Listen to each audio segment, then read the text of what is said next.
Okay, and we're live. Hi. Welcome, everyone. Hello. Hello. Welcome back to book club. So before we start, we have to say spoiler alert. For sure, for those of you who are hoping to read the book or want to try watching the show, we are going to ruin it for you Right now. right now. Everybody Totally. dies. It's No, never I'm gonna be the kidding. same. Um, No, the whole point is no one's alive to begin with. well, Isn't that lost? No, everyone is a feminist. I think if everyone was alive and lost for the first like 30 seconds, and then the plane crashed and everyone died, and then the rest of the story is all made they up. said that they weren't going to do that. They They said said a that. Come lot more. on, guys. Stick to the Okay. topic. Okay. Okay. So But usually why? Usually we start by taking a quote from the book. So I'm going to use the quote that Will suggested, even though he hasn't showed up to actually be part of the stream that he Bastard. yes. But anyway, so okay. So religions are by definition a metaphor after all. God is a dream, a hope, a woman, an ironist, a father, a city, a house of many rooms, a watchmaker who has left his prize chronometer in the desert, someone who loves you, even perhaps against all evidence, a celestial being whose only interest is to make sure your football team, army, business, or marriage thrives, prospers, and triumphs over all opposition. Religions are places to stand and look and act, vantage points from which to view the world. None of this is happening. Such things could not occur. Never a word of it is never a word of it is literally true. Neil Gaiman, American Gods. So, so I'm going to for our other streams we kind of go into detail of each chapter. But for this one, because the show is kind of happening, I'm just going to use the overall plot summary that Wikipedia provides. So I'm just gonna, I guess we'll start going in through the plot and then we'll discuss it. That's usually what we do, and then we have some stuff about the cultural analysis of the book, and some kind of themes as to why this book was suggested to us, even though the person who suggested it isn't here. Yeah. Okay. Traitor. Okay, so the central premise of the novel is that gods and mythological creatures exist because people believe in them, a type of thought form. Immigrants to the United States immigrants to the United States brought them with spirits and gods. The power of these mythological beings has diminished as people's beliefs have waned. New gods have arisen, reflecting America's obsession with media, celebrity, technology, drugs, among other things. So the story centers around Shadow, who is a convict who is released from prison when his wife, Laura, and his best friend, Robbie, die in a car accident. Released early from prison. Yes, like 2 days early or something. It's 2 days early. And so this is when Wednesday shows up as a mysterious con man, Mr. Wednesday, and tries to convince Shadow to come work for him, which eventually Shadow agrees. And so Shadow and Wednesday travel across America, visiting Wednesday's unusual colleagues and acquaintances until Shadow learns that Wednesday is, in fact, an incarceration of Odin, the Allfather. So there was that whole, which was a part that I really liked, which was the scene in the carousel. I don't know if you guys remember that part. It's Uh, that one of those road attractions. Yes. Yeah, Side yeah. road attractions. Remind me, please. So Wednesday takes him to, I guess, like, I don't I An old shutdown carnival off somewhere else. and there's this carousel that's on, but no one it's turning, but no one is supposed to ride it. Like, you're not allowed to ride it. And he actually Shadow makes a comment about going on this carousel and riding it feels more like breaking the rules than anything else he's done so far. Like, this makes him really uncomfortable doing it, of breaking the rule when they're saying nobody's allowed to be riding it. There was Oh actually yeah, I some remember that made me cool laugh. yeah, there was actually some cool what do you even call it, imagery, or fuck, I'm not sure how to fucking describe it, but like his comparison to the from the carousel to the actual gods themselves, of it being a giant attraction, claiming it is the America's biggest carousel that they've ever had, but it sits hidden inside of a closed down shack with no one to ever see it again. I feel like it's kind of this is a metaphor for the gods themselves. They're big, they're grand, they're some of the best, but no one believes in them, no one knows about them, and it's hidden somewhere deep dark away from from anything from the road or from other viewers. They weren't even supposed to be there. That's why it was so taboo for them to actually be there and to ride it. That's cool. I thought of it more like all the best things are kind of hidden away, like within yourself and within the world. You know, you can, I don't know, you have to like look to find the real gems in society and within people and within yourself. So, you know, you had to kind of go through this dilapidated place to find this really cool fucking carousel. Yeah. I don't Okay. know, I probably think about stuff too deeply. I actually changed my mind, and we're not going to do the follow Wikipedia because it kind of glosses over stuff. So I actually do want to go through the chapters because I think it's important, and we get introduced to a lot of characters. So just to take it back, let's discuss how Laura dies, which is his wife. And so apparently while Shadow has, and so they don't actually tell you what Shadow did, and the book is kind of set up as a bit of a mystery as to why he was in jail in the first place. He's a bit shadowy. Yes.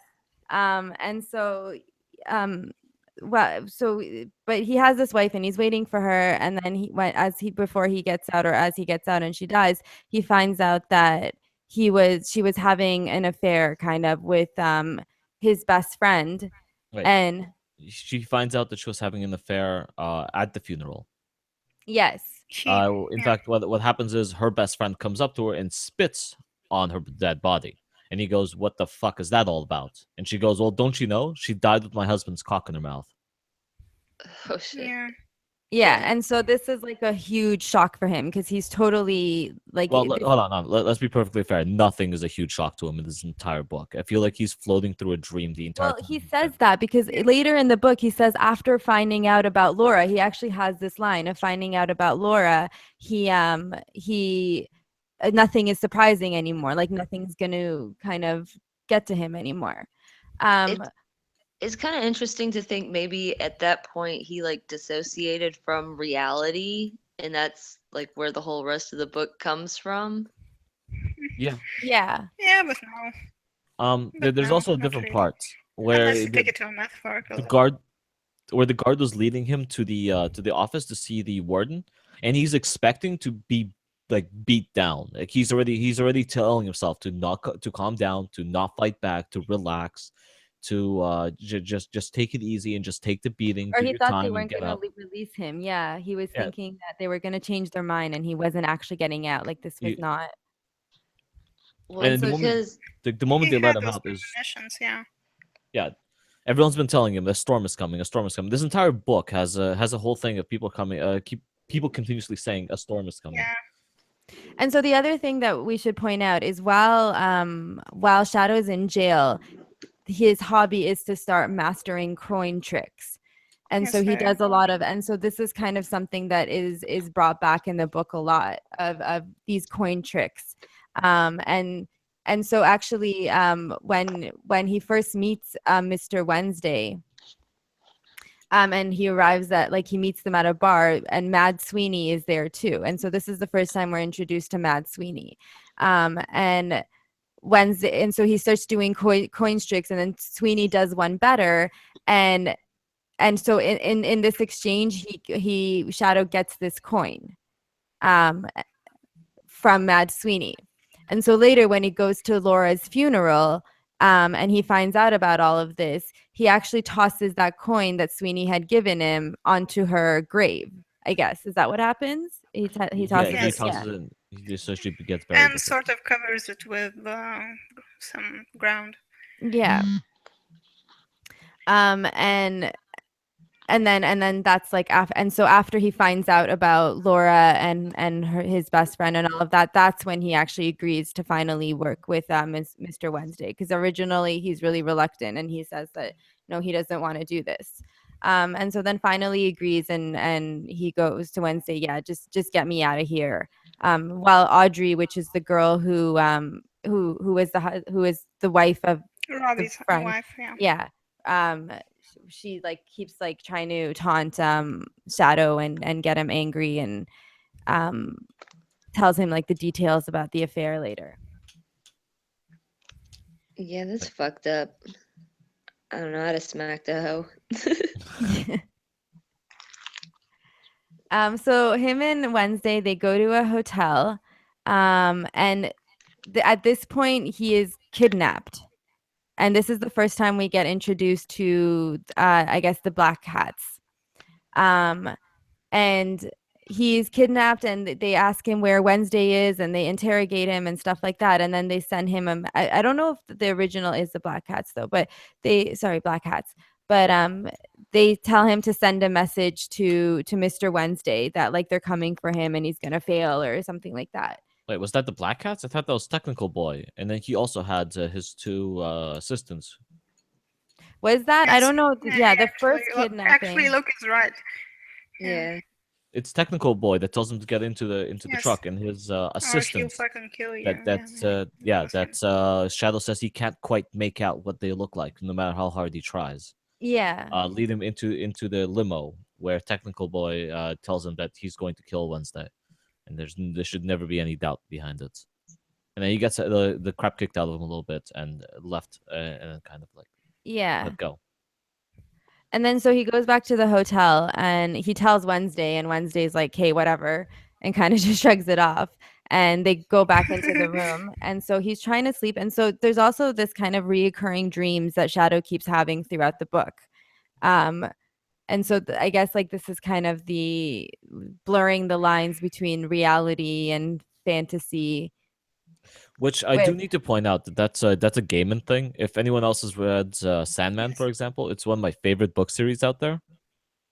It's the a entire graphic novel. yes, it's a graphic novel. It has like 10 different parts to it. It's actually really cool. I haven't seen But it. I said I haven't seen it. I'll have to check that out. I definitely recommend it fully. If anyone out there watches Lucifer, that new show on Fox, I think. No, I don't watch TV. Sorry? I don't watch TV. I watch the internet. Okay. Yeah, that's the way things go now. It's written in a very similar format, but I actually feel like way too much of the same format has been bled over into this book, since it was written after the Sandman. The Sandman is a story about Morpheus, basically the personified concept of dream and of dreaming and like and sleep, and just a bunch of different stuff. I don't want to get too far into it, but it is written from the perspective of the Lord of Dreams, so everything kind of flows in and out of itself. We have not necessarily need to keep too much of that in this book. Yeah, but I feel like it was a bit too much. Yeah, you don't know when something is. The lines are definitely blurred, and it's sometimes he thinks he's dreaming when he's not. You don't, or you can't really tell in certain scenes. In other scenes, it's pretty obvious. And so he's at the hotel, and so Laura shows up sitting on the bed, and like the ghost of Laura, I guess. And so she explains, really, she was not. She was in her corporeal form. Yeah, right. So not really ghost yeah, Laura, but a zombie. I didn't understand that throughout the book, and I guess I figured that out near the end. When she started spitting up maggots. Well, yeah, that was not a fun paragraph to read.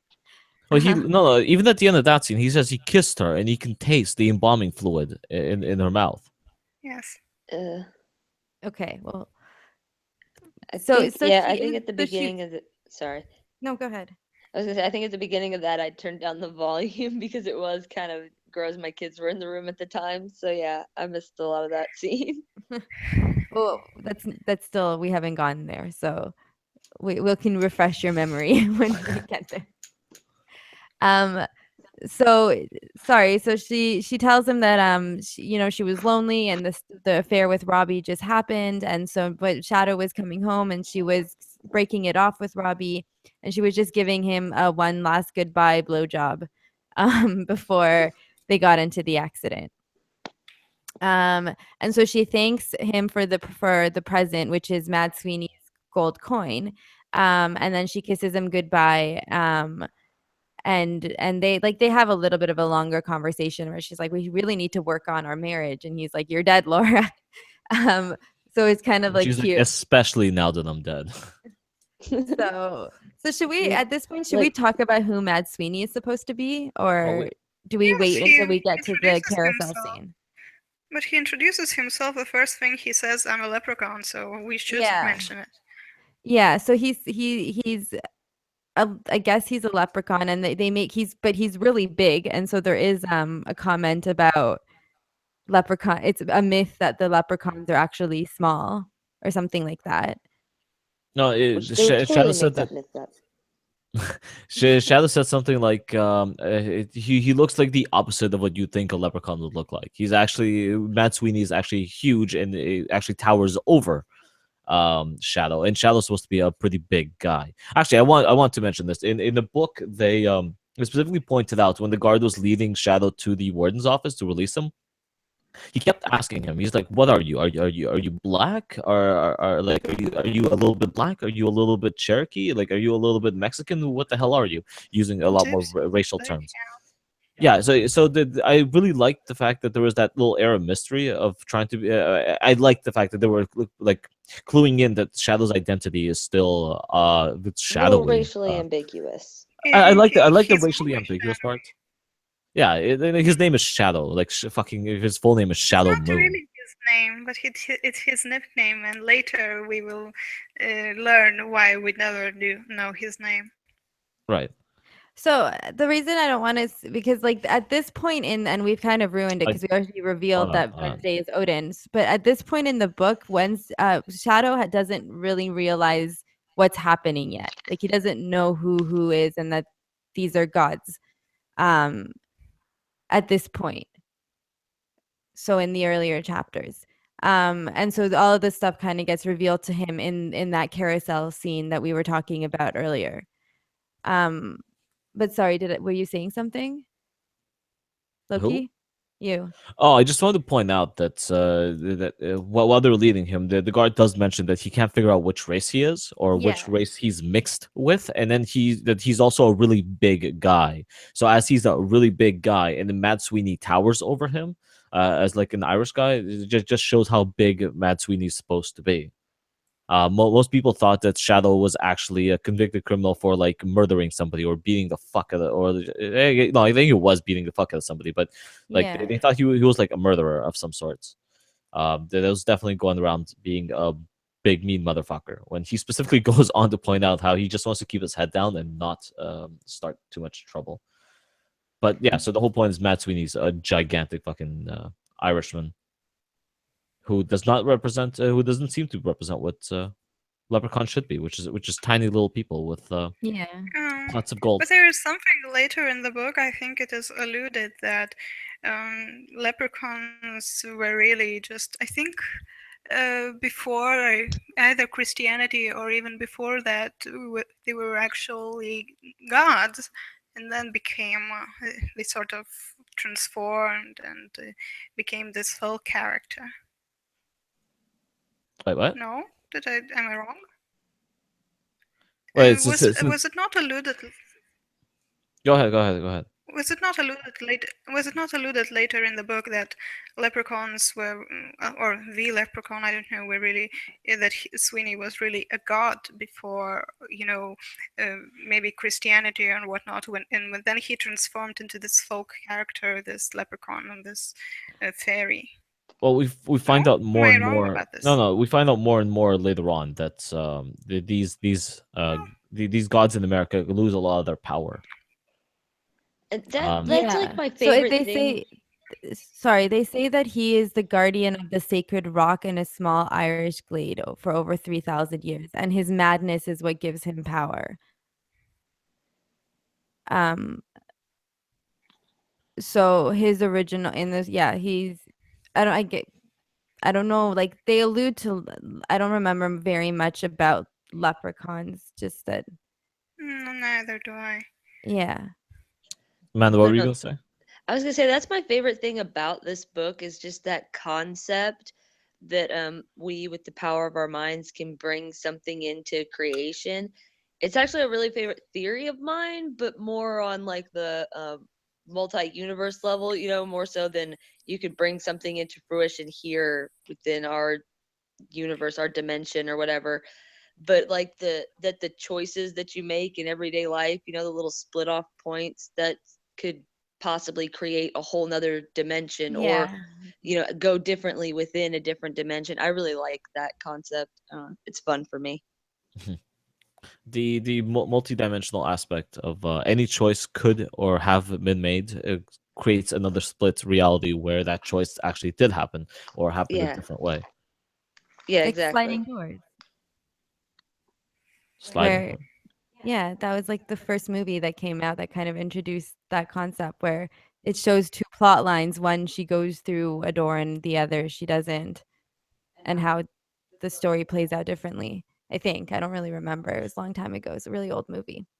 There's a TV show called Sliders, if any of you ever remember it. It's about a No. group of people that created a dimensional rift portal device where they could jump into the next closest dimension, and every time they would jump through it, something slightly different and how it affected history or how it affected current reality. And they would always have to survive in that, or at least stay close by until the next rift opens until they can get home. Oh, that kind of plays off of like Quantum Leap. Yes. There's also Quantum Leap, where the guy invented a device that could let him jump through. Was it through space time and was it also dimensions, or is it just into other people's bodies trying to right wrongs that would Yeah, it's um just into other people. The funny thing, I never actually watched the final episode, but my father-in-law did. He told me about it, and I guess he like had the ability to go home the whole time, and he just never did, and he still doesn't at the end. He just keeps, continues to right yeah, wrongs, working yeah. for. There was very heavy Christian overtones to that show, as if Mm, God is making him run around and right Well, wrongs. it kind of like alludes to him being God at the end. Oh, damn. Shadow being God? No, no, we're talking about a TV show No, no, now. Oh, no. okay, guys, can Quantum we stay Leap. on Sorry, topic? we've diverged. Yes, okay. Yeah, sorry.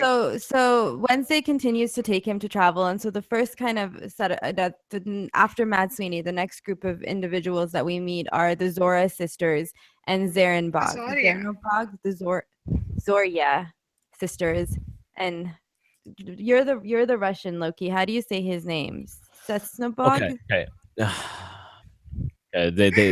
Everyone fucking butchers every other language that they always speak and never let anyone tell you otherwise. It's Chornybog Chornebog. and Bjelybog. Bjely Billy means Bug. white, Chorny means black, Bog means God. So Oh, any other pronunciation of those words like Chernobog or whatever the fuck is just a butchering of the term. Um, okay. so yeah, but no, Okay. no, feel free to go ahead. Okay. So Shadow and Wednesday go meet Chornabog and the Zoya sisters. And they stay there with them. And so Wednesday is trying to convince Zornabog to join his mission, which at this point we really don't know what it is yet. And Chornabog gets really angry, and gets angry with Wednesday for trying to get him to come. And this is when kind of Shadow steps in and it offers a game of checkers. And Shadow wagers that if he wins, then Chernabog has to come with them. And if he loses, Chernabog gets to hit Shadow in the head with a sledgehammer, like he used to do to the cows Cattle. or Um, cattle. I really like this part of the book because actually Chernobog goes through this whole speech about how he's not 100% sure whether.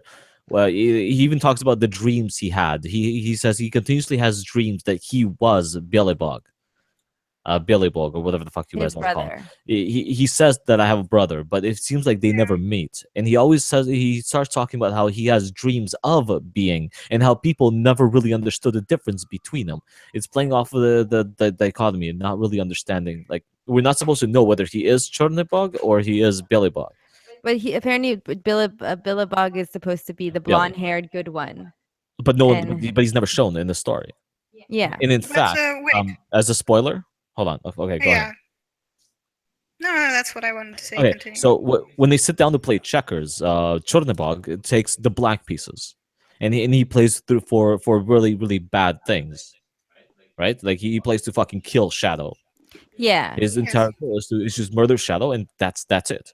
But at the end of the book, when they come out, Why we haven't gone there yet, or do we care? uh, Okay, whatever. do you I want think me? we don't Okay, care. I Okay. think we've read the book. The whole point is that he sits down and he just tells Shadow that he's not going to kill him. And he says, next time we meet, I won't fucking kill you, but we'll sit down and we'll play. But next time, I'll be the white pieces.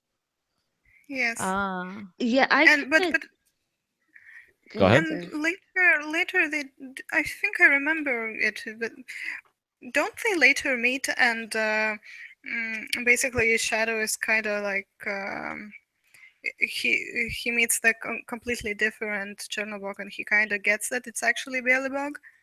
I thought I thought there was a Oh. scene like that. No? Is that in a prelude when he's just dicking around outside of America? Like Oh prelude? gosh, I might be confusing it with a short story. I don't know, but there is a scene like that. Oh, That would kind of make sense. there's definitely additions to it because if you listen to all the way to the end, okay, well, we'll get into that I later. think there's I think Well, there is a theme of like duality kind of going on in this book, right? Because it seems like not every character, maybe once we kind of go in, it could be that has some sort of equal opposite in some sense. Well, well, Not the necessarily. the brothers, I don't know, maybe I was just reading too much into it again, but I kind of thought that the bad one had killed the good one and maybe went a little crazy. Like those situations, there are certain twins, like those there was two little No, I black girls who were like that. They were twins and they felt like one of them couldn't live while the other was alive, and so they were trying to kill each other basically. And so they like, huh. separated them and everything, and then one day one of them just decided, they like picked which one of them was going to die, and the girl just closed her eyes and died. So I kind of thought I maybe it was one of them creepy twin no, I situations like feel like I've read a whole different book because Oh, it well, isn't no, it that like wasn't in that that story.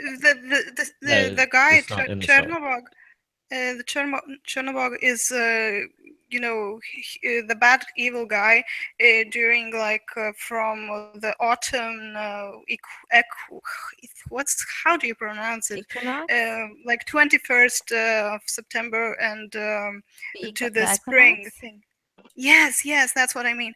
So when it's the like the dark part of the year, like winter, autumn, part of spring, it's he's Belibog, no Chernobog, and when it's like from the other equinoxes, it's he's Belibog. That's how I got it. Yeah, I don't know. So here's the Did I thing read about this that book, in a because it's different part book? of like a bigger universe, there's also extended stories about these characters in more depth and detail, I think in other, in other comic books and in other novels. So I guess, yeah, there is a little bit of, I guess, mythology, although mythology can be confusing that way, and there's various theories on it. So maybe he did that on No, purpose. the little twins that I was talking about, they were from real life. It was just a weird story that I Oh, had been thinking of Yeah. when I was reading this, and that's why I thought Chernobog and Billy Bog was, might I have don't been know. that. Yeah, that they were like, it was a weird twin situation. Could be. I don't know. So these are supposed to be the Russian, I guess. Well, the Russian mythology behind it is that you're supposed to be ambiguous, and that it's supposed to leave you completely guessing whether Chornybog and Belybog are the same person or not. It is always the duality of God. Like even in the Bible itself, God Himself is mostly okay, not mostly, sometimes very vengeful and wrathful, but sometimes very loving and giving. And, It's and sort of reminds me of Zoroastrianism too. Is that how you Mhm. pronounce it? Yep, yep. Okay, so here in notes and trivia, it's saying that Zenobrog's character is based on the deity of the Westic Slavic tribes of the 12th century. Their beliefs claim that bad things of the world happened because there was a black god causing them. Yes. And the opposition is the white god, which was the cause of good luck and success. Yeah, So yin and yang. yeah, kind of, I guess so.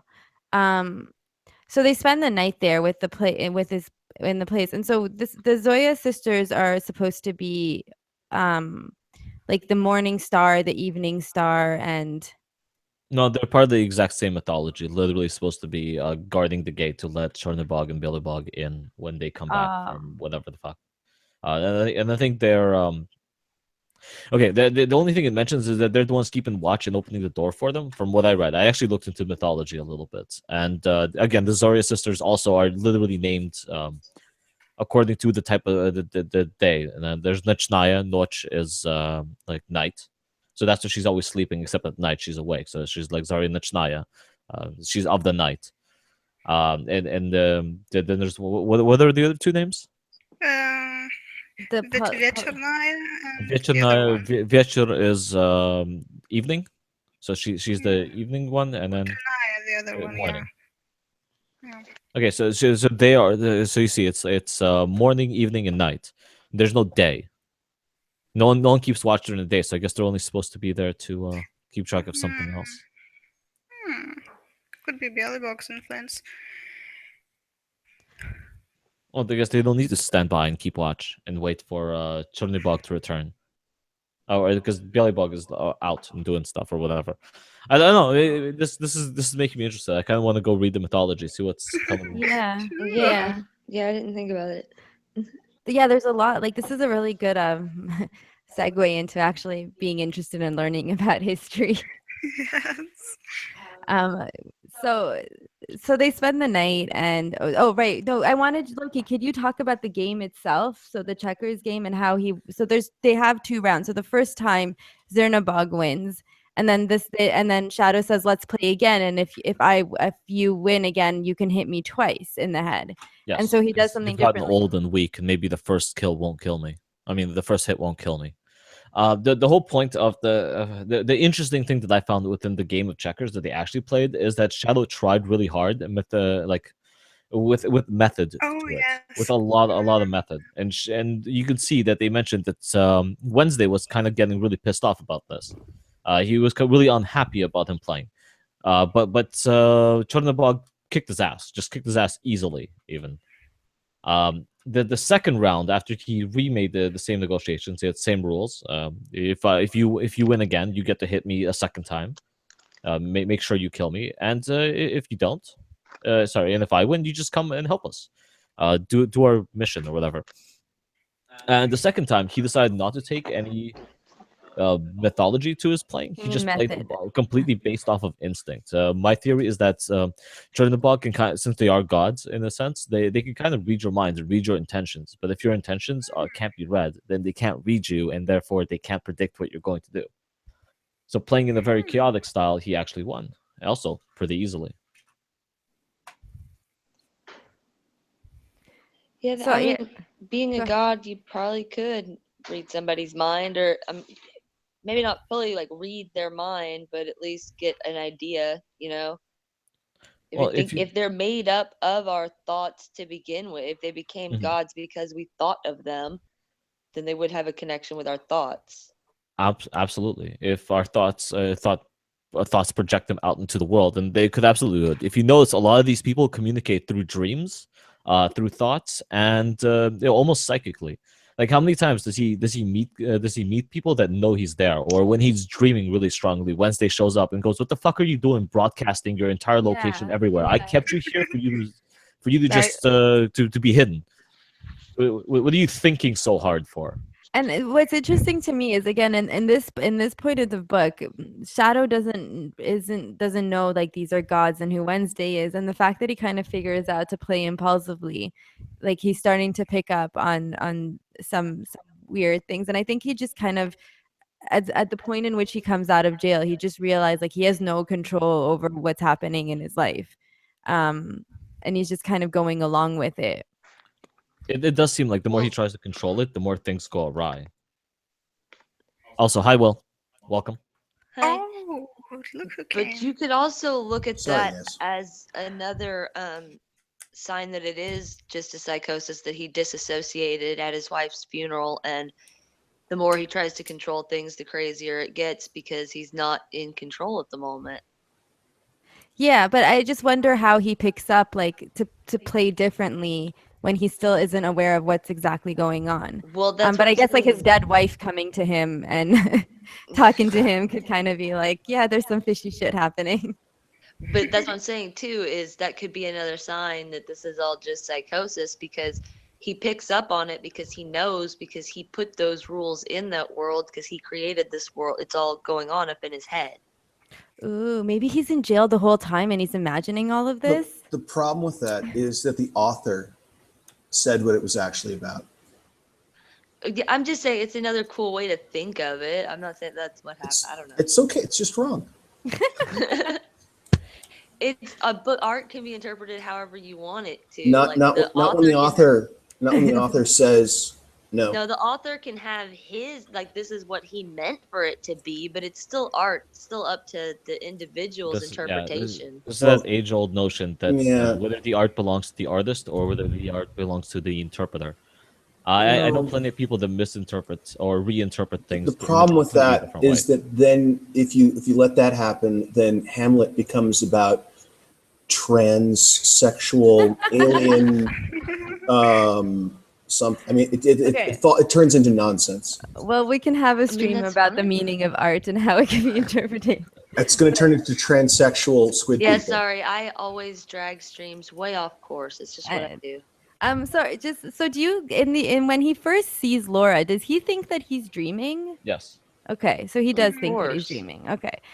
So while they're staying at the with the Russian gods, one of the sisters, Zora Paluch, Polunuchnaya.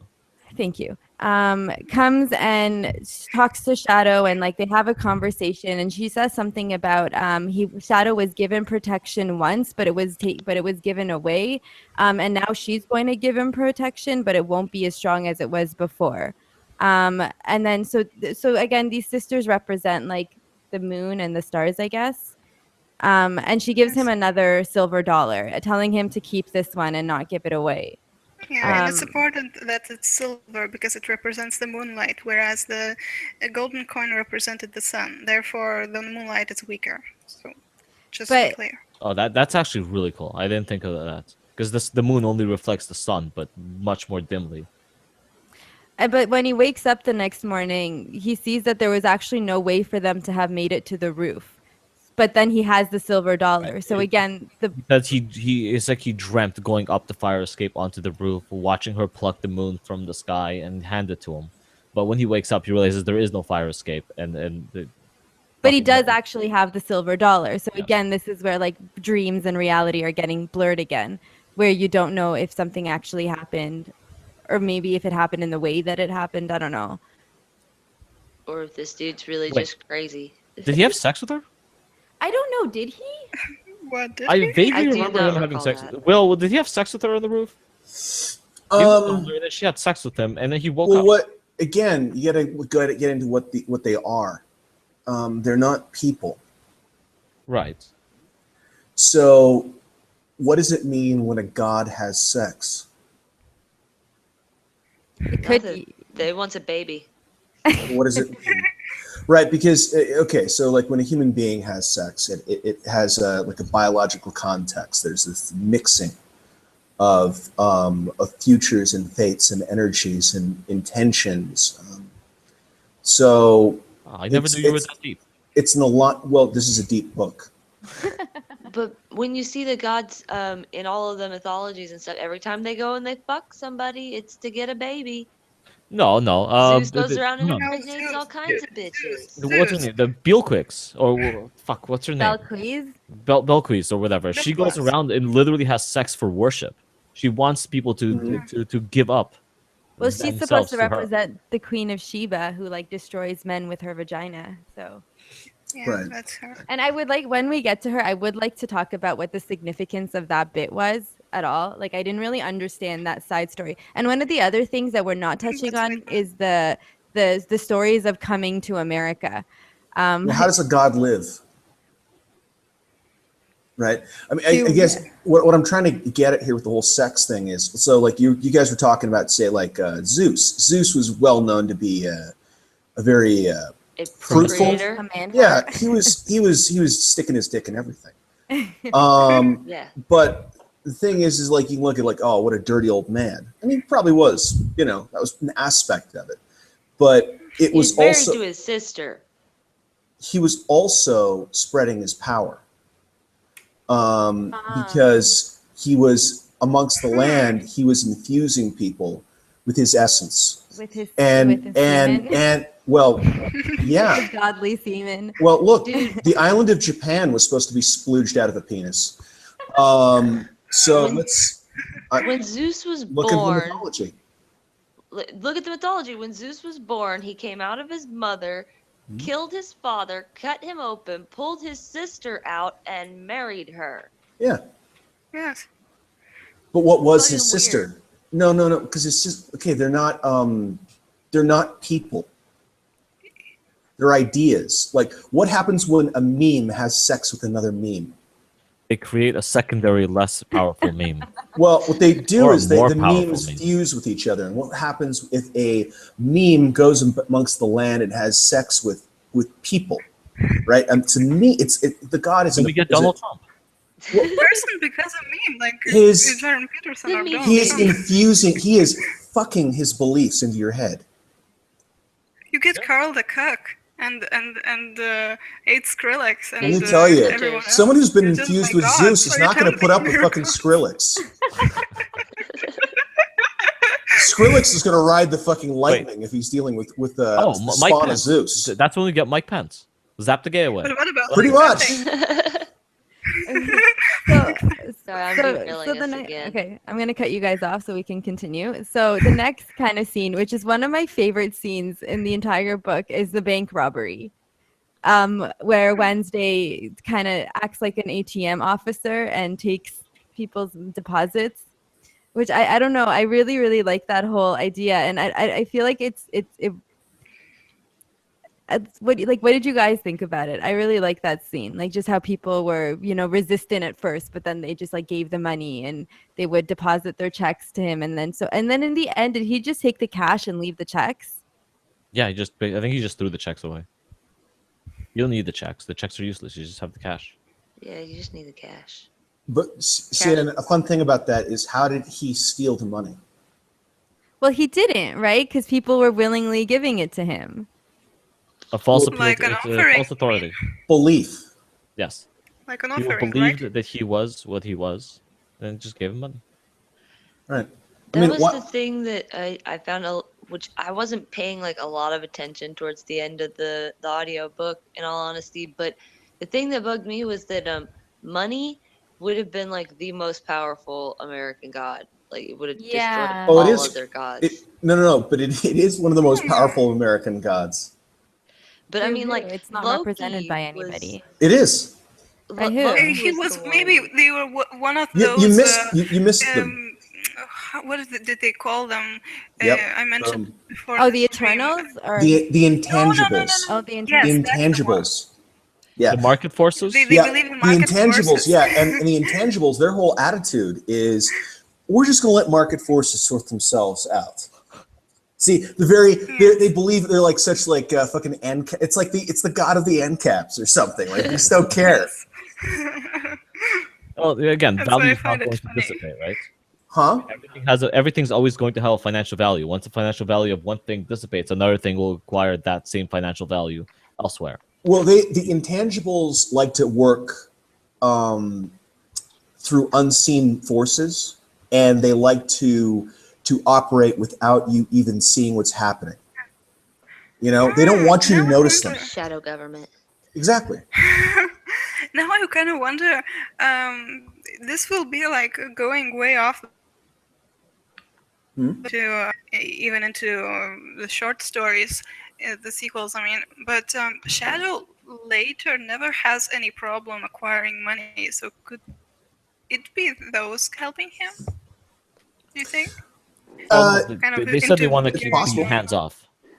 Yeah. Well, it doesn't mean they're not doing stuff. It's just that they have their own system of rules, and so long as you obey those rules, they don't care.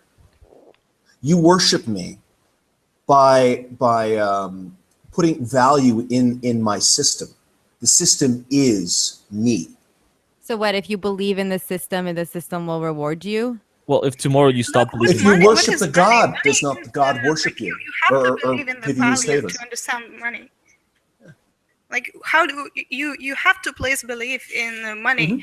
for it to have value? So it's the same thing, really. It Sure. kind of makes sense. Yeah, that's true. Like if everyone on the planet just decided that money wasn't worth anything, it wouldn't be worth it's anything. not worth anything. It's just useless It papers isn't. that are It's well, backed it up by represents something of By worth. faith. That's all the American dollar is backed by. It's backed by faith Well, that the wasn't it American backed by dollar is like worth money. precious Why stones at is some No, why point? is gold because worth we're anything? No.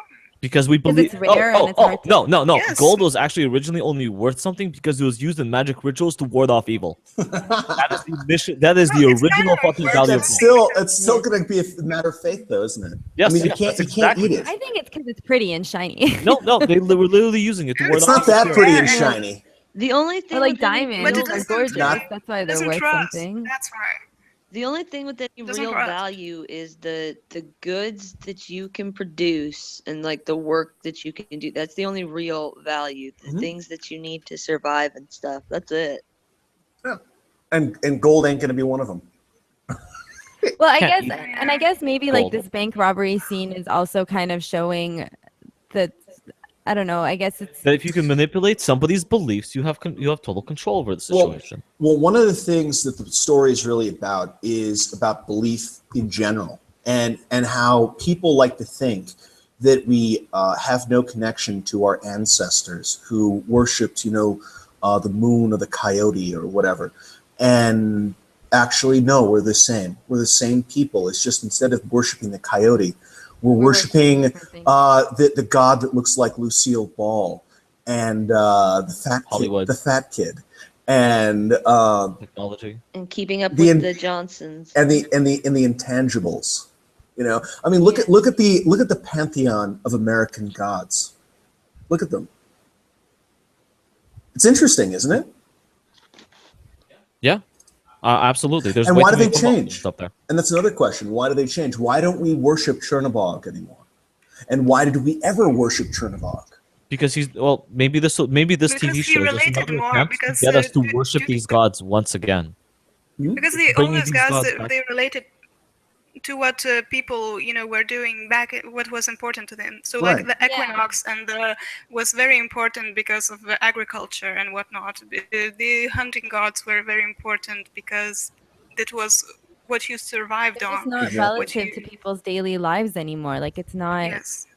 So, what happens when the context, the economy, the politics of a society changes? The gods themselves either must change or die well, and be that's kind replaced of by the new theme of gods. the new gods, right? Like they're Exactly. the ones who are saying. So okay, so hold on before we get to that. So And so, but wait, I wanted to explore this a bit further. But they don't exactly die, but they fade. They Mhm. fade into these vague memories and ideas, and this is why the nickname, the name Shadow is so important because he's like in every single way you can look at his character. He is a shadow. He's like a shadow of these old gods that are not that have waned from this world, that are not relevant anymore, but they are He still doesn't there. even know what he And is. And I remember Yes. thinking, and I guess you figure this out later in the book, but I remember thinking like he's not really doing anything for Wednesday. Like Wednesday's kind of just bringing him along to meet everybody. Like he No, it's for hasn't his really. camp. No. Well, It's for his camp. Wednesday He went has on a and point. on about the fact that Shadow is there to draw attention. This is the two-man con done several times. This is the same belief. If all the other gods believe that Shadow is important for Wednesday's fucking trick or Wednesday's war, then they will all focus on Shadow, letting Wednesday do whatever the hell he But needs. like the way And He that is it's the diversion. Yeah, he is the diversion. It's just right, but it's the same originally it thing looks with the like. coin. There's a reason they brought up the coin tricks early on. It's a sleight of hand. It's a diversion. It's making you Yeah. believe that it's in this hand when it's actually in the other. Like every single part Yes. of this book plays on belief. And he was No, but it born sounds for it. Is originally the like he weird. was hiring him as like a henchman, like to beat up people and carry things, and he No, as he he later. birthed this kid for this. Yeah. So okay, wait, well, I guess this whole thing is spoiler alert. Oh yeah. So so after the robbery scene, they get to the house on the rock, and this is the carousel scene. And this is where I guess kind of Shadow figures out who everybody is. And this is where Wednesday is revealed as Odin and says that like there's a war coming and he's trying to recruit people. And we meet some other gods here. We meet Mama G, which is like the Hindu god, and she shows skepticism to joining Wednesday's cause.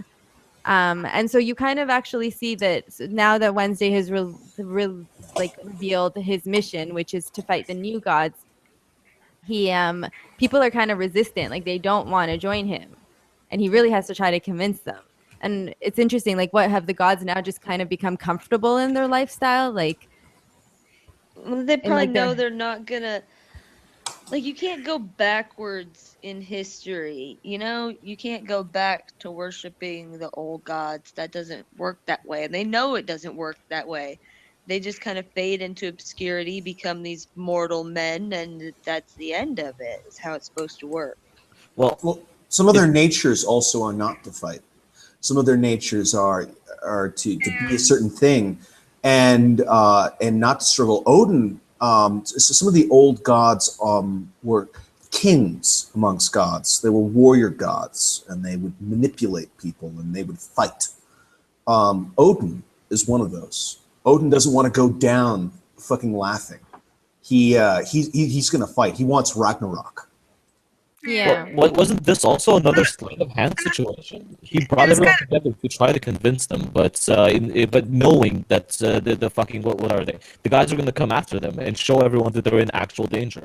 It's another and sleight of it's hand move. I was going to convince you all, but I'm gonna let the bad guys convince you all by literally opening fire at you while we're getting meeting. Mm-hmm. And in this part, when Shadow is kind of able to see when he's on the carousel, is able to see multiple dimensions. I think Mm-hmm. like he sees people in various forms, and this is But also there where was we no get carousel. introduced to Mr. Nancy. oh, And I so I guess love he's Mr. one of Nancy. so he's a new god. So this is kind of right. He's one of the new gods.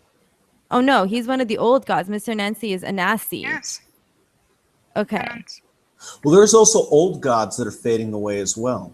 So, for example, there's the god of the steam engine or the train, right? Oh yeah. Right, and so it's not like all the new gods, suddenly get this long-lasting life. Some of them were brought into existence and almost immediately faded. Okay. It's I a real see. it's a real ecosystem of belief. But people worshipped the train for a while, back when For a America while. was still spreading and People building. see, but It's this is a like I don't think that people worship like a train god during the. You would be Like, you mean they no, just the surprised. they train relied on was the train? massively important. You lived or died on the rail yes, line. No, you would know that if you read Discworld. I'm just well, saying. no. Look, understand. We remember the Pacific or Transcontinental Railroad, right? Yeah. The railroad will bind this nation together. It created industry. Sea to shining sea.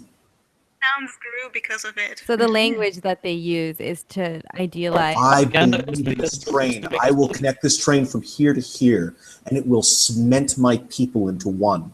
Loki, you're And we breaking up a will, lot again. we will, we will conquer this land, populate it, and be fruitful. Yeah. Yeah, Okay. it's like Okay. it was also like the I'm not saying you believe in the train. it was like sort of like a war between the nature and civilization. Well, it's belief. But I don't think the train should really be fading as much as it is in this book. Like people don't notice it as much, so I guess it would kind of be fading, but it still really is the backbone of America, moving things around from place to place, large She'll ships believe in and it. stuff.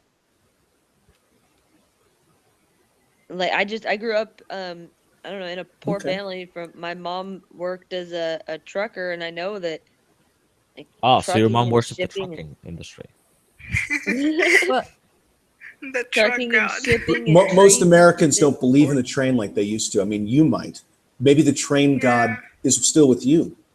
Like I bet there's a god of guns or something like that. I Oh bet there is a hell god yeah, of and it lives in Texas. Yeah. Well, interesting. So the Mama G, that's exactly her argument, right? So she's saying the new gods will die out like the ones in the past. So like Mm-hmm. all of these new guys, and so the new gods are supposed to be like media is a new god, and Mm-hmm. technical boy, which like represents the Fat kid. the f- that was The, interesting and the confusing. fat one, right? Next year. It gives him character. Right? I mean, because that's the thing is you want to personify the thing with the old gods. It's really easy to kind of get an image of what they look like. With the new ones, Gaiman had to really struggle to say, okay, if people Yes. believe in this thing, like there's no personification. We've never done that. But how would we personify them? As a fat kid who sits in front of the computer smoking That's why we cigarettes went and with it. I coding. mean, whatever, you know. Well, no, did you see what he looks like in the fucking new show? He's Yeah, like a fucking hipster in a white fucking suit and yeah, like, yeah. But does he not sound like his voice would crack? yeah, he does. Yeah. Okay, so that's all he's got to do. All right, guys, sorry, but I have got to run. I've been here about an hour and my kiddos need me. All right, Okay. thanks for Thank you joining for us. joining us. Bye bye. Bye. Hopefully next time I'll get to stay longer. Oh yes. Hopefully, Hopefully, we'll I'll show up on time. Yeah, hopefully. Yeah. Sorry. Okay. Well, Bye. I'll yell at you about that later. I don't want to ruin the stream. So yeah, so Mama G's actual argument is that these new gods will eventually be forgotten. Um, and so like they don't need to actually have this fight. Mm-hmm. But that's again to the nature of that god. Yeah, like I wanted to mention this before. Like, notice how from the old gods, it's like all the warring types from the Norse gods, like Odin and Loki. There are no Vanir. There is no, the gentler gods. It's just the Aesir, and then Thor is dead, so no Thor, I guess. Would they say Thor killed himself? Oh, he talks about Thor later. Yeah, Odin. but he could have lied. I mean, he could have lied. It's Odin, Yeah, that's true. but he probably didn't. But he probably didn't. So after this, Shadow gets kidnapped again. And so by the spooks, that's what he calls them. Mm-hmm. Well, okay, I still don't understand what the hell they are. Can someone? Oh, you should know who the spooks are. They're the Men in Black. Yeah. That's I tried to explain that to you. Are they like gods personifications of the concept of like the Men in Black? Yeah.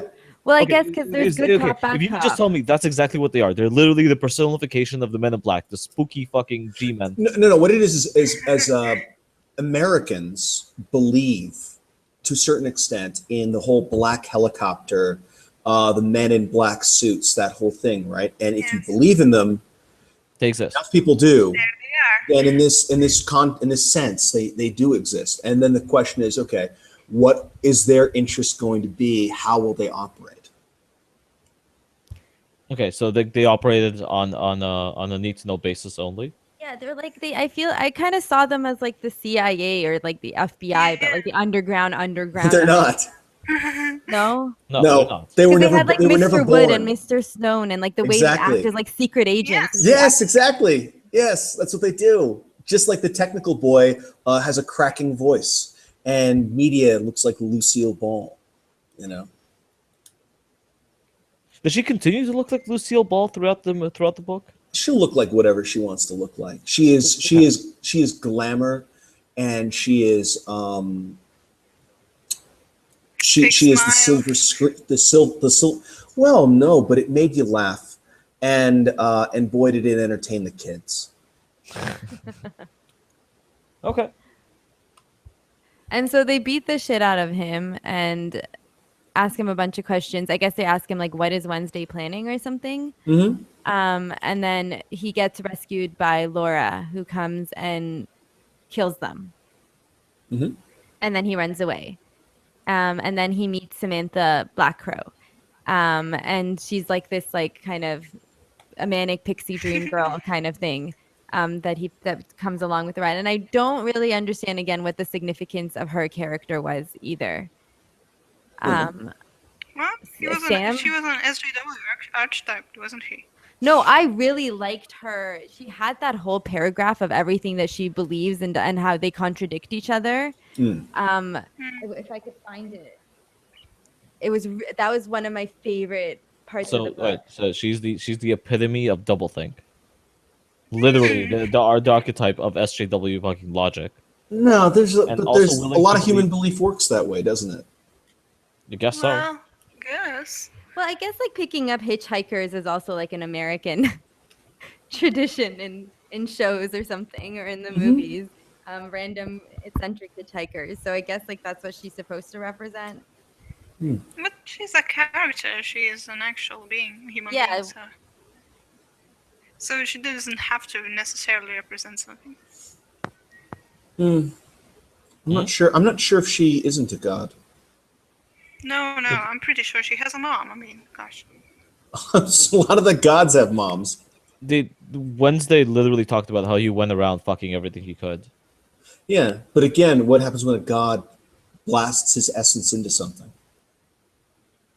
No, I don't think she was. Okay. Well, she It's intentionally ambiguous. if we go with her being the manic dream girl pixie thing, then isn't she kind of out of her time according to the book? Still hitchhiking. They're all out of still time. believing? Yeah, she's Well, really No, out of time. but like the manic pixie dream girl, like the quirky girl who's really talkative and like cute and stuff. That's kind of been around for a long time. It just kind of became a thing in the past like decade because But this hipsters book became was a written thing. earlier. Don't forget, he Yeah. started writing it in 1993, I think. So Wasn't she also Come saying on. that she doesn't know who her dad is? Oh yeah. No, that was Shadow. Never mind. What? No. mm, Okay, well, whatever. No, because there's a flashback that Shadow has asking his mom who his father is, which is revealed later. But sorry, you guys, I'm trying to find the quote that she says, so you guys can kind of continue discussing stuff until I find it. Okay, fine. I'll find it after. So wait, okay, so we just stopped at When he okay. picks up Sam. She did she give him that speech then, or did she give it to him later when he said, "You won't believe me," and she said, "I'll believe whatever the hell you Oh, want." When he was right. You're giving her, right. That was when he meets her yes, again. you're looking in the wrong place at the wrong time. Okay, fine. But anyways, he picks her. I don't really understand what the significance of her character Sometimes really you was. just something to fill the void of just driving down a lonely road. I think that quote you like so much was a lot of her point. And then the Okay. question was, who would say that? So I think he wanted to say that, and then he created the character that would say that. Okay. That kind of makes sense. Because, I mean, what he was trying to get at was, again, the story is not about the gods. The story is about people and what we believe. Yeah. Okay. And why. And what that Yeah, means. I think that quote in itself was the whole purpose of her character, which if I can find, we'll read. She's that quote's Deus Ex Machina. Just dropping in from orbit to spit that out and then vanish. You think you wrote that line and went, wait, who would possibly say that? Let me reverse engineer a character that might potentially say something like that. Absolutely. Alfred Hitchcock would write movies a lot of times by going to his to writers, because he frequently didn't write the movie. He would go to them with 6 or 8 scenes, and he said, "Okay, I want these scenes in my movie.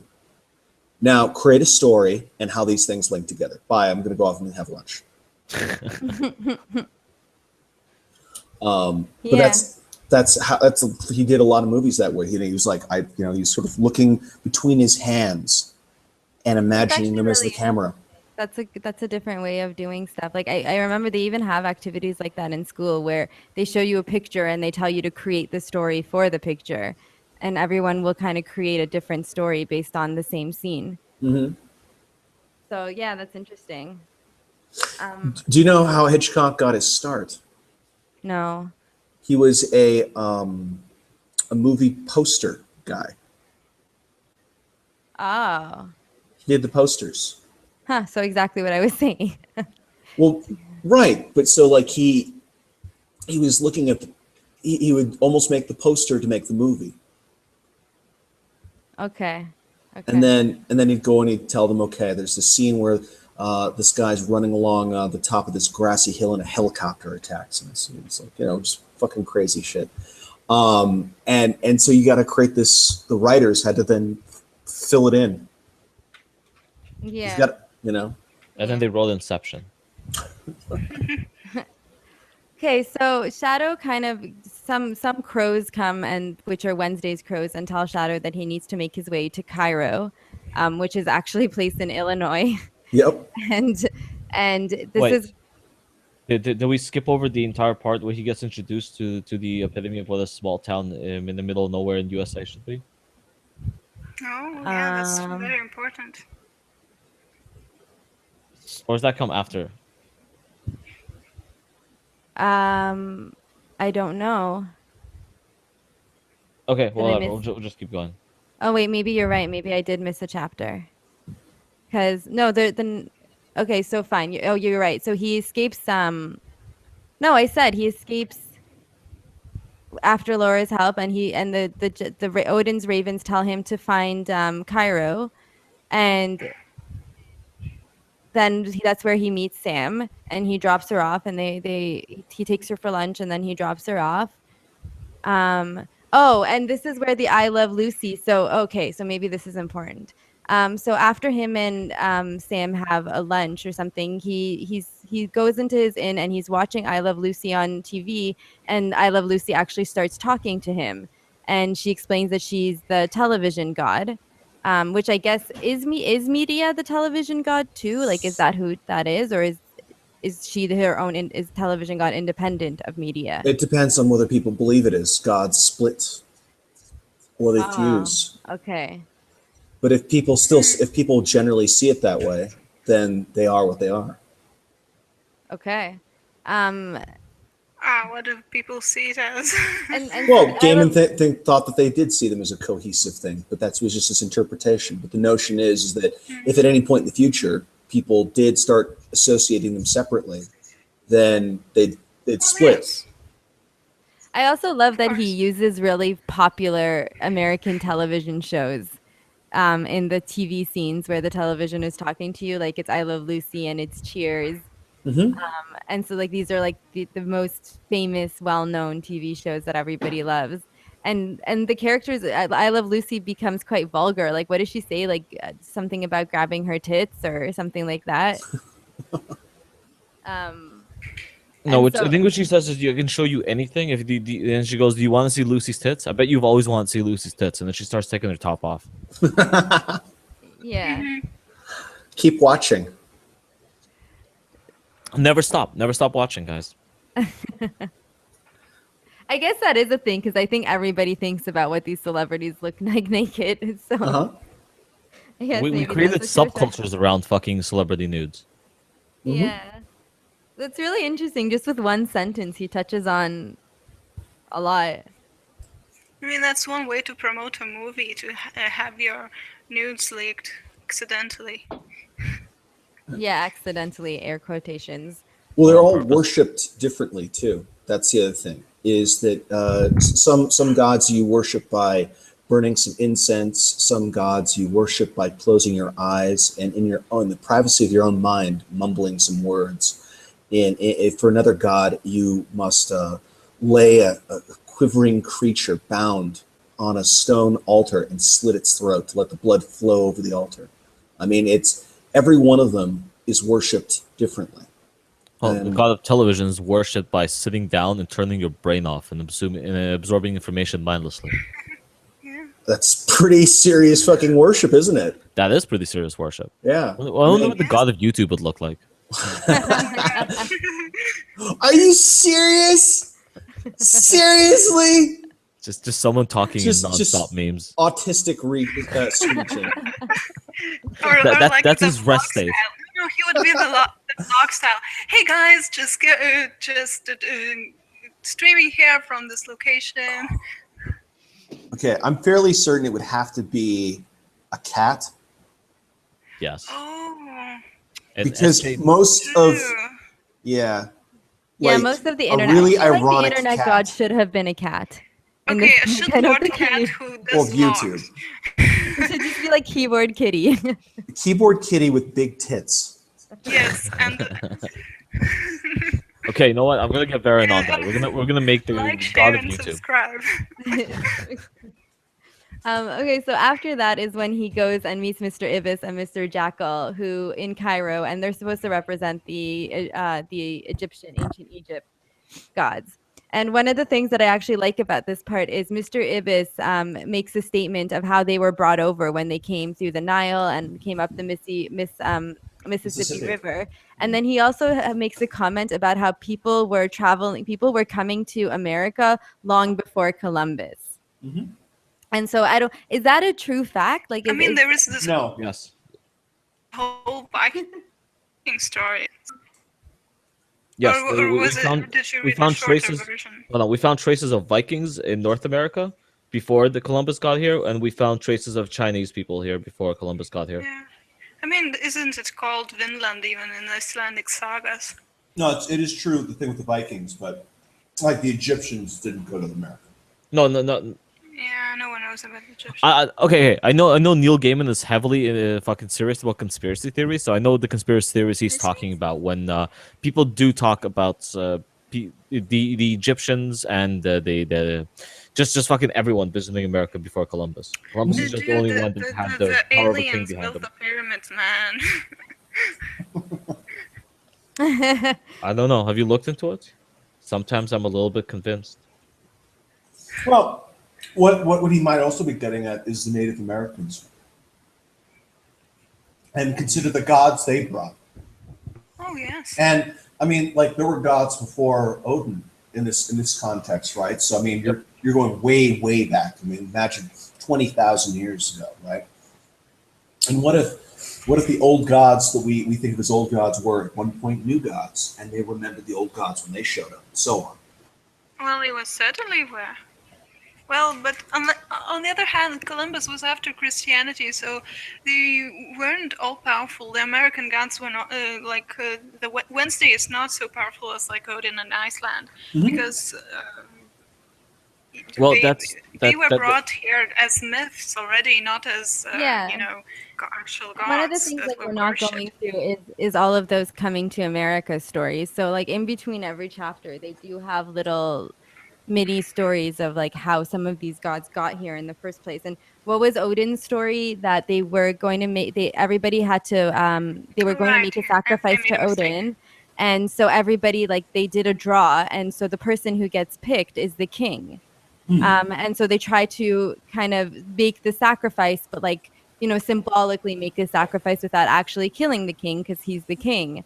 And so they put a noose around his neck Effigy. or Oh, whatever. that's right. Yeah. And then they put like an animal, I think, to actually sacrifice. And then Odin comes and kills the king. And They put what is it? They put a fake noose around his neck. They didn't tie him to a really tree, just like a branch, and they're also going to use a stick to symbolically stab him in the heart. But as they did all of these things, Odin made them all real. Like the stick that they tied him to, it became a tree. The shitty vines around his neck or whatever turned into a real rope, and the stick they were going to stab him with turned into a real spear.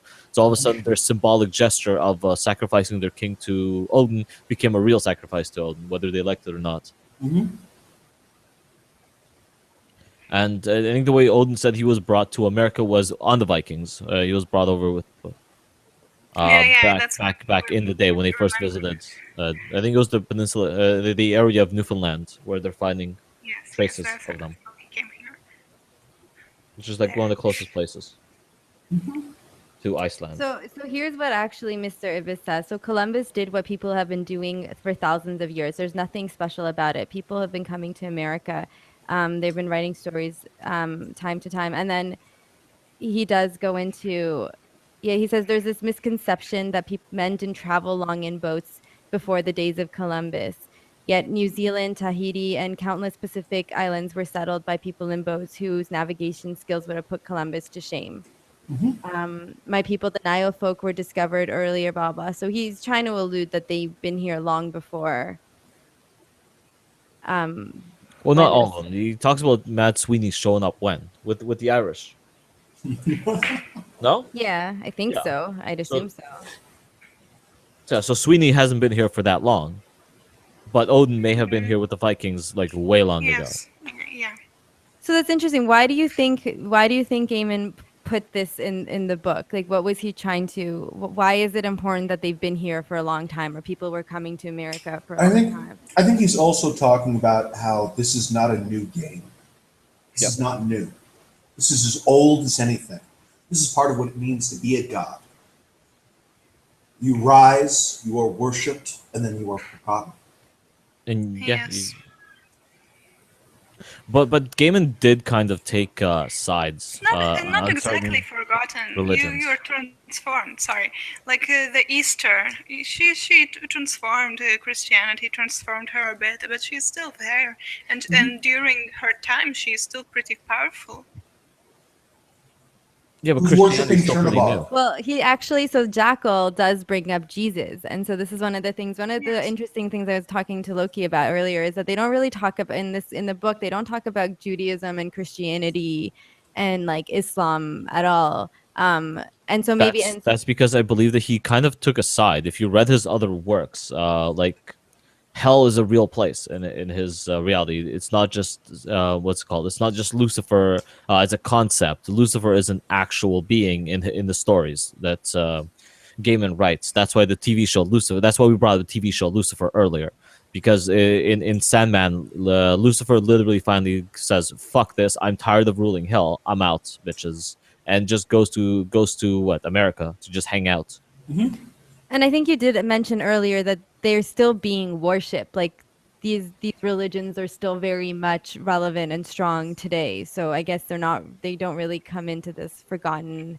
Well, And the they'll reason, be. no, the reason why he didn't include these things, like he even wrote a segment where Shadow meets Jesus as he hangs from the world tree, but he didn't include it because he felt like it was too big, and he couldn't just brush it away, like, and just mention it a little, Yeah, I think because it's a huge part of the American culture and whatnot, and and he wanted to write about the old gods, so that's why.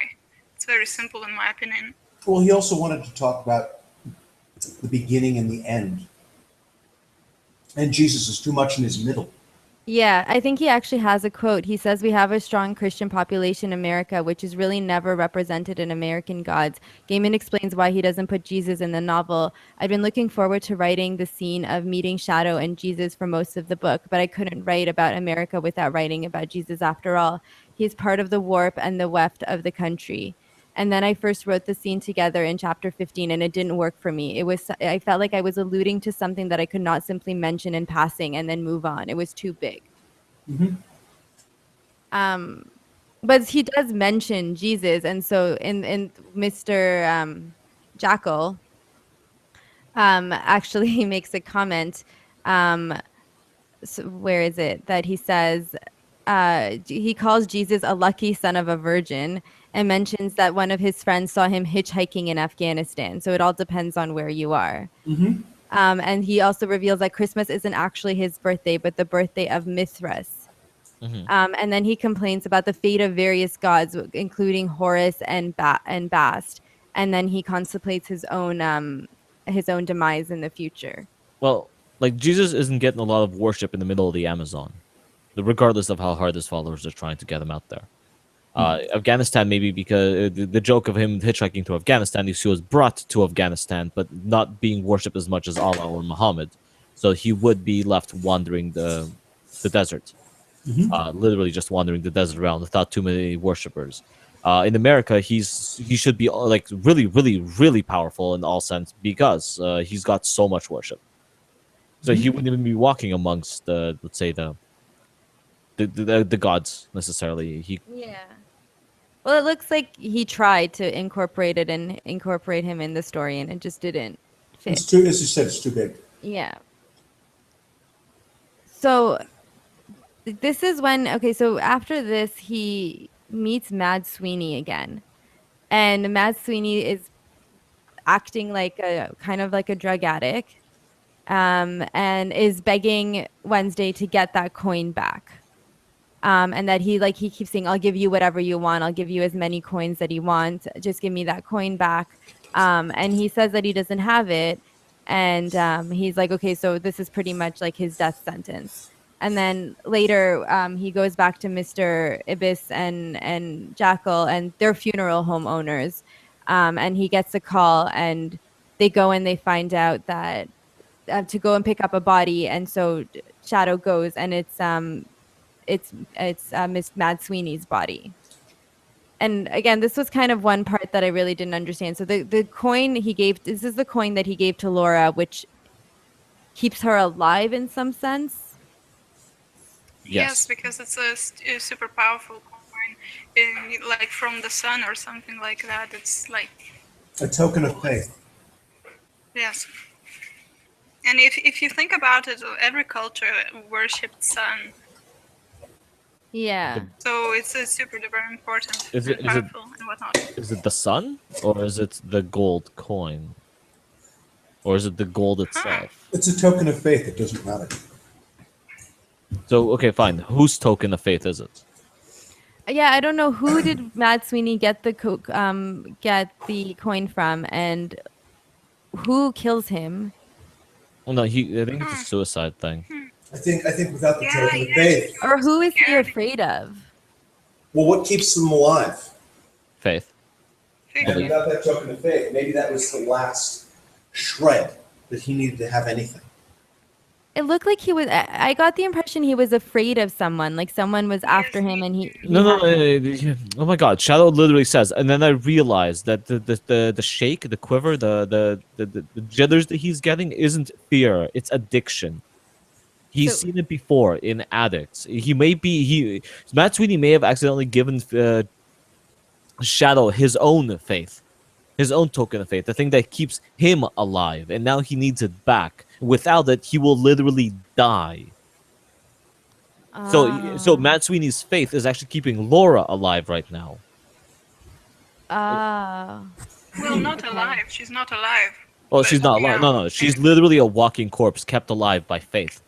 Yes. Yeah, I guess. Okay. The whole thing is about faith and belief. Yes. Yeah. It never stops. That's one of the reasons Odin likes his tricks. Because what is a trick? You believe one thing, it was something else. Like I said, the coin tricks that fucking Shadow masters in jail. It's literally making people believe it's in one hand when it's in the other. It's controlling people's beliefs, and that's what and that's what Wednesday keeps trying to teach him, to use his own mind to create things. To And now that I think about it, that book that he learned those tricks for was not put there by accident. It Given was to him by Loki. Loki. Yeah. intentionally. Yeah, actually, that makes sense. it's to prepare your mind for the coming everything, for all the beliefs, for all the new things you're gonna have to learn and believe in. Very Part likely of me then. was thinking that maybe like Laura's death was set up to make sure that Oh, it was definitely set up. Did you Should not have read the end of the been. book? I did. So I don't know. They Maybe I was literally said rushing. that Loki makes sure they caused her death. Oh, even okay. even in the beginning of the book, there are hints like when he meets Wednesday on the plane, he says, "A real shame about your wife, but there was no other Yeah. way." Yeah. But he doesn't suspect that like Wednesday would have. No. No. Okay. No, I guess. but at the end, they do reveal that it was Loki and Wednesday that had to have her killed to make sure that he had nothing to go back to and would go follow them for this adventure. You're matching wits with the All-Father. Yeah. Okay. Okay. So for the next couple of chapters, he's in the town of Lakeside. And so there's a couple of characters here. There's Richie Hazelman, which is like, I guess, an old guy in the town who's really super nice and friendly to Shadow. And so he takes on this alter ego of Mike Ainsley or something. And so he really starts to kind of fall into becoming the character. and really He starts to enjoys. believe that he is the character. Yeah. And so he's supposed to be the uncle. His uncle is supposed to be Wednesday, who's known in the town as Emerson. Um, and so he spends a couple of months in the, and so the other thing that's going on in the town is a bunch of kids keep going missing. And he, through his research and throughout in the couple of chapters, he finds out that this has been going on since the 1800s, that kids have been missing. But he like really likes it in the town. And so in between Wednesday comes and he keeps taking him to meet other gods. But he kind of really looks forward to coming back to this small town. Um, and And it's eventually, I guess like important I'm about, trying to. I guess it's important to mention about the neighbors that the woman, his neighbor, the woman, isn't she like Sam's mom and Yeah. whatnot? Yeah. And So yeah. So yeah, she's Sam, and he also befriends the sheriff as well. And in one of these encounters, he. So do you guys want to talk about when they go meet Easter, or is that kind of not a? It's kind of important, but not that important. Um, They're all they're all characters in the story, but the story has a point. So it's not so much about what happens, but who they are and what they mean. So Easter, in the conversation with Easter, she kind of says like, "No, I'm still worshipped, right? Like they worship me, um, through like with chocolates and with candy and with whatever." And he says, but like he convinces her. Wednesday tries to convince her that this is like not really being worshipped, that By she has been literally forgotten. Nobody asking, knows who she is. Like by nobody knows. Sorry, by go ahead. literally asking the waitress that they have whether she knows what Easter's all about, or asking her what she believes in. She says she's a Wiccan or some shit like that. And fucking, what she call herself? It's not a Vegan. Wiccan. Yeah, pagan. She's like, I only worship the pagan gods. It's like, oh yeah, and which pagan gods do you worship? And she's like, oh, I don't worship the pagan gods. I worship the pagan gods within all of us. Just kind of throwing that in the face of Esther. And then when he asks around whether people even know where the word Esther comes from, they mention some kind of ancient, not ancient, some Judeo Christian principles.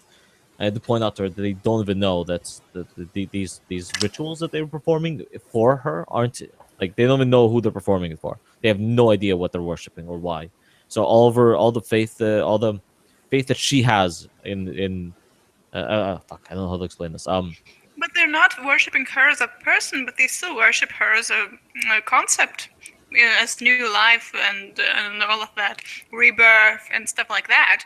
I mean, we still do consider these things. There are in people, but most of the Easter. people throwing chocolate bunnies around are not. Yeah, he's saying like Ah, she's been I guess she's that's been American. reduced, and I kind of, I don't know, like it's kind of been turned into the same way Christmas has been turned into a marketing ploy. Like that's what Easter. I feel like that's what he was trying to Okay, get wait at. a minute. Okay, wait. So now you start to see what Gaiman would have got at, but it was too big.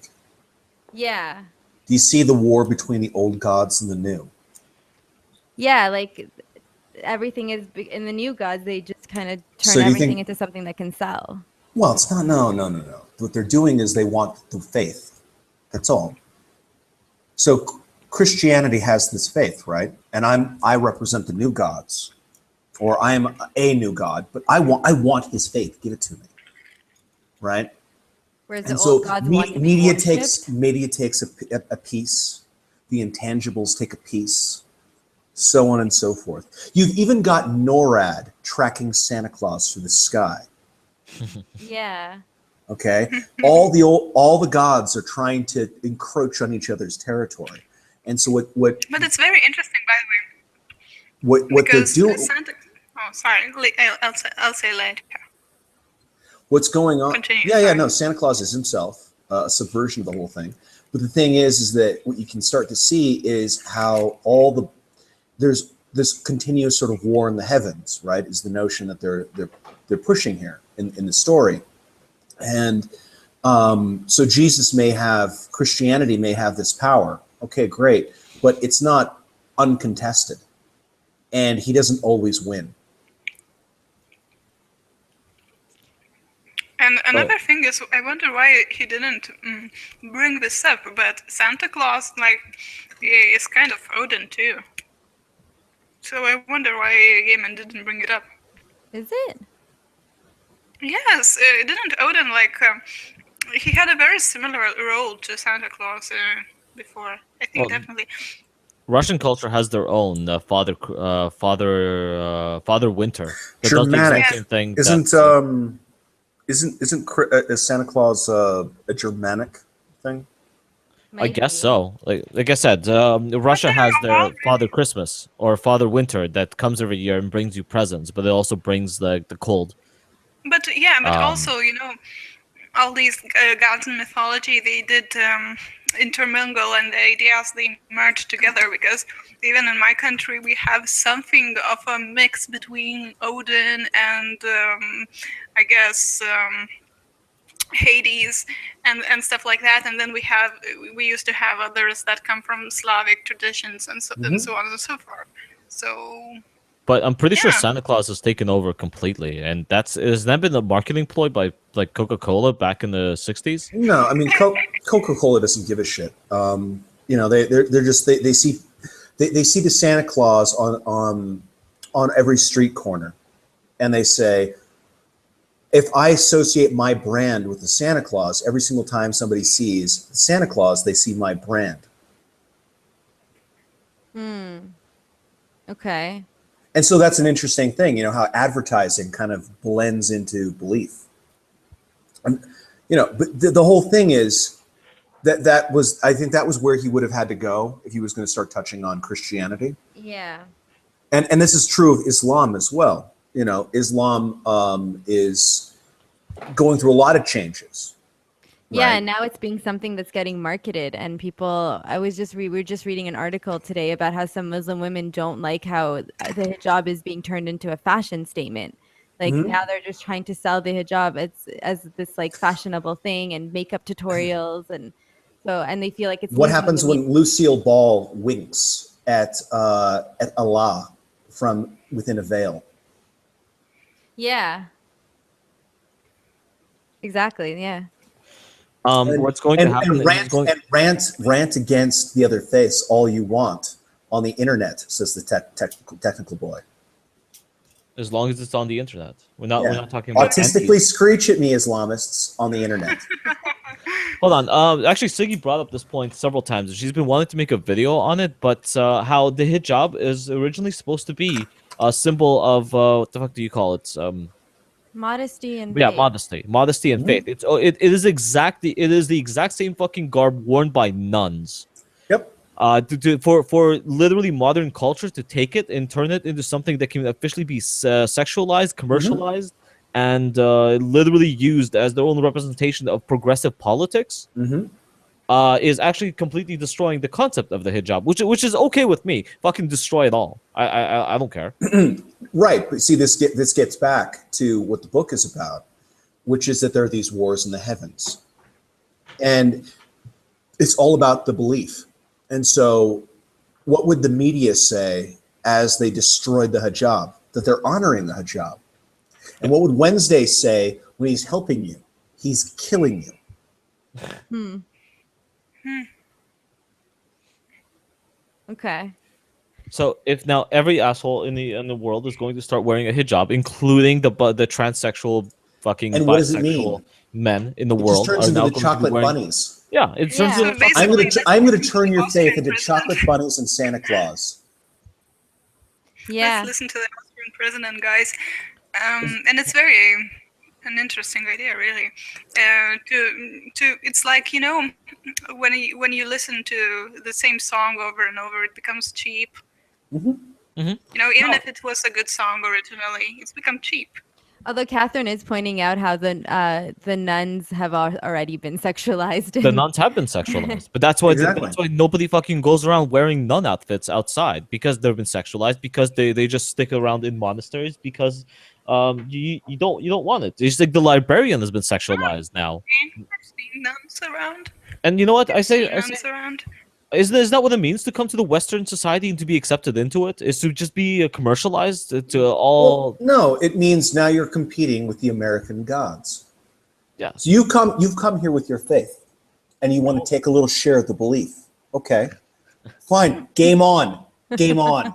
I will take your faith, and We they will take it. We will and the commercialize people it. that believe in you won't even realize it. That after a while you're believing in the intangibles and the fat kid and the whole thing, and it's over. Thanks Look, for playing. You're a product. last night we were joking. I think it was Trigger who came on and he's asked people to see if they can help him write a oh, fuck, what do you call it? Basically a character, a female Muslim character for like a comic book where he's already started to turn the culture into consumable media for all of us to trivialize at this point. Well, Like you were going to see a Everybody Loves Raymond Muslim edition at some point, and they're going to turn that Sure. culture and these things into jokes on TV.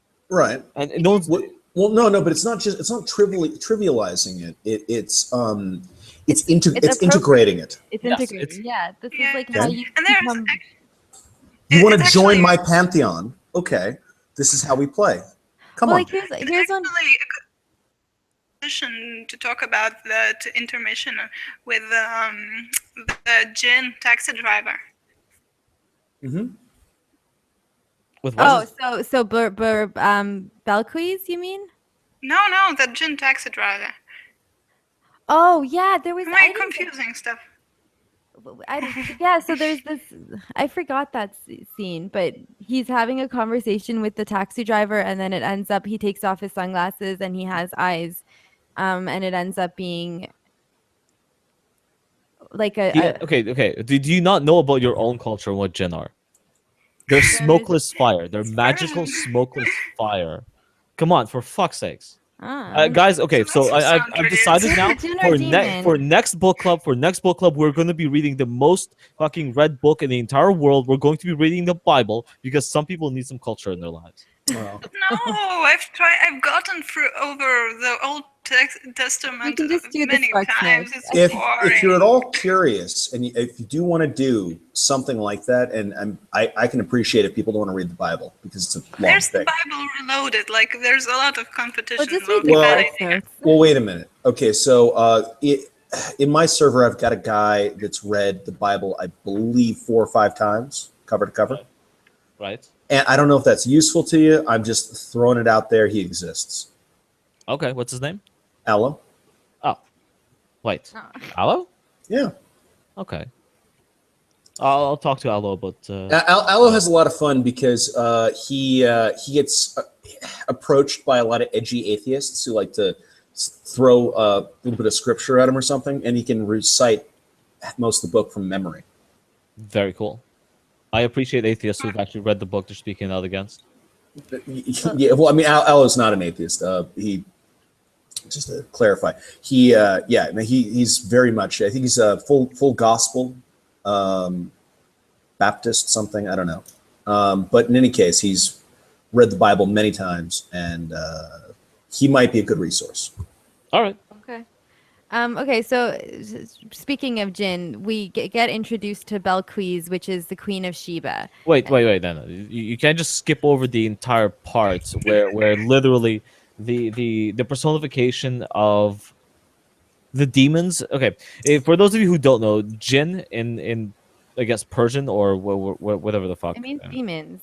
It doesn't mean demons. They have angels, they have God, and then they have everything else, like everything else. Fucking house spirits, other gods, they all classify them as jinn. They have nothing other than jinn. No ghosts, nothing. Everything is jinn. He even makes in the Middle East they also say the jinn like to live in dirty places and will inhabit dirty places like junkyards and garbage fields. That's why that's why a lot of the Middle Eastern cultures value cleanliness so much. That way the bad spirits don't come and live with you. What the taxi driver Jin starts complaining about is that when he's brought here, the people have no idea what the hell he is or what he's supposed to represent. And he even almost starts crying that jinn aren't there to grant wishes. What is this false thing that people believe in? Oh yeah, they say every time someone meets Disney me, they ask me for a wish or something. Yes. No, I guess the Aladdin, the Genie, yeah. I think genie comes from jinn, like the root Yes, word of it does. I genie. It thought does. so. Anyway, But that's not what the jinn do. The jinn are actually evil demon, evil trickster yeah. demons, and are actually portrayed in the Old Testament as they were tricked to worship they were tricked to work for Solomon, King Solomon, to build the old ancient Jewish temples. Yeah, the whole point is that if you ever find out the jinn's name, you have control over him. And King Solomon discovered the real name of the king or the jinn, and therefore he could control all jinn. By the way, I just want to throw this in quickly. Uh, have you noticed how all these gods that come from other places live like the typical stereotype of that culture? Mhm. Like the Eastern Euros, the Russians, they live in this small apartment and they sleep on sofas and eat cabbage. And the Middle Eastern jinn is a taxi driver. It's quite entertaining.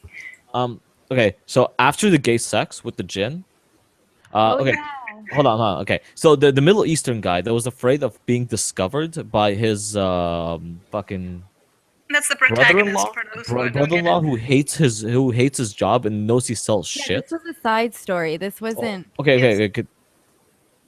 like Just What? explaining who he. What? you're confusing it because you're making I'm trying to stick to the same thing. You keep taking the weird places. I'm just trying to tell the story.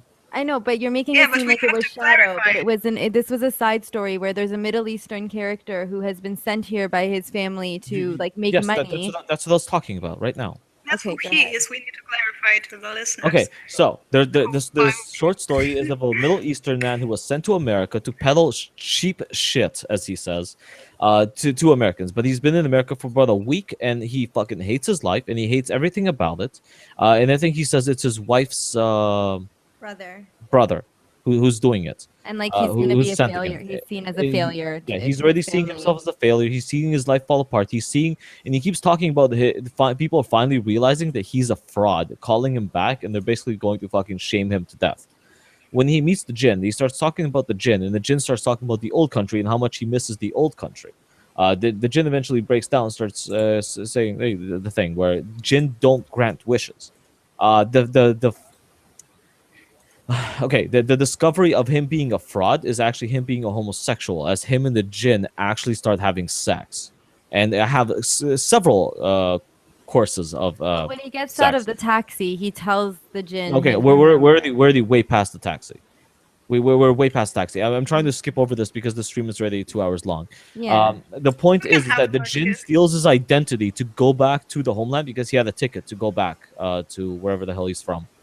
I forget which country he's from. The Jinn steals his identity and leaves his old identity. And the guy finally accepts himself as a homosexual and takes on the fake identity of being a cab driver, actually fulfilling his dream of not wanting to go back to his fake fucking life. Yeah, it's pretty cool. Yeah, exactly.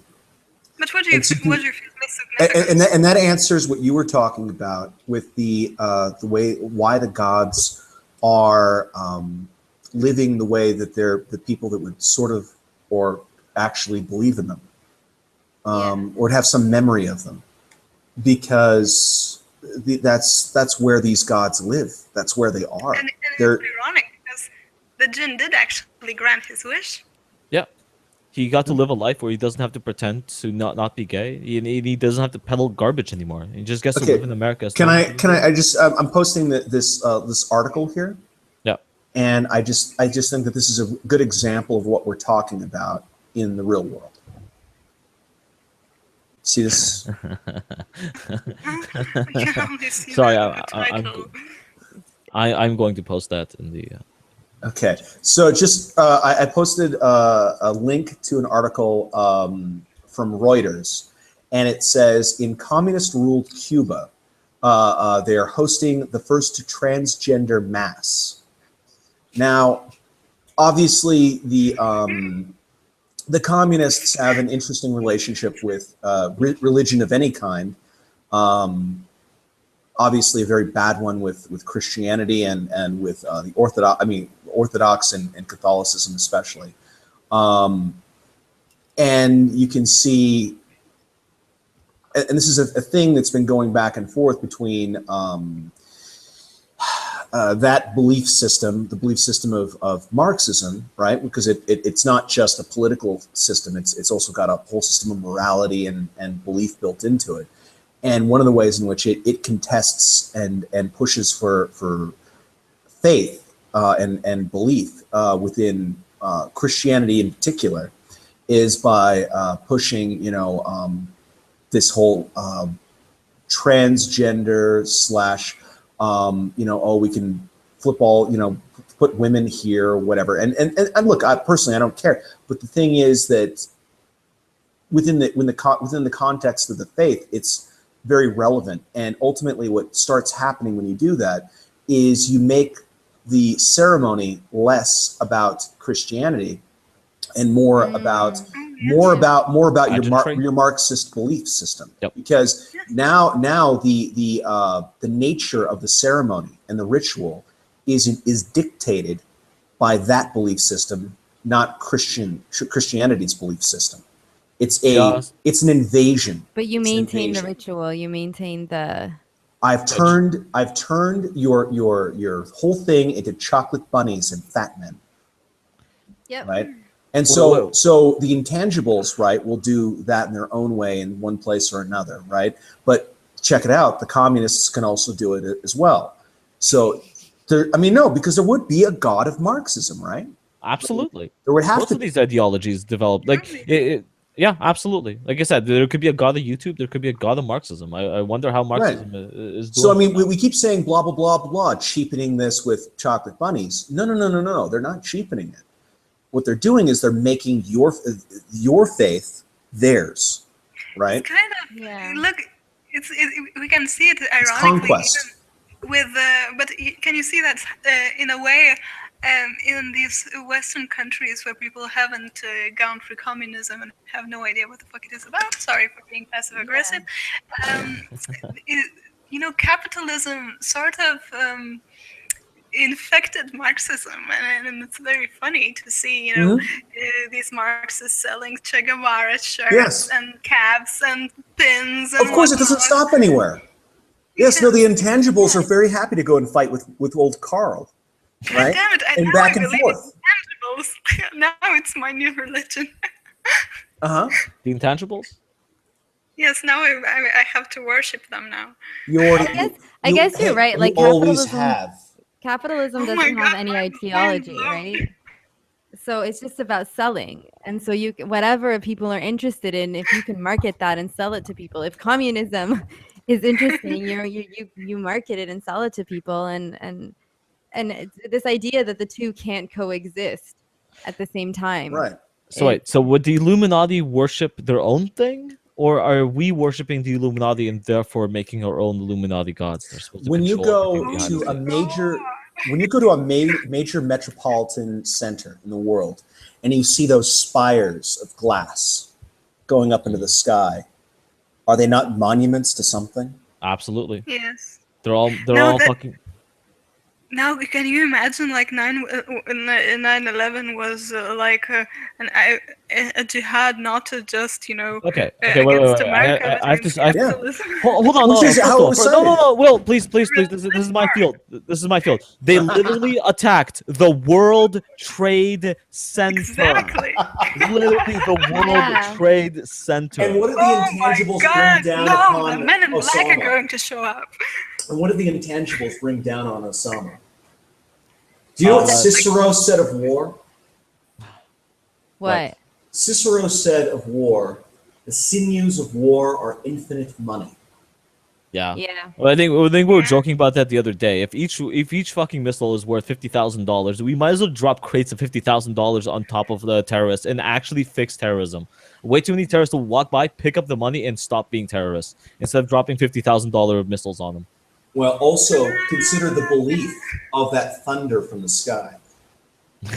Yeah. No, absolutely. Trump dropping the mother of all bombs. Right, that was the whole idea with that, right? I mean, the shock and awe.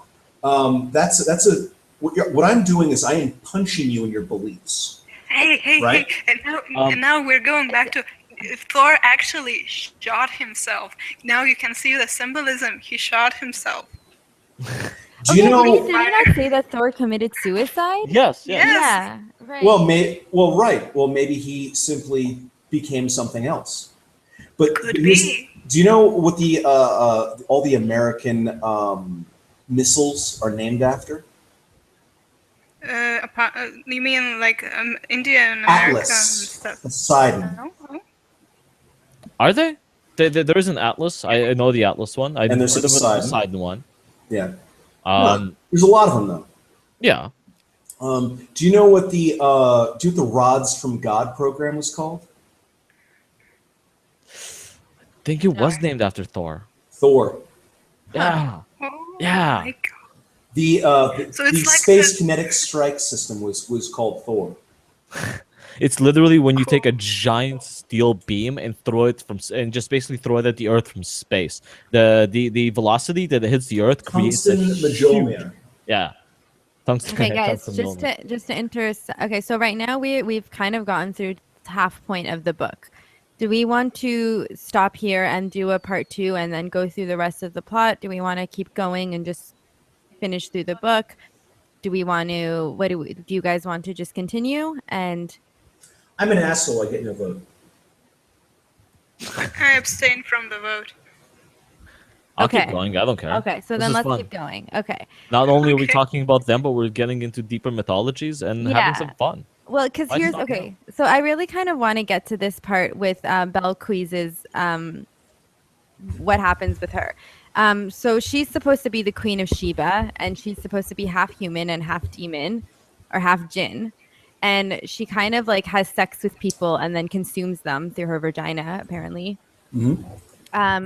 And she's very like minor. Like there's only this one paragraph about her, which is interesting to me because later tonight, if we do end up watching the show, she has a character in the show. So I'm wondering if it's going to be different and they're going to make her a bigger character or not, and how like Possibly. maybe yeah, because in the book They there's have this to just one expand section of her. Yeah. How many episodes is there? Right now, one. No, Yeah. I meant how many are I don't know. supposed to be? I'm Okay, guessing right. there'll I be think the second 18. one's Like they just might do a chapter per episode or something. I will have to figure it Ah. out. But so in the scene, technical boy, some passenger, some John comes up and tries to pick up. Oh, so in the book she's a prostitute. Mhm. And so she gets off of getting men to worship her and have sex with them, and then she'll consume them, I guess. And does she kill them after Well, having yeah. sex with them, or Well, what okay. happens when a god kills you? Does a god necessarily take become your part of life? Or absorb you into himself. Well, maybe the god inhabits you. I mean, because again, these are creatures of meme, No, right? it's like a sacrifice. It's a sacrifice. Yeah, of your thousands of screaming little sperm. More than that. Yes. Oh, there's the goddess of porn, definitely. Oh, of course. Oh, imagine what she's made out Oh of. God! Oh God! Oh God! I Don't wish they stop! would have touched on that. Like the goddess of sex, like she's the only Oh, you say that like there's one. Yeah. that's true, but That's she's the only one that's a really- god feeding frenzy. Sex. Well, she could be like one with multiple aspects. I Yeah, guess. yeah. There's like one god of sex, like there's one god of war. Come on. No, There's way she too literally many. says. Hold on, she literally says in the book, "Worship me, worship my vagina," and that's why she intensifies the pleasure, so people only focus all of it on her, and she feeds off of it. It's But- really stupid, though. She should have become a porn star. But she's, More I don't think worship. she's good looking. And then the description of her was not a very good looking person. Hmm. And absolutely, Maybe. she could easily become a cam girl. But who worships cam girls and these it, days? she's kind of like struggling to get by too. Like she's Mm-hmm. she's on the street, she's trying to pick up people, but she doesn't really like. Isn't she described like a $20 hooker? Yeah, kind of. That's it. Yeah. So what the hell's a $20 hooker? Well, wait a minute. Why do you think that Lucille She's a god.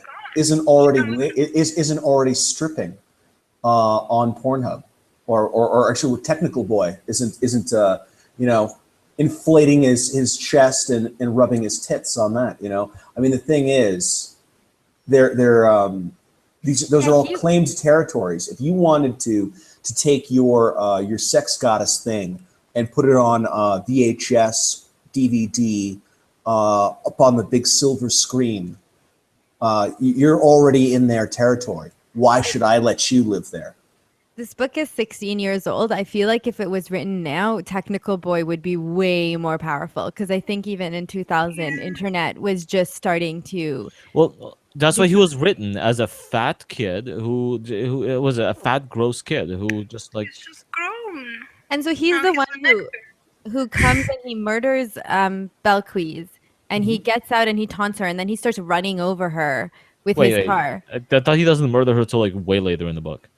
No. Oh, yeah, that's later. Because but right now, whatever. we just hit the part where we talk about her and how she absorbs somebody through her vagina Well, and just completely No, consumes and somebody. this is all one section. It's the interlude of the well, story. Well, Technical Boy is in Gaiman's book is actually one of the he's a very powerful god. Okay, that makes sense. He's not minor at all. But what he is he's so new that nobody takes him seriously, and everyone fucking keeps laughing at him. And that is one of the reasons why he's such a fucking spastic rage tard, because he's just like, I could eat you all, you know? Like, who has the most power? So okay, like, based on Wikipedia's He fandom, literally they're saying says he can Technical eat Boy you is the all. god of the internet. Yeah, That's wrong. He says He's the who god he of wants to technology. right.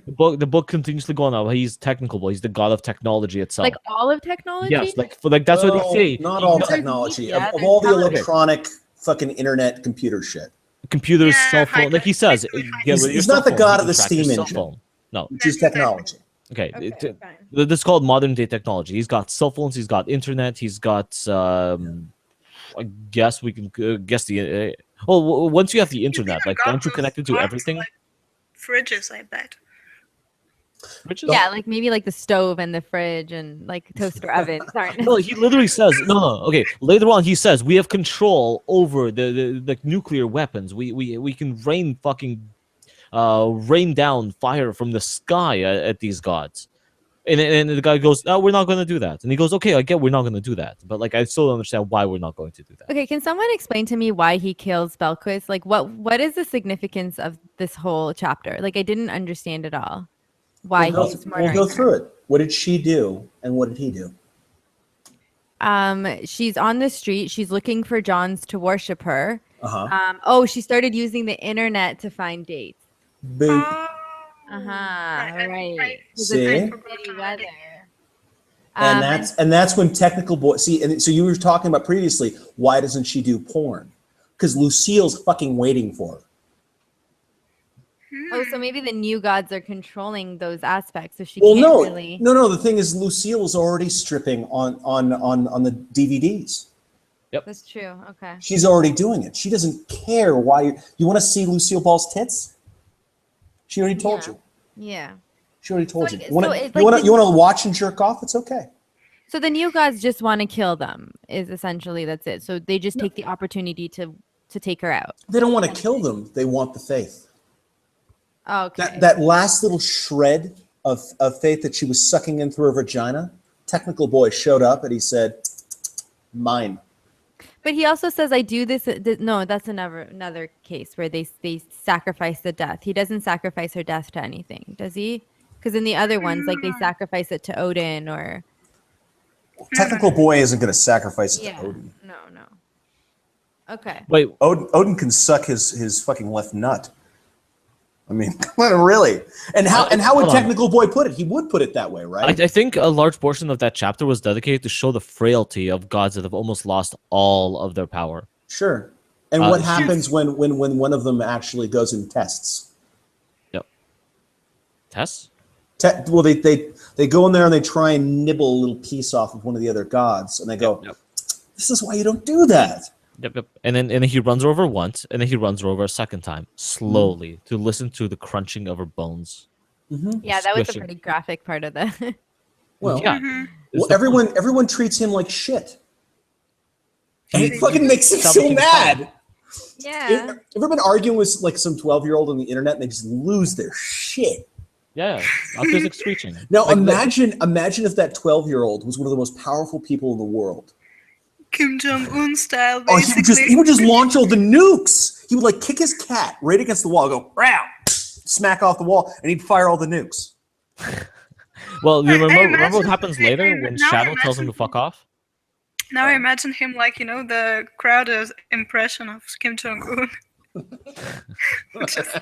No, but if you guys remember later on in the book, he actually wants to sit down and talk to Shadow in the hotel, Yeah, and then Shadow basically goes, Yeah. I don't want to fucking talk to you. Get the fuck out of here.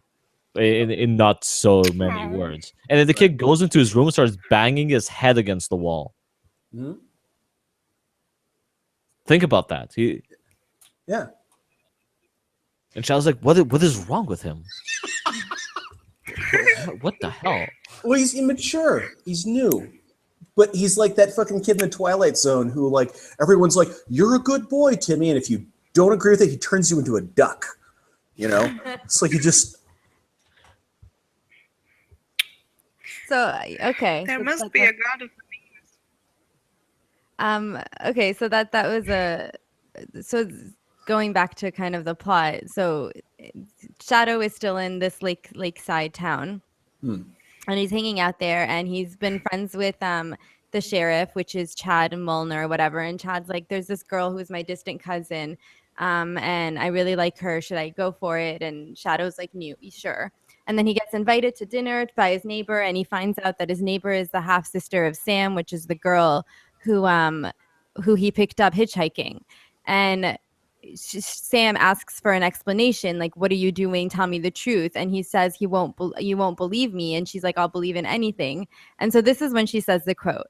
And I think this is probably my favorite part or my favorite quote in the entire book. It's really long, but I want to read it anyways. Are you guys cool with that? Yep.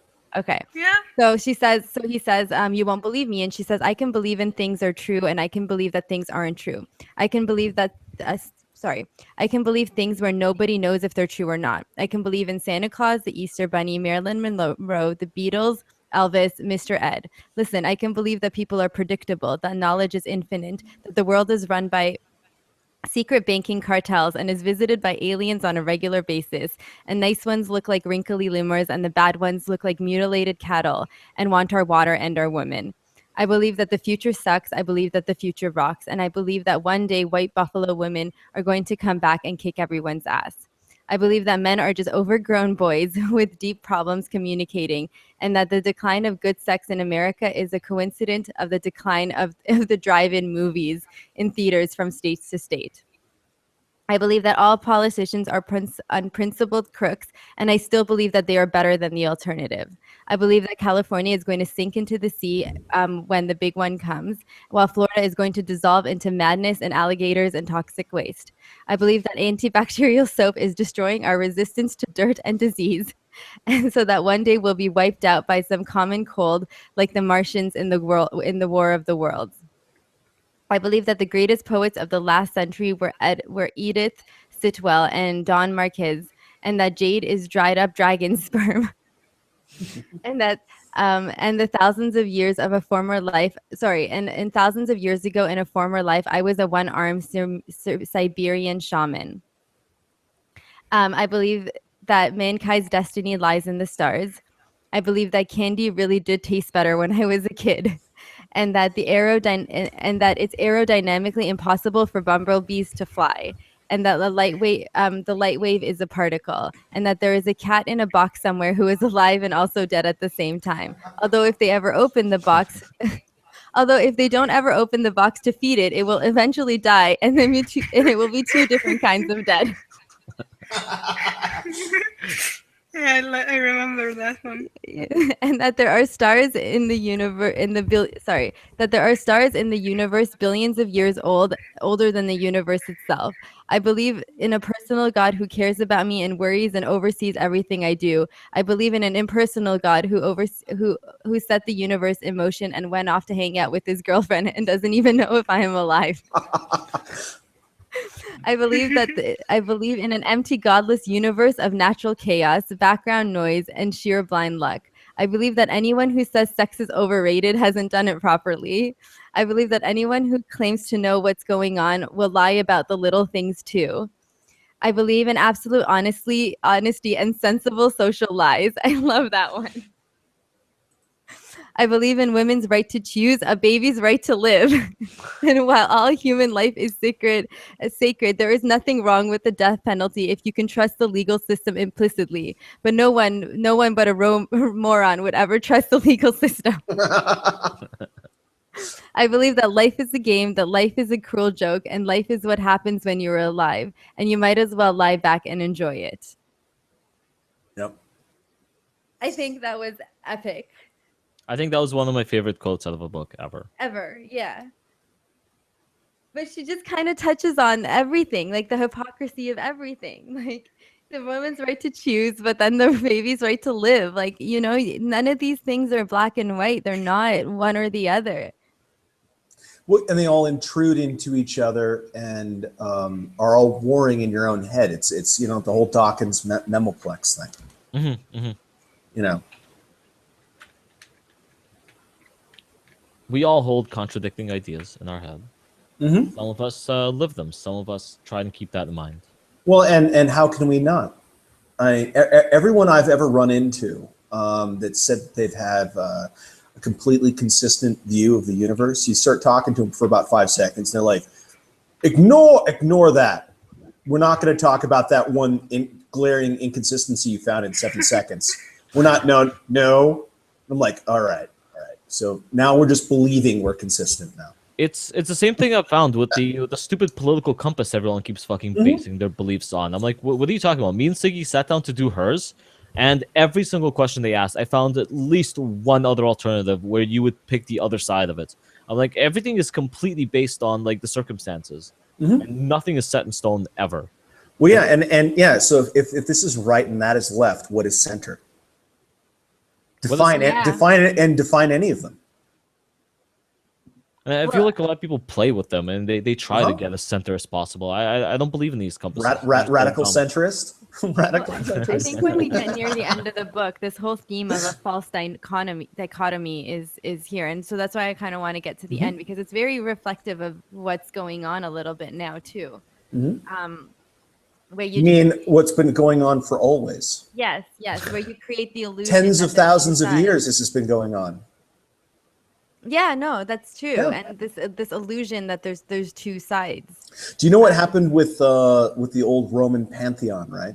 When the Romans inducted peoples into their empire, they would give their gods a place in the Roman pantheon.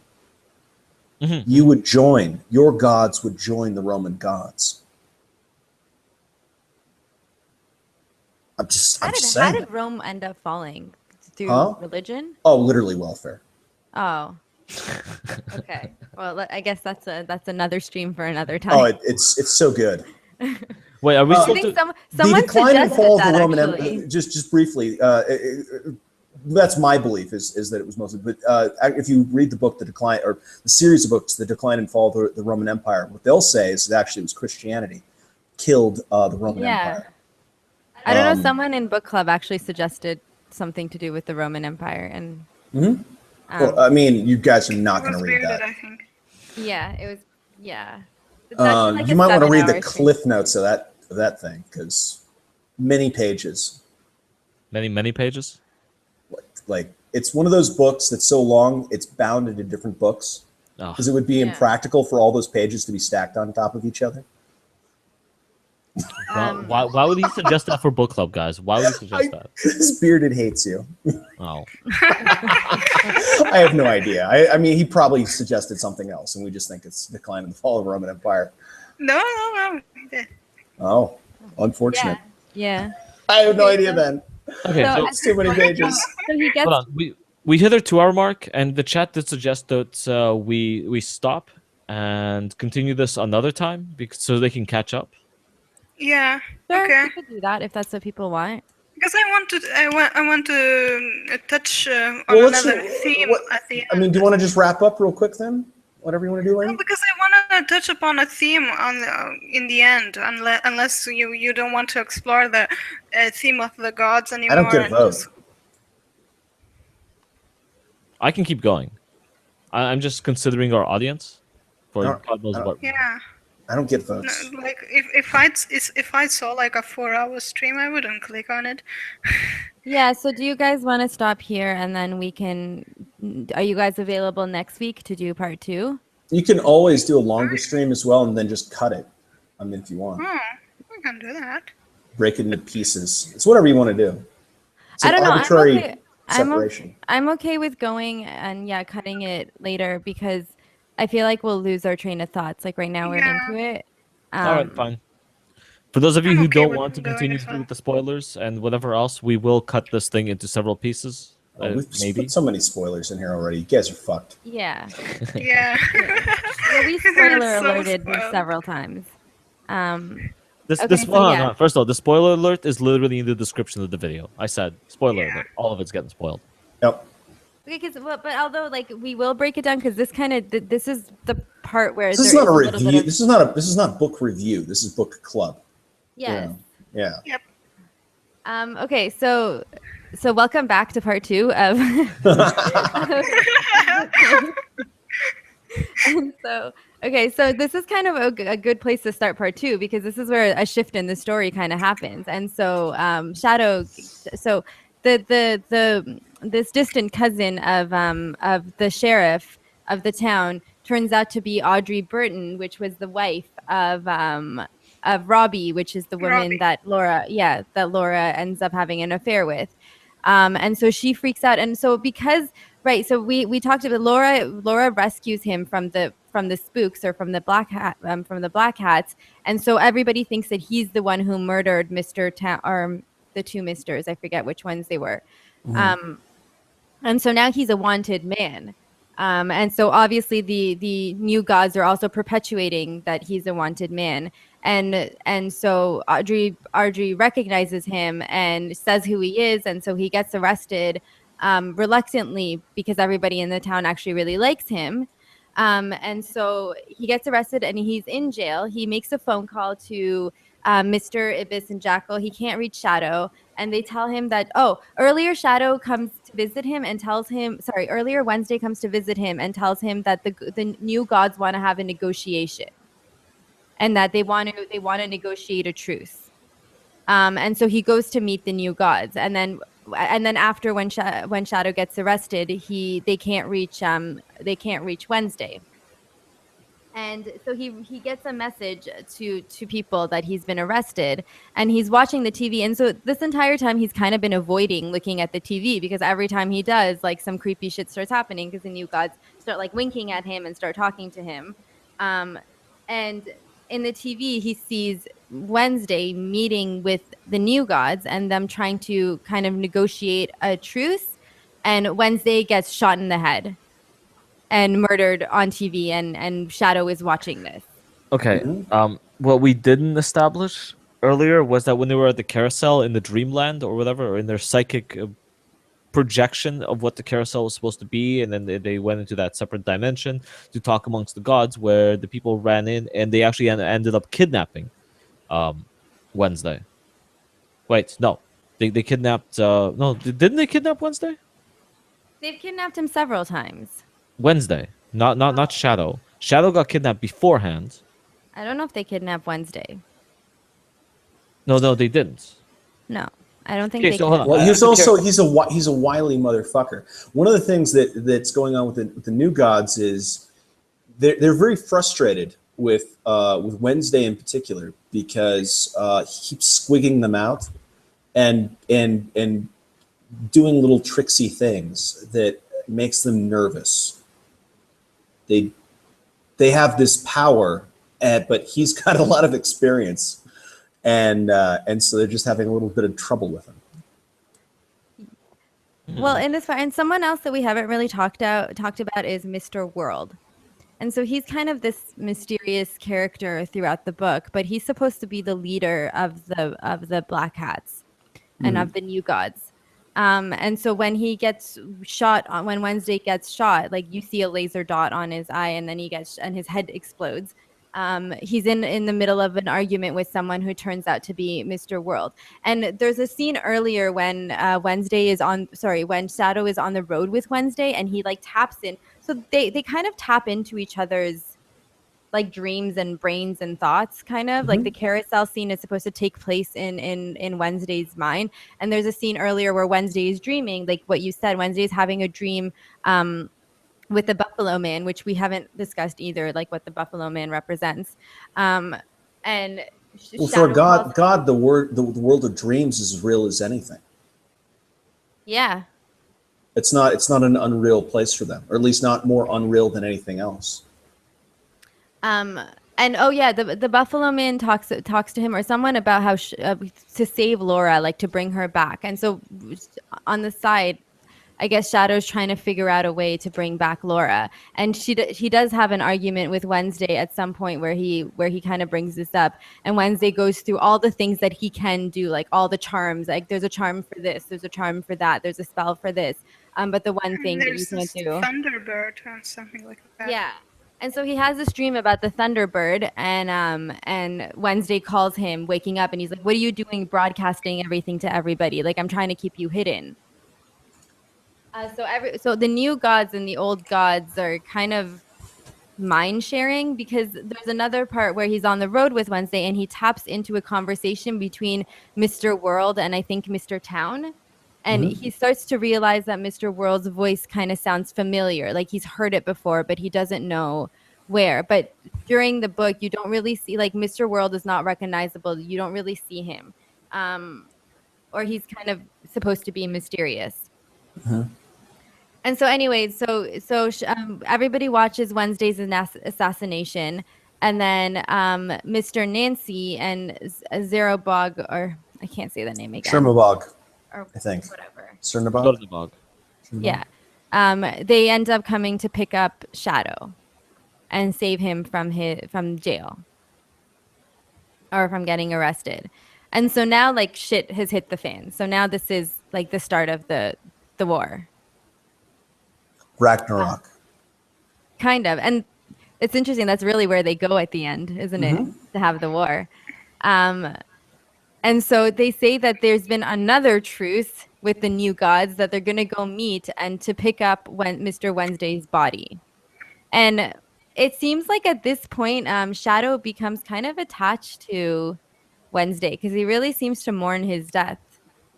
And like it doesn't really want to believe it at first. And then like everyone's like, no, this is real. This actually happened. And so they go and they meet in this like barn or something, which is supposed to be like an area where no magic or something can happen. Okay. They went to the center of America, which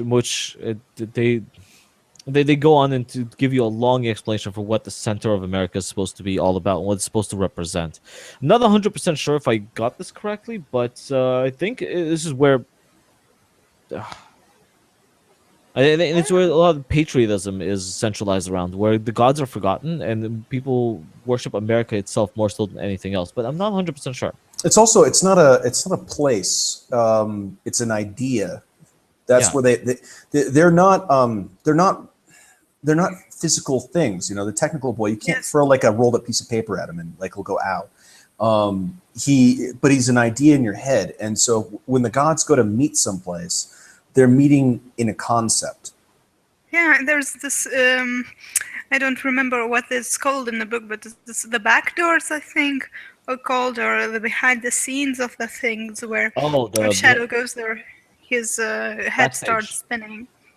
So they're saying that backstage, So the center of America is supposed to be somewhere between Kansas, somewhere near Kansas, and it's like a hog farm. And they didn't want, so they were trying to deter tourists from coming there. So it's like this place that not deter. The whole point was that it was supposed to represent. They gave you the backstory of the center of America. They thought that's where they were going to stick the capital, and that's where everyone was going to come, and that's what everyone was going to be really happy about. And then it was going to, when they decided to move the capital to not there, they thought it'd still be a huge tourist attraction, and then they set it up to be a giant tourist attraction, but nobody came. So it's another one of these concepts that's fallen to the wayside. No, but it's saying that it's on Ju- some guy named Johnny Gribb's Yes. farm, and he Yes. didn't want millions of tourists coming and trampling all over and upsetting his hogs and stuff. So it's, I guess, supposed to be somewhere very hidden. It's just like the world's biggest carousel, the one they were at before. The concept of the world's biggest carousel nobody cares about, nobody wants to be at, and nobody cares. It's just another a long forgotten concept that still exists, but like no one pays attention to. It may not even have any physical manifestation anymore.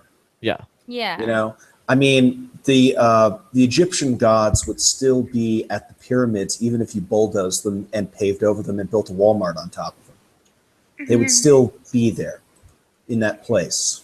Like that It farm just might wouldn't not be in this necessarily world exist anymore. Okay. Just Okay. because remember the carousel. The carousel wasn't actually But there. I'm just wondering why, like, because Shadow and Zennerberg or whatever keep Turnabog. Turnabog keep saying, like, how do you know this is going to be truce? Wednesday went for a truce, and it was something about this specific location where I think it was Mr. Nancy who kept emphasizing, like, no, like in this area nothing can happen, like how this wouldn't be a setup. Hmm. So I thought it was something to do with that specific place where they were sure that it wasn't going to be a setup. Um, but anyway, so they get there and it's this Okay. kind of like a Hold motel. on. Is there a significance to them picking territories to meet where they have not as much power as they would? Like the concept of meeting by the long forgotten world's grandest, biggest, most fanciest carousel that nobody gives a shit about. How much power did they have there? I know they like meeting at these no man's lands territories because they're clearly all somewhat afraid of each other. Yeah, maybe. Well, And because they can intrude into each other. Right. It's like when what's her face started messing on the internet. yeah, It's like, okay, I can drain you dry now, So- sister. Like Odin wouldn't want to bring them all to like his place of like Valhalla he because could then they kill could start them. intruding on him. They're Well, like, let's but also he could kill them. yes. So you go to the no man's land of the world's biggest carousel nobody gives a shit about, Yeah, or so the maybe, center like, of America forgotten that nobody places, remembers. Yes, or- that's what yeah. you're saying. This place is really really bad because no one even knows it exists anymore. No one remembers. No one cares. There's just like few people, and there's like so little belief there that even they become a little bit less powerful. And it's just it's the state of like this thing that used to be. yeah. Okay. So I guess, yeah. And they would be all a little bit afraid of each other. So they get there to the center of America in a park, and it's like a little hotel.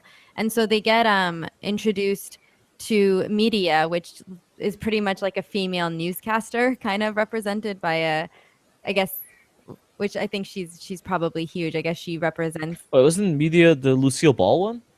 Well, no, she doesn't have one face. Okay, right, because Yeah. she's all the faces. She's Hollywood. Yeah, Yeah. she'll be Humphrey Bogart one moment, John Wayne another, and I don't know, name the porn star 5 seconds after that. I mean, she doesn't care. Yeah. You know? Like she And then is she'll read you the literally news. media. Yeah. She's the news, she's the television, she's kind of, what's brainwashing all of us. Well, she's that bright screen that you sit in front of and spend enormous amounts of time listening to. And so they meet her and this is where they meet Technical Boy again, I guess. And so they Yeah. go into the rooms and media comes into to Shadow and tries to convince him to join their side again. And he says, no, I still work for Wednesday. Like I still, he's not going to move. And then she starts threatening him. Like, I'm going to make everything hard for you. I'm going to make your life miserable, like that kind of stuff. And then he has an encounter with Technical Boy, which I didn't really understand either, but he gets really irritated with him and kicks him out. What was Technical Boy not wanting to be alone? Is he just so not used to being not like okay again we just established that they're in this non-belief space, the space that like no one gives a shit about, where almost none of them have any power. Is that what's happening? He's so new, he's such a new god, and so he's used to being so powerful that he's in this place that he's got no access to anything. He says to himself, there's no bars here. He feels like he's unconnected. There's no internet out in the middle of this. of this thing. There's no technology. It's just a simple plain barn in a long forgotten place. Right. Could be. And he's also, despite being a god, a concept and whatever, he's still a kid. Well, he kind of I felt like he was kind of looking for a friend in Shadow. He might be Yeah. trying to Yeah, play. because he says like my room is creeping me out or something, Yeah, which is like funny, like an internet person who spends all day alone. Yeah. no. Can't be On the alone. internet, was the you're idea. never alone. You're never Yeah. alone on the Yeah. internet. And Yeah. and where was there even internet connection in that place? I don't think so. No, that's the No. thing. Yeah, there's no bars. I Like, don't think literally, like, the Wi-Fi bars was themselves, strong back there's in no bars. 2000. And to be very clear, when we're saying bars, we're talking about cell phone reception. Yes, they're like the bars of cell phone reception that you read. Yeah, we're not talking about a place where people sit around and have drinks. Yes. He's cut off. There's a She's no god. longer connected. There's a god of bars too. And I guess being in that location, they are cut off with whoever does worship them. So they do probably feel weaker. So yeah, so he tells him to get lost pretty much, and then he can't sleep, and so he goes in to have a discussion with like one of the drivers of the new gods, and so he realizes he is low Doesn't key he go Lee for a Smith. smoke? Whatever, it doesn't matter. And Whoa. low key Smith is Loki. Lie Smith. Lie Lie Smith. Smith. Smith. Yes, Loki Lie Smith. And he was actually Shadow's roommate or cellmate when he was in prison. And so Loki tells him, "Oh, this was a coincidence." And Shadow points out, "Wait, like, aren't you and Odin supposed to be friends? You're both from the same kind of place." Norse Pantheon. mythology. Pantheon, yeah. Norse Yeah, the pantheon. Norse pantheon. And Loki says that him and Wednesday were never friends and that he's glad that Wednesday's dead because the war is now over. And Shadow's like, no, that the war, if anything, his death actually instigated the war. It made what Radicalized everybody. Yeah, so what Wednesday had been trying to achieve all of this time, now he got what he wants. And then he asks Loki why everybody cares about him, and Loki says that why everyone's interested in Shadow, and he says that because he was important to Wednesday, he's important to them. And so they have like a little bit of, I guess, what's the funeral, and they try to get the body, and everyone's like, oh, we will avenge his death type of thing. And they take him, and so now there has to be so they take Wednesday's body, and they're telling him Mr. World wanted Shadow to have it. And so they leave with Zeraberg and some other people. And so now there's a topic of, You mean Shadow. Chornebog? Whatever.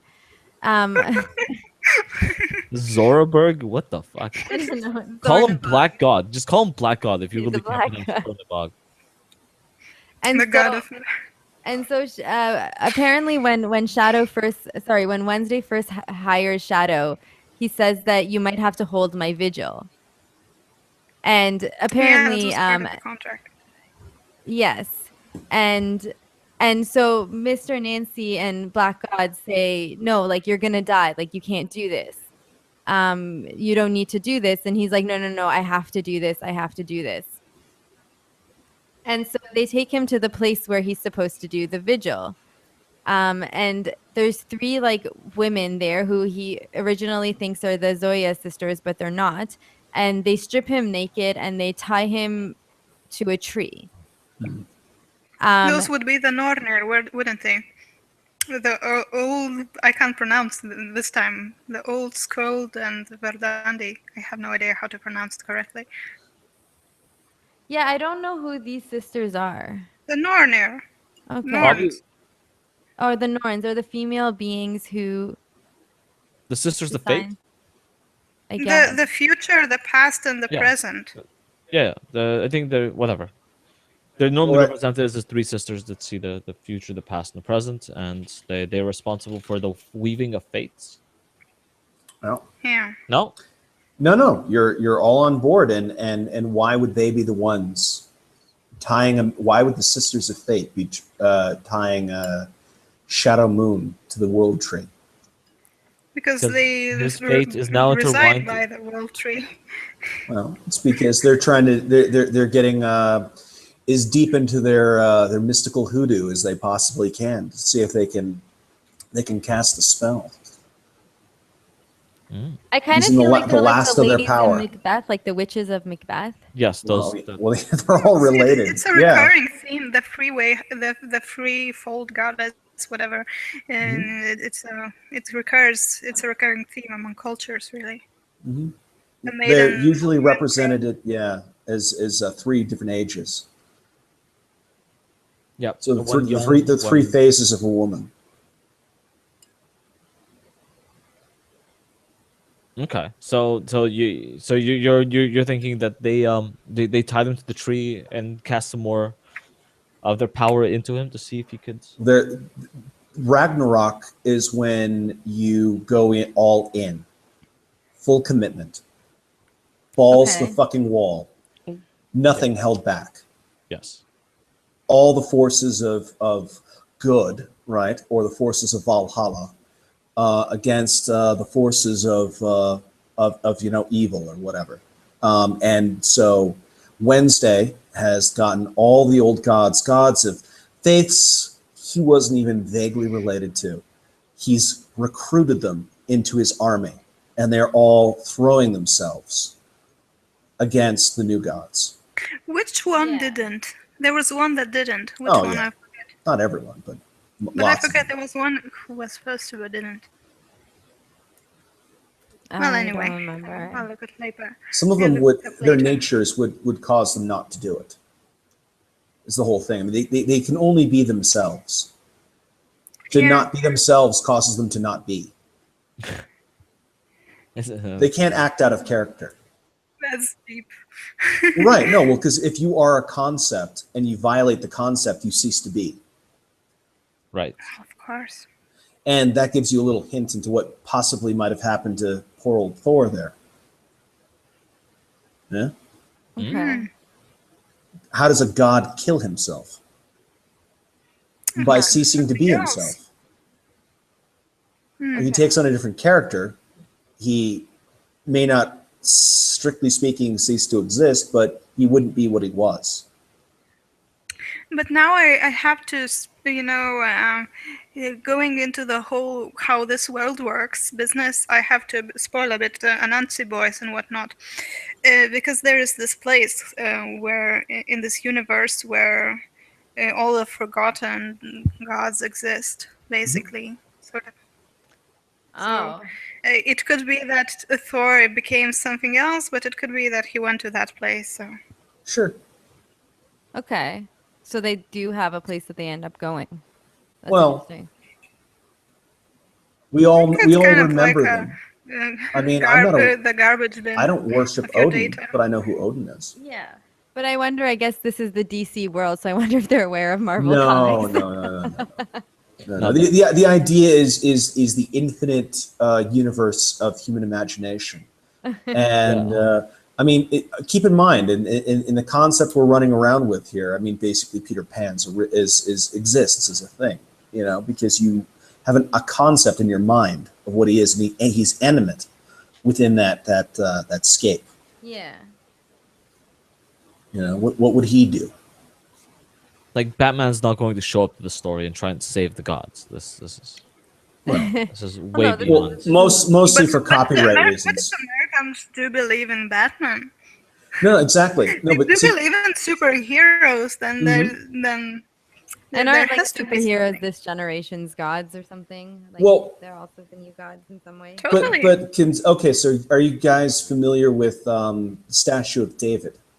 Yes, Yeah. I've seen it. Look at the Statue of David in your mind, Tiny and penis? then imagine a little flowing cape attached to that motherfucker. Yeah. Yeah. Okay, But it's this is infinite and always. This Yeah. this whole concept has been going on for always, and since the Greeks basically. no, it's been no. Well, Before look, Gilgamesh, yeah, you're right. You can't look. The Greeks were good at carving things. If there were some people off in their cave that were banging rocks together, could have made a statue of David. They would have. Wait, but aren't the people that are But there's banging rocks together also painting like half horse, half human people, and half bull, Yeah. half other people, Hmm. and either as Exactly. monsters, and then they tell stories of other people going to hunt those monsters down? Well, yeah. Well, not only that, but they were also, so the spirits of the animals, right? Yes. And the mingling of souls. Yes. yeah.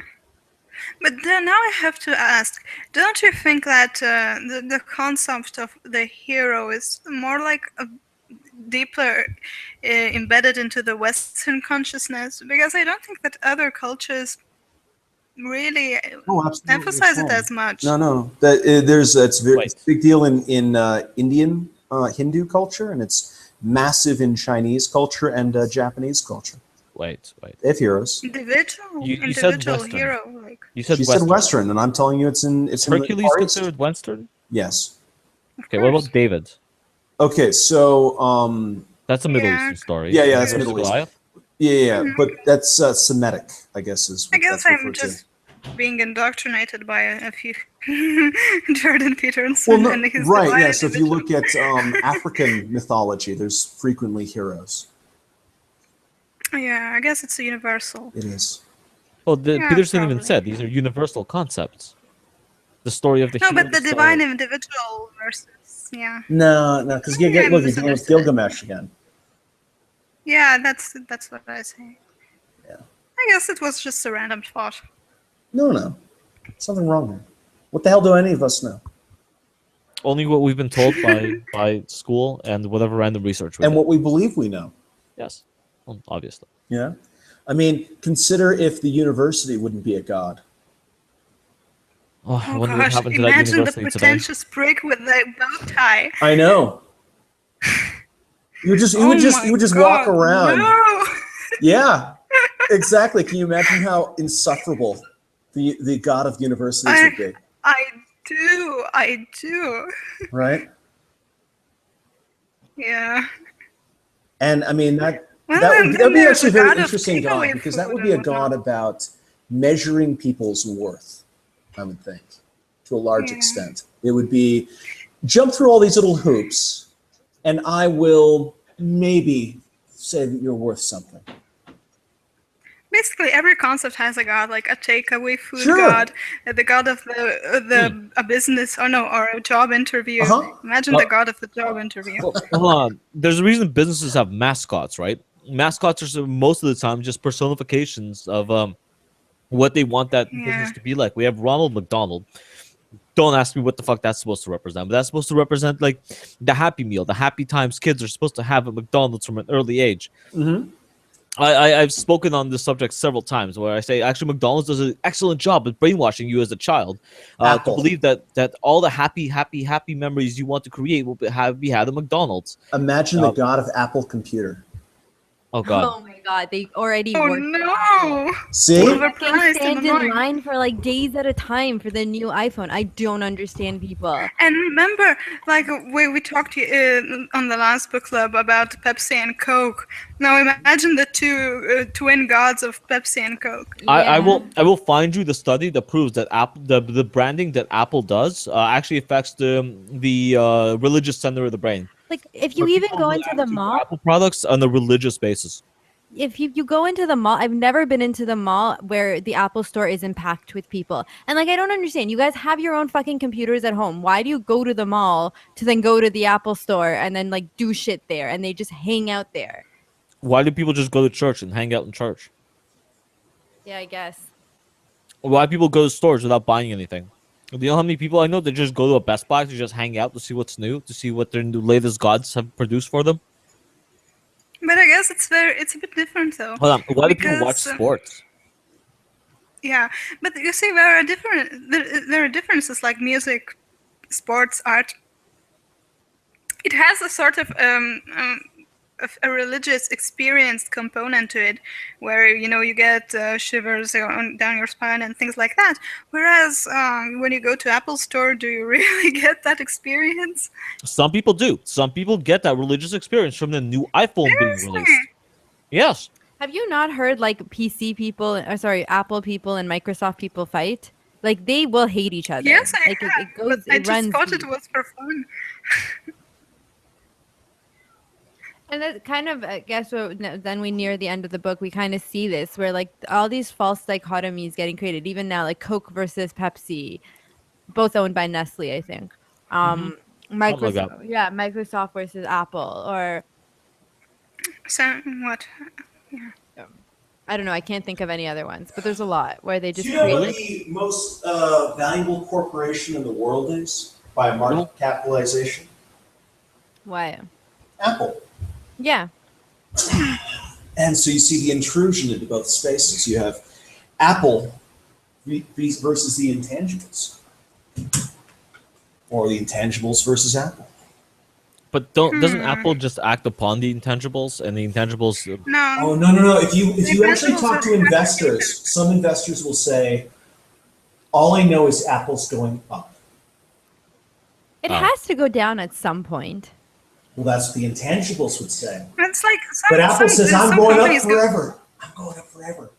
Rules But of you know, economics some don't companies apply to do me. get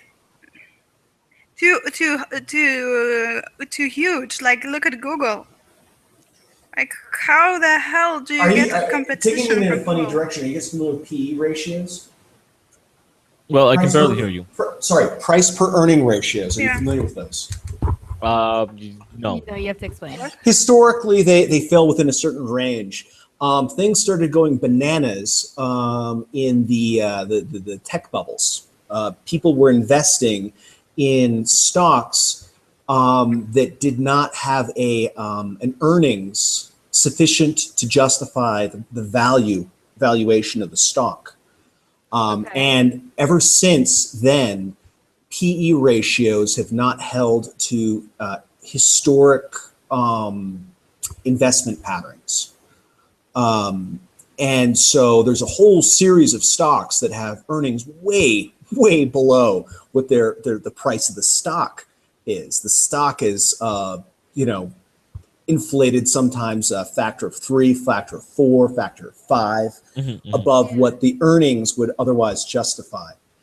Now, why do people invest in a stock that can't, if you liquidated the company, couldn't possibly justify the amount of money that's been invested into the The company? faith and belief in the potential of that company to earn more. Right. So again, if we like back off and we're just sort of looking at this in sort of a real meta way, and you look at these gods, you can see that this is maybe an assault on the intangibles. And then, of course, the crashes that ultimately happen are the intangibles going, no, bitch. Huh.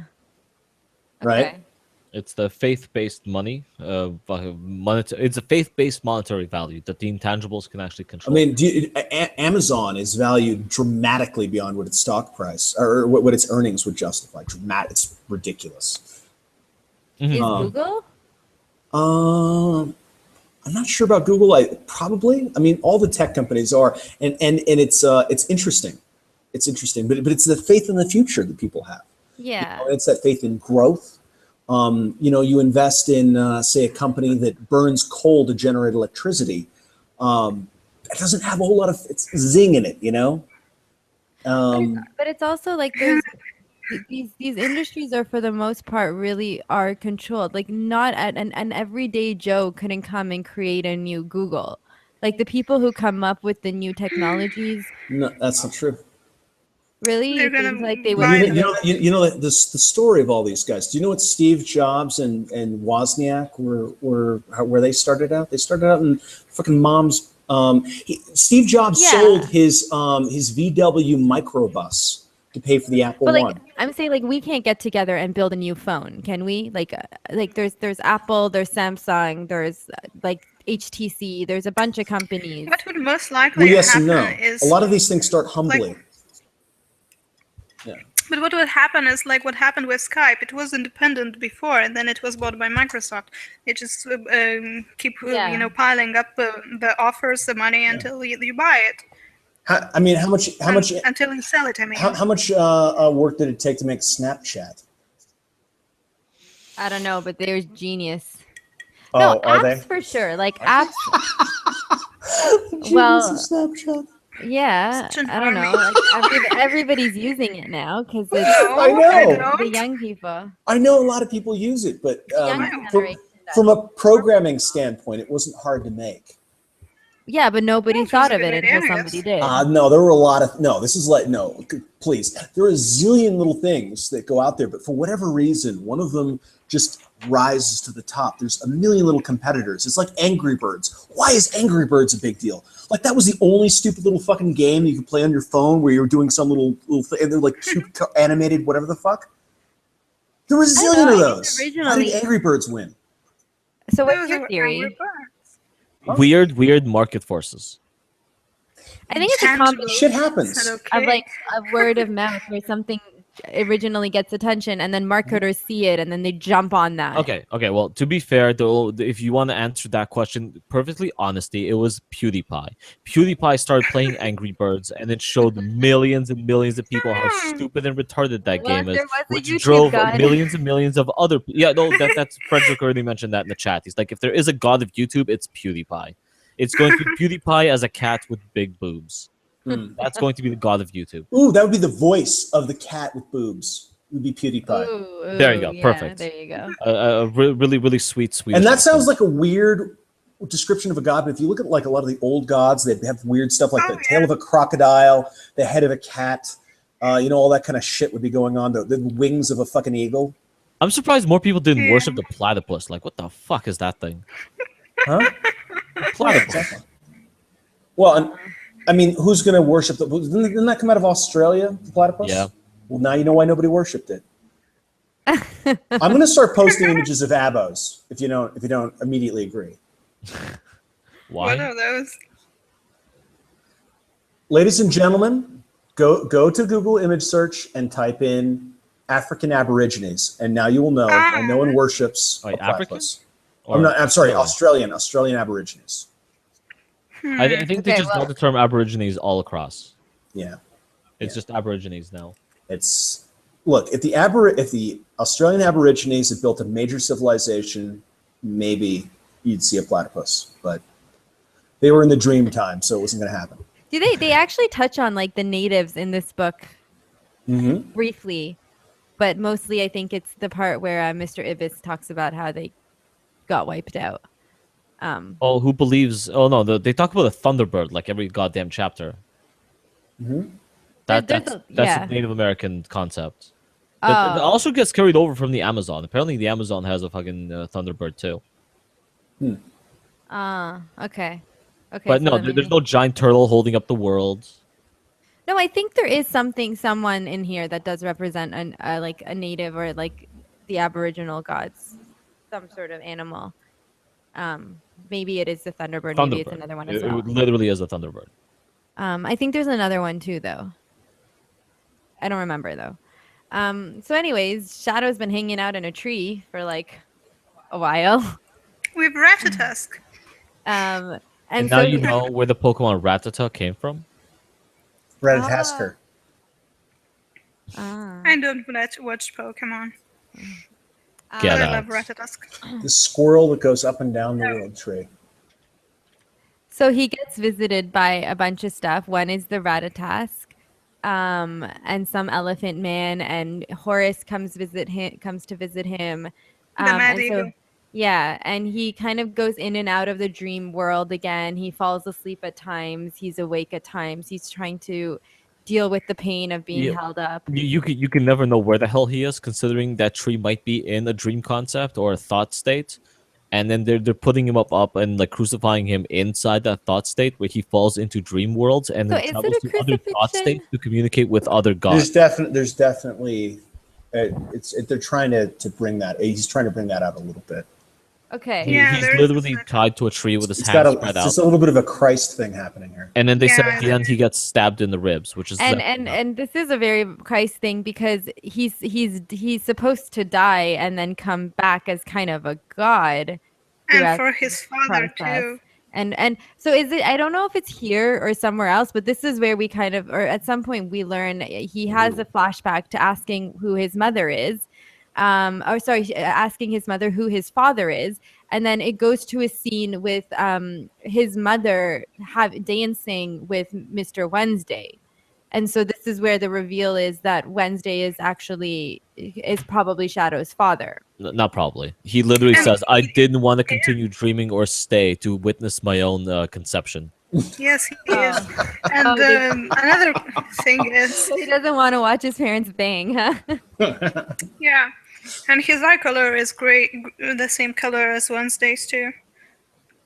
And so I think, Will, before you got here, we talked about the ambiguousness of where Shadow's ancestry is, because people in the jail don't know if he's, black, white, Mexican, Cherokee, and so so he looks like everything, but then now his father is supposed to be Odin. Mm-hmm. So I'm wondering, like, how that works. Well, God's, the question you have to start asking yourself is, what are the things that make that religion tick? And are they actually unique to Norse mythology? Okay.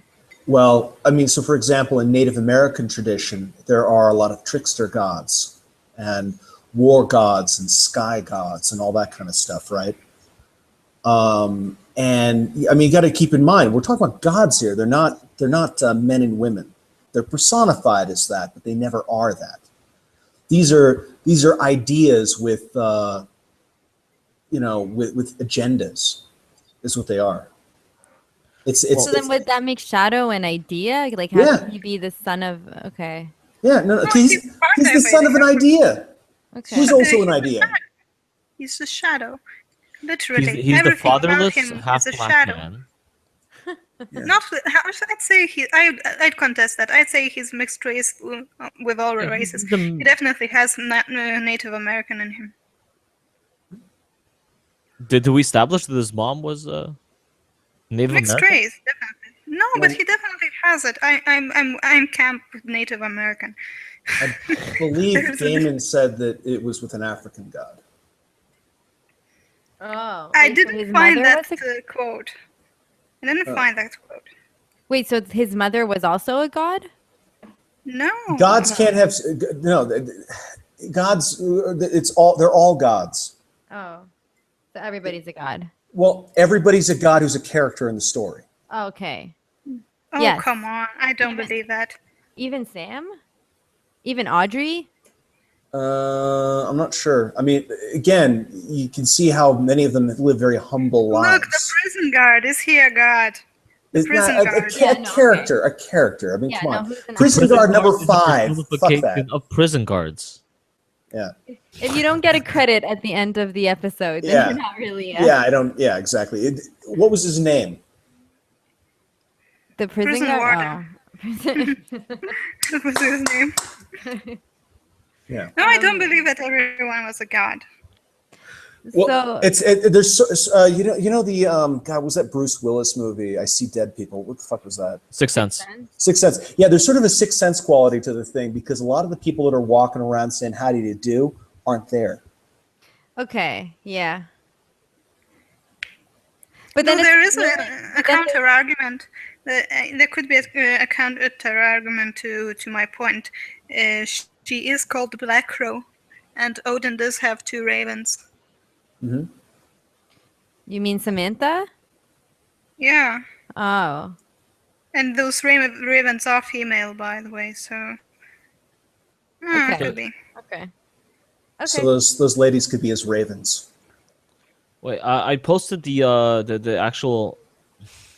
Okay, earlier on the chat, I actually posted what the mythology was supposed to be behind the ravens, or at least what they're called. I don't know if there's an actual mythology about them.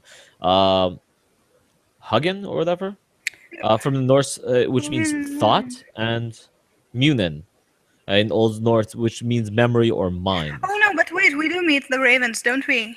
Yeah, don't they come visit him? They're the ones who tell him to go to Cairo or something. Yes, we Was do. it one? Yes, it was yes, only yes. one. Not both. It was only one. Well, anyway. Yeah, but you meet one. You also meet a lot of talking animals. Not a lot, but a couple. talking cats that Yeah. like to watch him masturbate.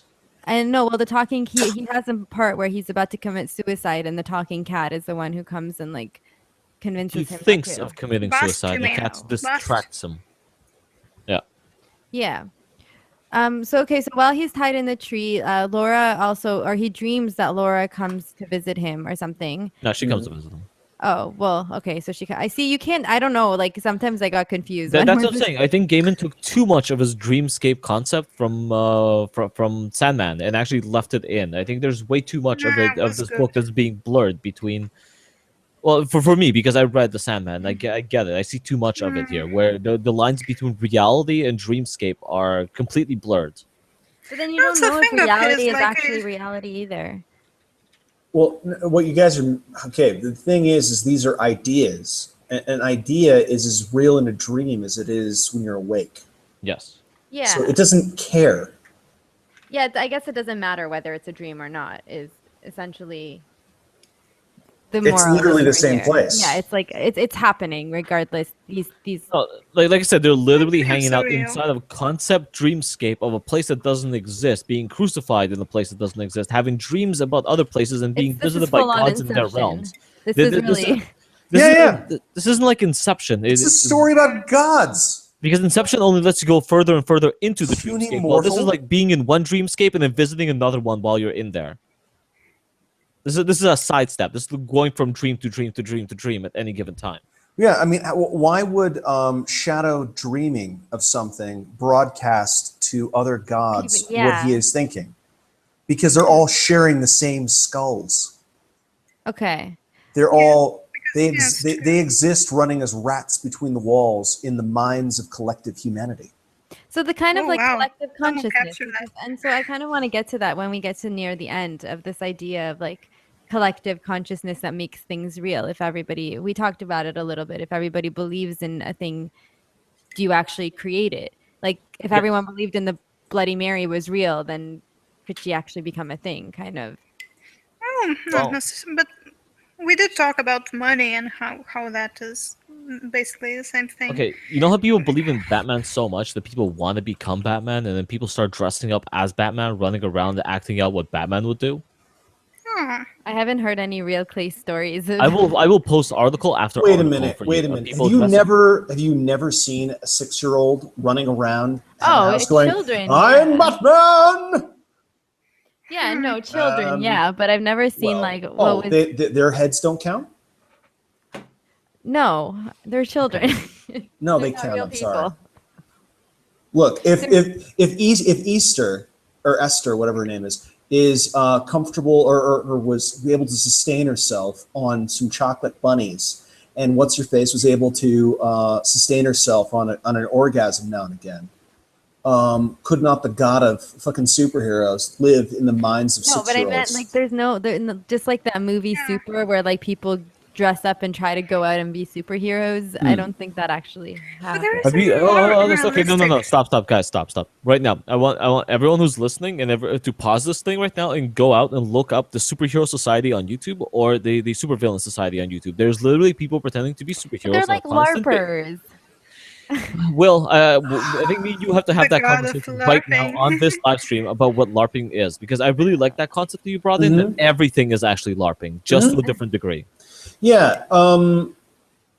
Look, if you spend time doing something and you invest your personality into it, and it changes the way you're doing stuff, it becomes a part of you. It changes the way you see the world. And I know it sounds ridiculous, but what's the difference ultimately if it changes your beliefs? I mean, I was literally, for example, I was told by a person, I won't embarrass him by saying who he was, that he bases his entire moral philosophy on that Spider-Man quote. With great power comes Great great power. responsibility. Yes, I was, yeah, and so I was having a philosophical discussion with somebody, and he said, you're like the superhero guy in the story that wouldn't save me if I don't know, was tied to a fucking train track or something. I'm like, man, I can't even interact with how infantile your philosophical system is. But that is his philosophical system. So I mean, whatever my personal opinions of his position, he really is basing his belief system on that. And it would shock you. It would shock you to realize how many people base what they believe on comic books and television characters and something their uncle once told them. I mean, it's just fucking random shit, and they'll base their whole lives on that. I But really like the what's thing more we're talking interesting? about the fucking Antifa right now, running Mhm. around pretending to be anti-fascists, dress all of them dressing up in Sure, costumes, chanting. sure, and you have all the people, all the 21st century civil rights activists larping as 1960s radicals. You Yeah, know, but what's really this is more like a metaphorical thing. This is more like LARPing and whatnot. What's really interesting to me is how actual belief can manifest literally in itself, because Mhm. this is more metaphorical. And now I thought, okay, one example is money. The other example is language. Like we take the word dog. And we only know what it means because we all collectively believe that this sound of with three letters represents this being with four legs that barks and wags its Yeah, tail. It, language is completely based on belief and it that has a whole this thing represents built-in that. concept of the dog. You know, the loyalty and the Yes. steadfastness and the selflessness of the dog. Unless So women these say things, dog, they are and then they mean literally. horny bastard. Yeah. So Okay. So I don't again he's while he's in the tree, a lot of gods visit him. Hmm. Horus, Bast, one of the Zoyas returns. Um That's definitely wait, are we Apollo. literally not touching up on the article of the British man who dressed up as Batman and started chasing down Yes, clowns? we're moving on. no, we're not. You asked for an And by example. the way, Here's the one. Okay, Zodiac. okay, great. Thanks for the example. Moving on. Um um For Loki. No, we must talk about the Zoria thing because she takes away his name. It's super duper duper Yes, so important. what was the significance of that? So she asks him to She sacrifice. completes the ritual. She completes the ritual because Shadow had some human identity before, and after this ritual, he completely becomes the Shadow. Like everything about him, he is a shadow. Okay. And so this is like pretty much him getting so I think that from the impression that I got when I was reading is that he kind of goes through these trials almost. Um Yes. and his heart gets weighed or something like that. And so Hmm. he kind of wins the trials and he gets to choose what he wants to do next. And he kind of chooses death, doesn't he? Yes, he wants death. He wants to finish this. Yeah, he because he says, I just want this to be over. That's like the last thing that he says. Well, it's from earlier on in the book when Laura keeps telling him you were never alive when you were human. You were never alive when you were with me. You were more of like decoration in a room. I know we loved each other. I know we had good times, but she says sometimes I would walk into a room and I'll live in that room and I'll leave it and leave it and turn the lights off, never realizing you were in that room the entire time. You're never Because he's a alive. shadow. And when she went to go see him on the tree, and she says, "Well," he goes, "Well, Laura, I guess I'm finally living." Yeah, or saying like he feels like he actually talks about how alive he feels um in that moment. But think about how much pain that life is. At this point, he just went through an entire ordeal of losing his wife and being introduced to everything, all these new god concepts and all these new things, but wanting to die and not be part of it at the end of it all. Wanting But to he, just he, do- not he exist. doesn't live in the end because he has lost his name. Or whatever he I guess he kind of gets reincarnated as something else. That was the whole Or point. They're yeah, sacrificing themselves. yeah. And Yes, so to themselves, himself to himself, like Odin. because Mr. Ibis comes back and tells Shadow that he is a psychopomp. Hmm.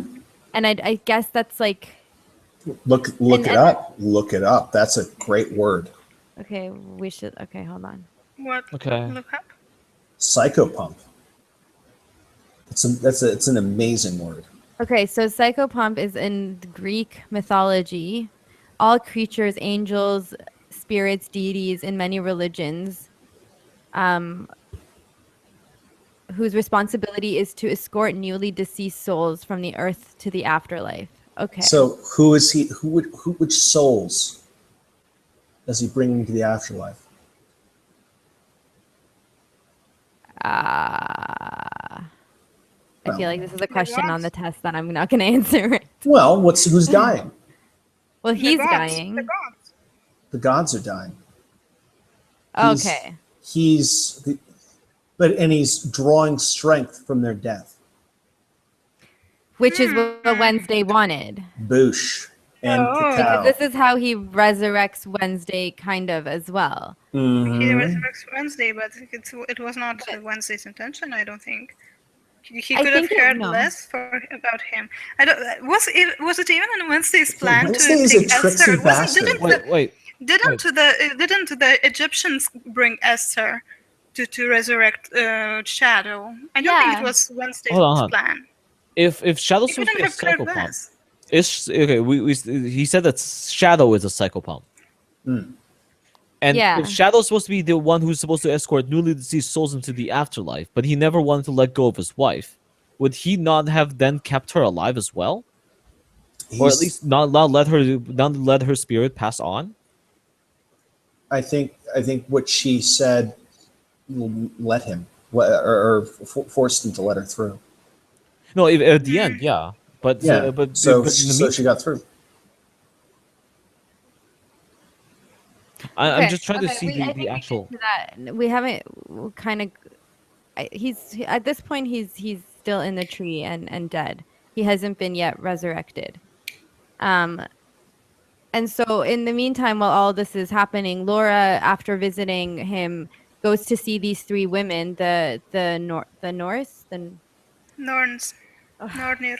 Okay. And wow, all of these names are really hard to keep up with. And so she drinks this jug of water and then very, very descriptively throws it back up.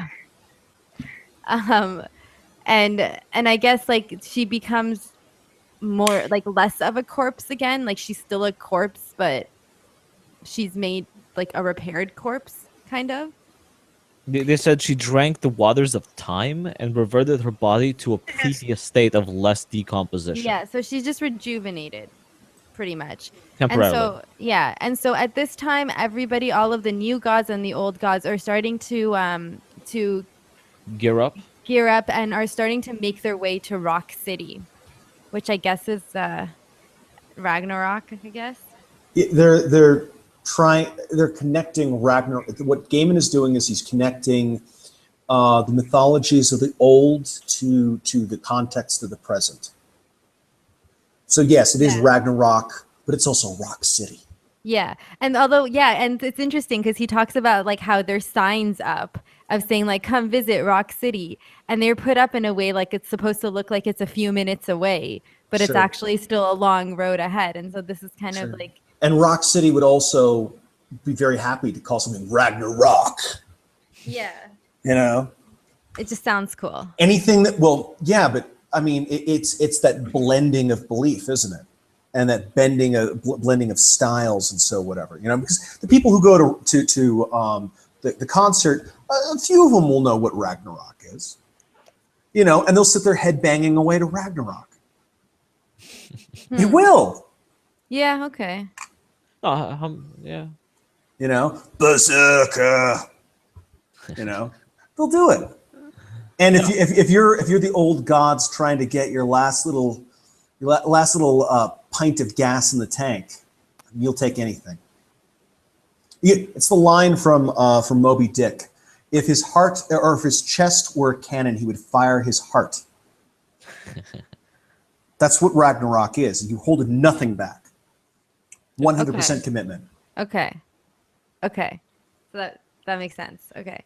So and here's the other thing that I kind of didn't understand what was happening. Mr. World sends Mr. Town to cut off a stick from the world tree. But to leave Shadow alone and not to turn him into a martyr. And so Mr. Town goes and he does this, and I guess he stabs Shadow too, with a stick at some point or something. Wasn't that supposed to be part of the ritual? That was a different ritual, wasn't it? Well, he says he jabs the stick at Shadow and then imagines twisting it in his gut before he finishes climbing No, down. but part of this ritual the Shadow's enduring was that he was supposed to be stabbed and bleed out. I guess Well, so. well, no, yeah, but you're missing the cogent point there. You're supposed to be stabbed by your enemy Yeah, which is while Mr. Tongue. 'Cause he's- whilst helpless on the tree.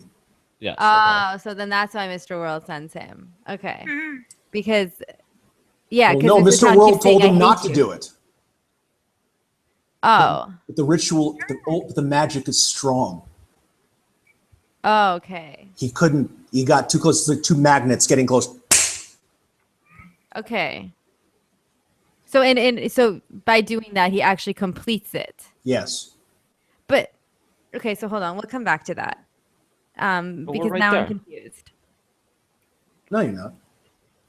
Well, okay, so fine. So he stabs, and then I think Horace goes to talk to Easter and tries to now tells her that she has to go save Shadow and help him, and he's been stabbed. Mm-hmm. And so she goes to do that, and she gets him down. And so another thing is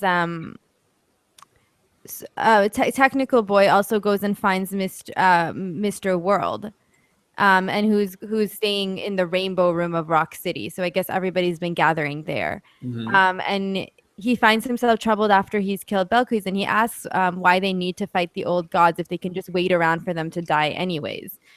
So this is the second time this is kind of coming up. First, I guess Mama G says the new gods will get forgotten, and now Technical Boy is saying, yeah, the old gods are going to die out anyways. Like, why are we having this fight?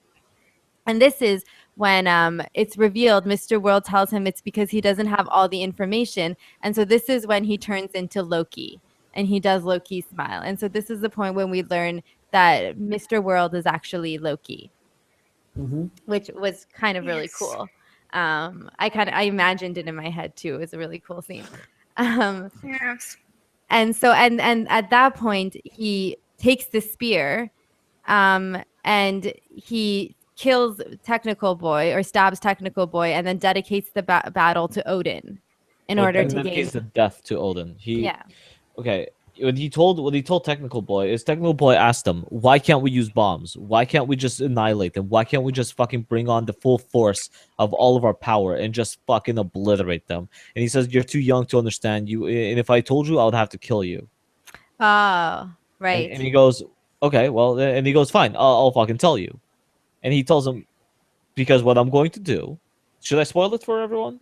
Yes. Yeah. This is not a book He says, review. he says, what I'm going to do is I'm going to take this spear and I'm going to throw it over the battle as the battle begins, and I'm going to dedicate that battle to Odin. And Technical Boy looks really confused for a moment and realizes that he's willing to dedicate all of these deaths of all these gods to Odin. And then he fucking kills Technical Boy, so Technical Boy could never fucking reveal this secret on how to bring Odin back from the dead and make him super powerful again. Mm-hmm. Yeah. Okay. So at this point, Psychopathic bastard. And then he smiles, and then you find out it's Loki. right. Or one or the other. Either way, you find out is Loki, and he kills Technical Boy. And then they go, so Easter goes and he arrives at the world tree with Horus, and they get Shadow out, and Shadow's kind of upset because he was like, he made his choice, he wanted to die, and now he's been brought back. And he's a little bit confused as to why he's been brought back. Although before this, he hears a voice that's called to him, and it's Whiskey Jack, and they tell him that they're coming for him. And so this is an interesting quote. So he also says he says that Whiskey Jack explains to Shadow how America is not a good place for gods because the land is the god here. And so then he tells him that the gods are planning to go to war, but it will just end up being this huge bloodbath. And so this is the point where Shadow kind of realizes there's no war between the old gods and the new, and this was actually a two-man con between Loki and Odin. Mm-hmm. And he said, and Jack reminds him that the gods die when they are forgotten, but the land itself, that doesn't go anywhere. Yes. And so, go ahead. Did you want to say something? Who? You. Me? No. No. Okay. I was agreeing. Okay, so this is kind of like again the false dichotomy gets brought up again. So this whole thing, this war between the old gods and the new gods was an illusion set up by Loki and Odin so that they could resurrect themselves, and so all of these deaths would be in Odin's name, and Odin would be brought back. Mm-hmm. And so anyway, Shadow. So this is pretty much like nearing the end, where Easter brings back Shadow, and they start making their way to Rock City because he's going to try to stop the war. And so Laura also shows up at this point, and she goes. I guess she kind of figures this out too because she goes to talk to Loki, and then ends up stabbing him through Wait, herself. wait, okay. There's a With very the long woman here, transition. with the spear. Okay, go ahead.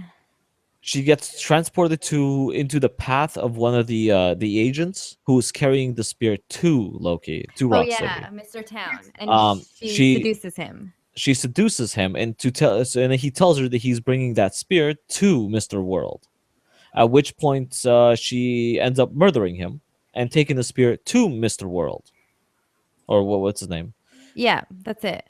And as they're communicating and talking, trying to sort out what the issue is, um, I'm Oh, so I think Mr. World tells her. So she asks for a cigarette, and then she'll give him a stick. And then Mr. World tells him that Shadow was a distraction the entire time, about patterns and symbols. So just like the coin was a distraction. And she says, "Whose side are you on?" And Mr. World smiles and he says, "The winning side." And you look down and you see that the skirmish, like the gods are starting to fight now slowly, like the new gods and the old gods have started to fight, and it seems to be like getting heated. Mm-hmm. And so this is the point where I guess she realizes that Shadow was being used kind of as like a pawn, as a toy. And so she, as Mr. World goes and tries to grab up on her, pretty much, she stabs herself with the spear and then stabbing Mr. World behind her.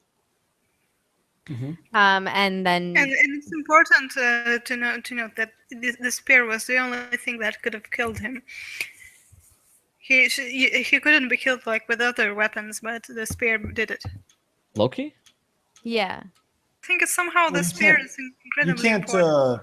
Well, yeah. Well, you can't shoot a god with like a gun. You have to. Which is Which is why but they did the so much Wednesday damage, thing was though. so suspicious. Well, but you can't. You can kill a god with an idea. No, but Wednesday actually did die because Wednesday later says like it was essential to the plan that he would die or this wouldn't have happened. And so I That's think the great. thing is that this bloodbath is what's going to bring him Wait, back. wait, wait. Wasn't No, half Shadow the, was half the going to point bring of him the in, no? ritual was for him to ritualistically partially sacrifice, or at least symbolically, once again sacrifice himself for Odin, returning some of the power back to Odin. That's what the Yes, symbolic and that's sacrifice why was. when they brought Esther, he was supposed to be the son sacrificed to the father. But what ended up being with Shadow was that he sacrificed himself to himself. No, Oh, okay. no, am I wrong about this? No, it kind I of could. makes sense. Like through his dreams, yeah.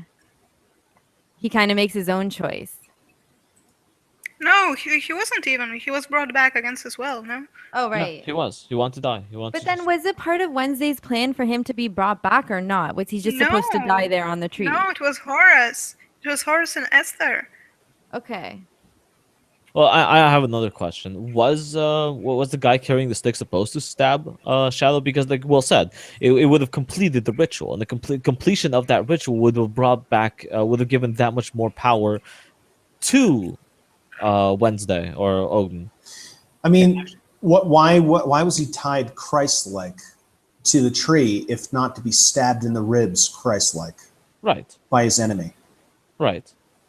Yeah, but you're saying that Mr. World didn't want him to do that. But so was it Well, again well, no, Mr. World ordered him not to do that, but Mr. World also a liar, was right? Loki. But Mr. was Town Yeah. wasn't Loki, Okay. right? And so he ordered him not to do the thing, but when he got there, it called. It called to him, and he had to. You just couldn't resist. You just Well, no, he couldn't. He couldn't stop himself. It was impossible. And so was Loki aware of this though? Yeah. Like that this was gonna The happen? here's what the old anything always has over the young: experience, knowledge. Yeah. They've seen this fucking rodeo before, right? And that's the whole idea. Is like this is a ritual that's happened before, and we're doing it again. Okay. So he knew. Okay. Mr. Town doesn't know this ritual. This is the first time he's seen this shit. Yeah. neither does technical boy. He has no idea what the fuck's No happening. idea That's what's why he was going like, on. why aren't we just shooting missiles at these people? Yeah, you think you're actually a computer whiz? No, buddy. You're personified belief. Who just so happens to be associated with this technical shit? Amazing. Who cares? So interestingly, when Laura stabs Loki, she dedicates the death to Shadow. Yep. And I'm guessing that's supposed to be significant because it's not gonna go to Wednesday. Or Well, it's not gonna go Shadow to Odin. is a personification of it, his own little god concept, and he gets that much more power drawn to him from a death of a Yes. god. And not only that, but he loses his mortal name, as I keep mentioning. Yeah. Which we never actually find out what it is though. Because he lost it. Yeah. We don't find out because he lost it. But we never even learn his name in the beginning of That's the what story. she's saying, because he lost it. Oh. We were not supposed to know his real name. That would give that concept that much more power as opposed to the new concept that he It's has. gone. Okay. It's Just gone like from, it's not only gone. Look, it's not only gone from the present. It's gone from the past as well. It was deleted. Oh, like it's never away. okay. okay, I have one question since we're on the concept of deleting names and not remembering them. Who the fuck was the god that they fucking went to go meet up in Vegas? The Oh, one that yeah. you never remember, right? The one you could never remember. Is it that like the Yeah. god of what happens in Vegas stays in Vegas? Maybe it's like the god of alcohol. Like you just don't remember the shit you did while you're drunk. Maybe yeah. I mean, maybe you Or it's like remember, the but when you Nile leave, you god. forget. The god of alcohol would be Slavic. I'm sorry, or Irish. I don't know. Like, what do you do when you go to Vegas? You forget. You get drunk. You gamble away. It's like, Sure. yeah, You might be a city god. yeah, maybe. So nobody has any theories on no, that who god that was? Does it matter? It kind of does. Why? Because having a god that is unrememberable is kind of a good god to have Yeah. on your side, feeding you And not information. only that, it's the concept itself is like, how do you worship that god? By forgetting. Yeah. That's Well, you weird. well no you no well you forget him later, but you worshipped him in the moment. Okay, But so you don't okay, forget. okay, there it is. Well, thank you. That's perfect. okay. Huh. So that sounds like alcohol. Well, it's not just that. I mean, think of all the things when you go to Vegas. Think of all the people who are sitting there calling upon higher powers. To give them yeah. love, to Think of all that. Yeah. And I mean, just like from a religious context, I mean, all those people sitting and why is it that religions always hate gambling? All religions hate gambling. There's no religion that doesn't hate gambling. I thought Really? Because you're That's leaving a it. challenge.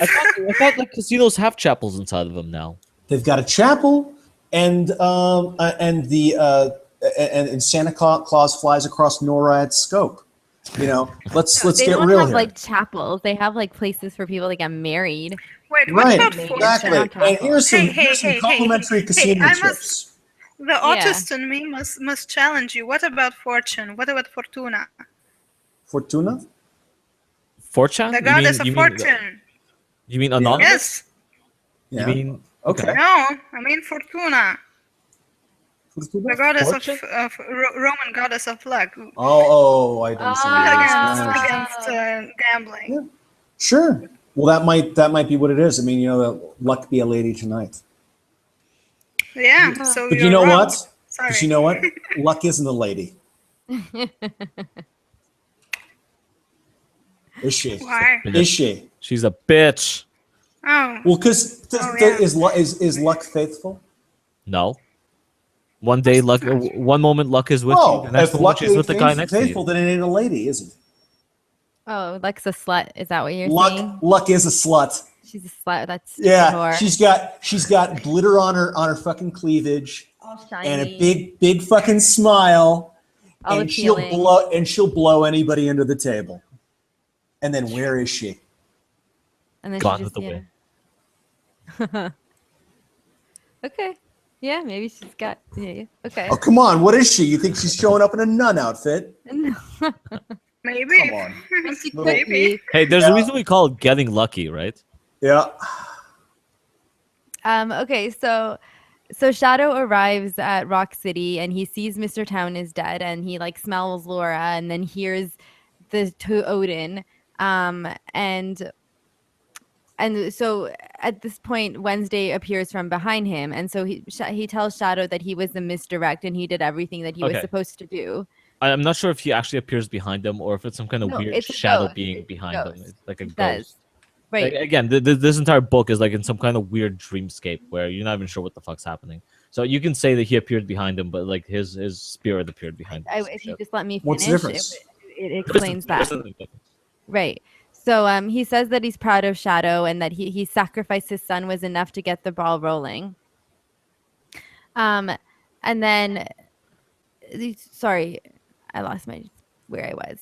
And so Shadow goes farther into the cave and he sees Loki and Loki is like propped up again, so he's like hurt because of what Laura did, but he's not dead yet. And so that's where he figures out that again this was a two-man con and that Loki and Mr. World were the same. And so he demands Wednesday to show himself, but he says he can't because he's a ghost. And so what Wednesday's death was what drew all of the gods together for their blood sacrifice, but it's okay because they still got what they want. The war is going to happen anyways, and both Loki and Wednesday are going to get resurrected. And how Wednesday needed a son to die for him. And so this is pretty much that says that he's been tracking him down for a while and they tracked him into prison, which makes you wonder, like, was he set up the entire time, put in the prison with Loki at the beginning, all of the coin tricks that he learns, the death of Laura, like all of this was kind of set up and orchestrated for him to Laura follow down this definitely. path. Coins definitely. The prison itself, possibly. Well, they murdered Laura, but I don't think they anticipated the coin that Mad Sweeney gives him that kind of keeps her alive. No, they did not. Laura was a wild card. They did not expect that. No. Yeah, which kind of is the thing that messes things up for him because she keeps reoccurring, and besides for purely working for Wednesday, he also has this mission of figuring out how to bring Laura back. Well, maybe keep her back or. Yeah, I don't know. Well, yeah. I mean, imagine if Mad Sweeney, if that whole situation hadn't happened. I mean, Laura, what would have impact would have that had on Shadow? He would have been 100% in Wednesday's pocket then. Yeah, pretty much. Which was the idea. Yeah. Well, unless he met Bast, because the Egyptian gods, they were kind of on his side. The Bast especially, but Anubis and the other one. Do you know what Anubis? Do you know what Anubis is? No. I did. I used to. It's a psycho pump. Oh yeah. Well, I mean, maybe the other gods started figuring out Wednesday's plan too, because nobody was eager to fight. Particularly the Egyptian gods. This is not their first rodeo. Right.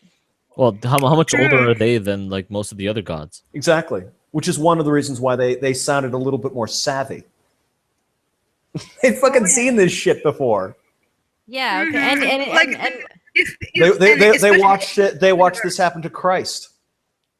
And Yeah. no, and in this is in the same They know universe that where they God's name went is there really before Yahweh. the others. Before the others in this universe, so they saw the Native Americans slash against Yeah. European gods. Yeah, because Mr. Ibis is actually the one who tells that story. Yeah. And he's also the one that says America is not a good land for gods because the land is what gets worshipped. Um, and that like that's the thing that stays behind even though things die. So I guess they're the ones with a little bit of the wisdom here. Um, and so anyway, so pretty much Shadow goes down to where like the skirmish is happening and he tells everybody that this was all a setup and that Wednesday and Loki had planned to con the gods into like a bloodbath and that they would get power. And so it seems like they believed him. None of them really seemed eager to fight in the first place. It was really Wednesday who and Mr. World who were kind of pushing it. And so one by one they start leaving. And then Shadow goes and he finds Laura and he tells her that he stopped the war and that she had managed to kill Loki or Mr. World. And she asks him if he had found a way to bring her back from the dead, and he tells her he found one way. Um, she says, but she thinks she's earned the opposite of that, meaning death. So she decides that she wants to die, and so Shadow takes the gold coin from around her neck, and Laura dies. Poor Yeah, Laura. not really. She had it coming. Yeah, well, and so that's kind of Wow. pretty much.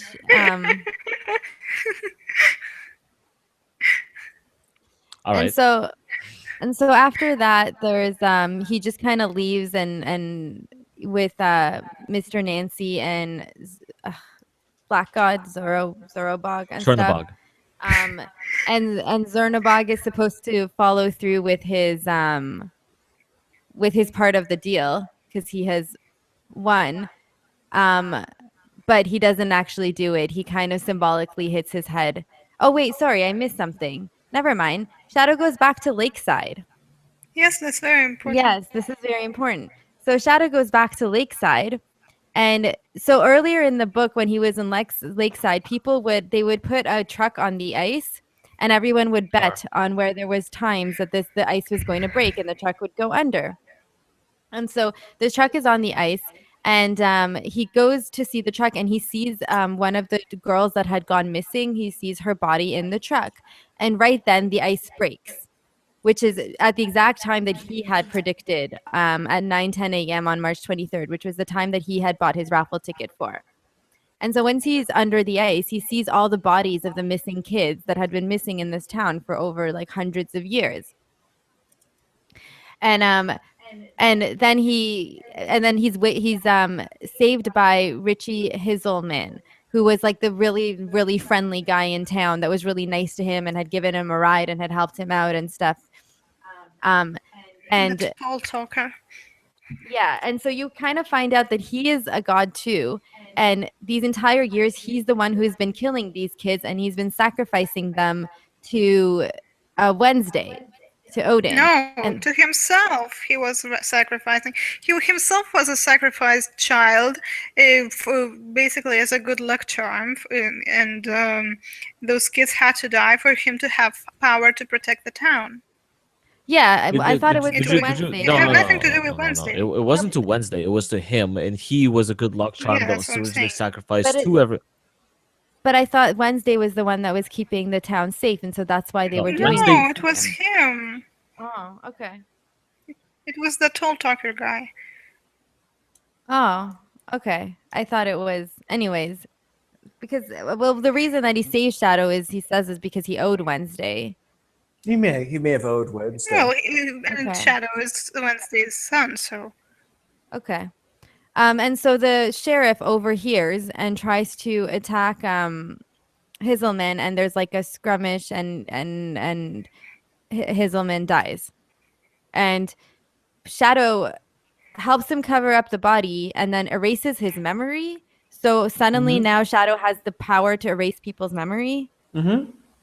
How did he get that power? I guess curious. after the resurrection. He's gone through some fucking hoodoo here. He got fucking tied to the world tree and I mean, he went through the whole fucking Christ ritual. That's true. He did. Yes, and he Okay. lost his He's the name new- and wait, everything. does that mean he's the new he- Black Jesus? I'm And sorry. he- He is kind of Black Jesus, yeah. yes.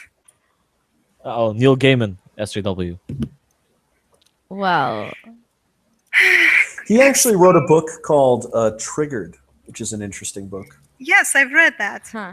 He actually criticized the trigger warnings Mm-hmm. with that book. It was pretty neat. I don't know. Let's Yeah, see he's how he's not an SJW this SJW. new series is. Yeah, he isn't. Let's see what they do with Let's it not with the let television show. let's not let the publishers find out, okay?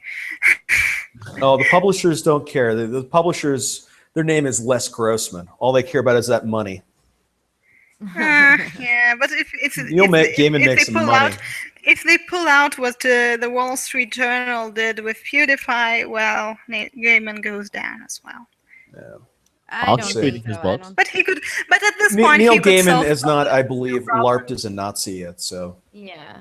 Soon, though. Soon. We'll all LARP as Nazis. Well, we can find some stuff in his books, I'm sure. I don't know. He had a no. I don't think so. See, like I didn't feel any How dare SJW you. feel. I didn't feel any SJW bullshit in this book, and there's a huge wide diversity of fucking characters. Actually, it's very funny with him, and he likes to sometimes create these prototype characters. This time in this book, it was the Samantha girl, and in the book that I really enjoyed of his, which he wrote together with Terry Pratchett. There's also another girl who's also a stereotypical SJW, but it's very funny how he portrays these characters, without. I don't think Samantha was an Enforcing the ideology. SJW. Not Yeah, at she all. kind of was. Not really. I mean, that whole quote was so not SJW at all. That was pretty well. very There postmodernist. are well, levels do to keep in that. mind that there would have to be some sort of god of SJWs, wouldn't there?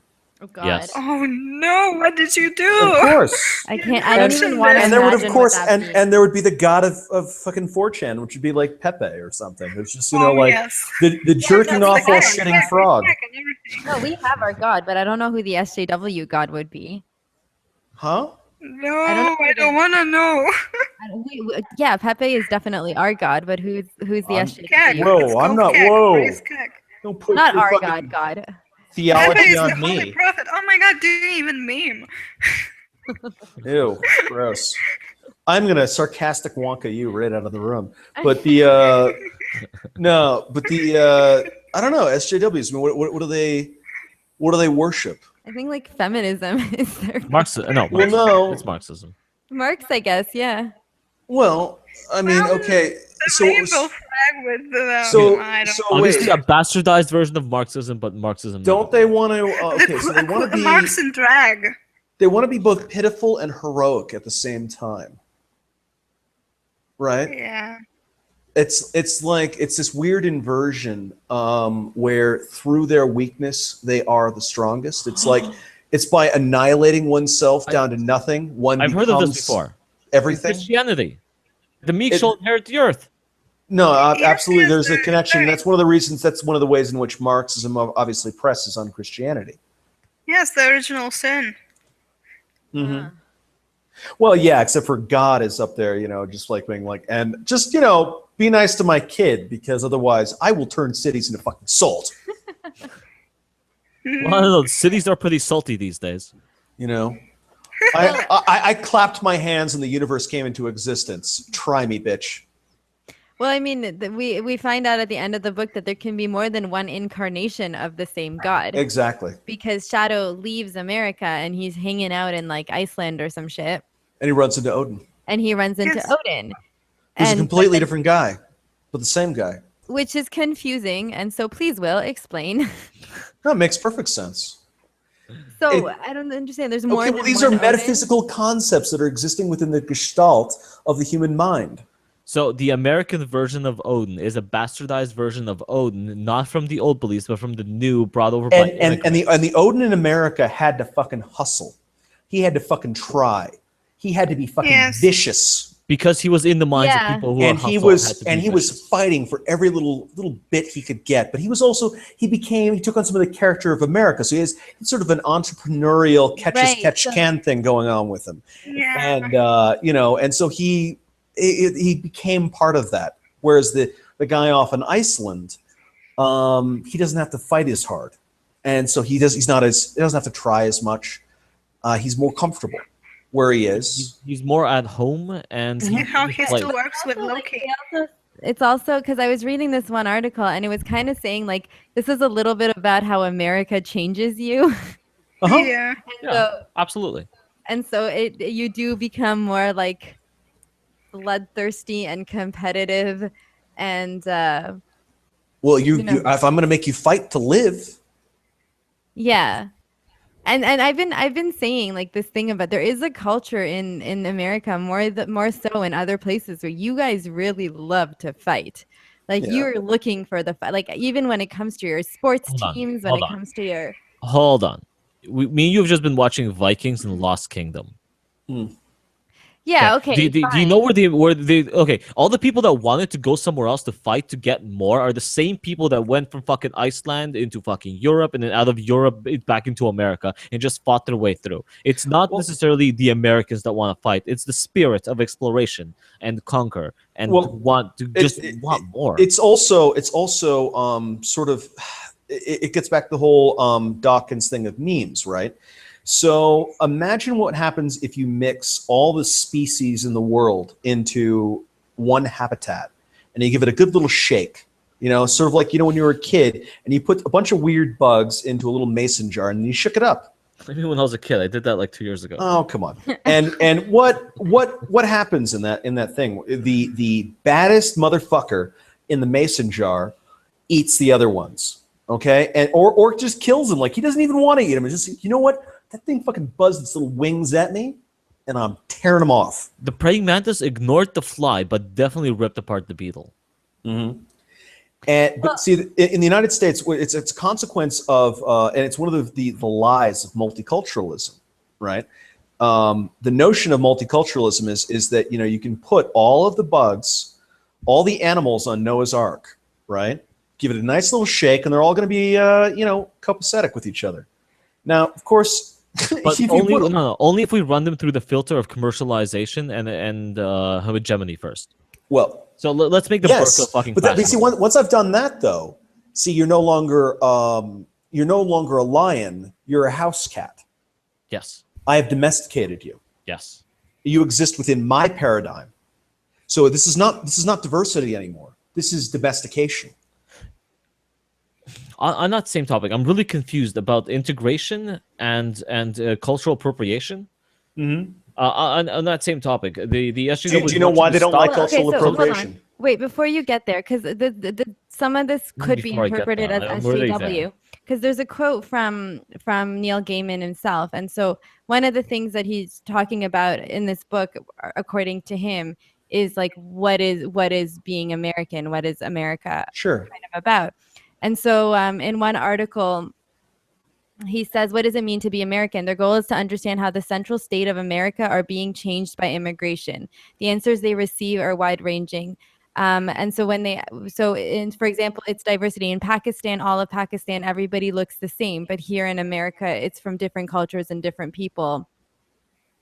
And so a quote from Gaiman, I think, or someone, her reply, actually a girl named, never mind, I'm not going to read that, never mind, I thought that was a gaming quote, but I think that there is that kind of theme of being touched of these, because we didn't really go into this many of the stories of them coming to America, right, and like how America was made. So they are really doing that whole thing of like it's a land of immigrants. Yeah. It's the mason jar. All the bugs are going to get put in it, and it's going to give it a good shake. But I guess he's trying to say, like, maybe there's no right way of being American. No. There's more than one way. Well, no. Okay. There's no right way except for the way that wins. No, well, look, if you don't want to fight, that's cool. I'll just kill you. So see, I'm okay with you being peaceful. Go back to sleep. Shh. Don't And when mind you the wake pillow and over when your you wake face. up, I will have replaced everything in your head with what I believe. Huh. And we'll be best of friends then. All that toleration.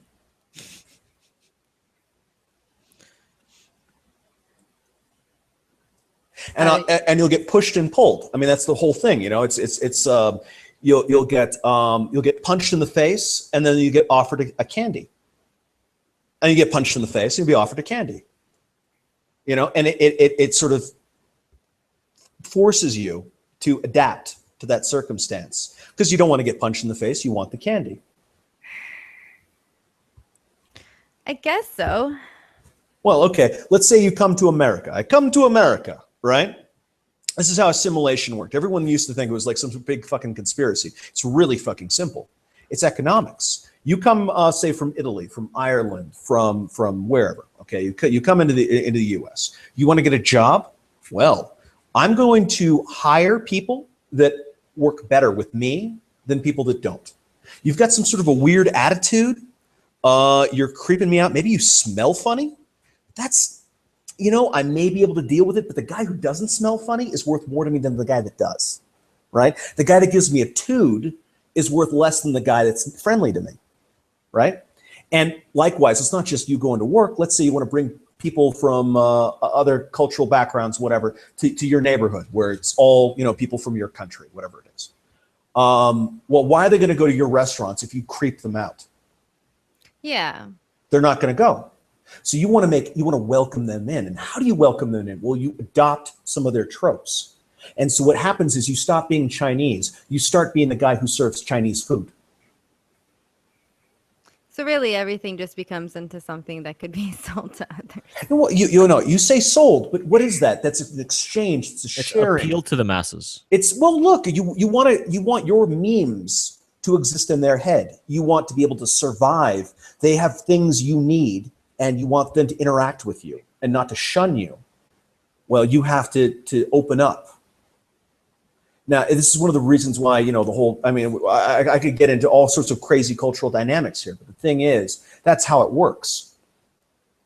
And it's why historically in the United States, there was this assimilation engine, because wherever you came from, ultimately, if you wanted to survive, you had to integrate. If you didn't integrate, you were going to fucking starve to death, or you're going to be very unhappy. You weren't going to do well. Your cousin who picked up the accent, worked very hard to lose the accent and make everybody very comfortable with him, he does better than you. His wife likes him better. His children are more successful than your children. Everybody thinks you're a punk, right? Yeah. You're socially demoted because you didn't integrate, he did. And he's a success. Why can't you be like your cousin Barry? He's such a success. Yep. There you We've all go. heard that lecture. Well, and is your cousin Barry ever some guy who isolates himself off into some fucking craziness and No, doesn't get he's along always with people? charismatic and popular and liked, Boom. and yeah. He's the guy who plays ball. Huh. So Will, so we've pretty much gone through the book. Why did you pick it? Why? Because I find the concept of belief fascinating. And I think the greatest lie the ideologies of our day have ever told us is that they're not religions. That we've changed. That we are not those same blood-soaked savages slitting an animal open on a stone altar. And I think we still are. Yep. We just believe we're not. What did I want to say?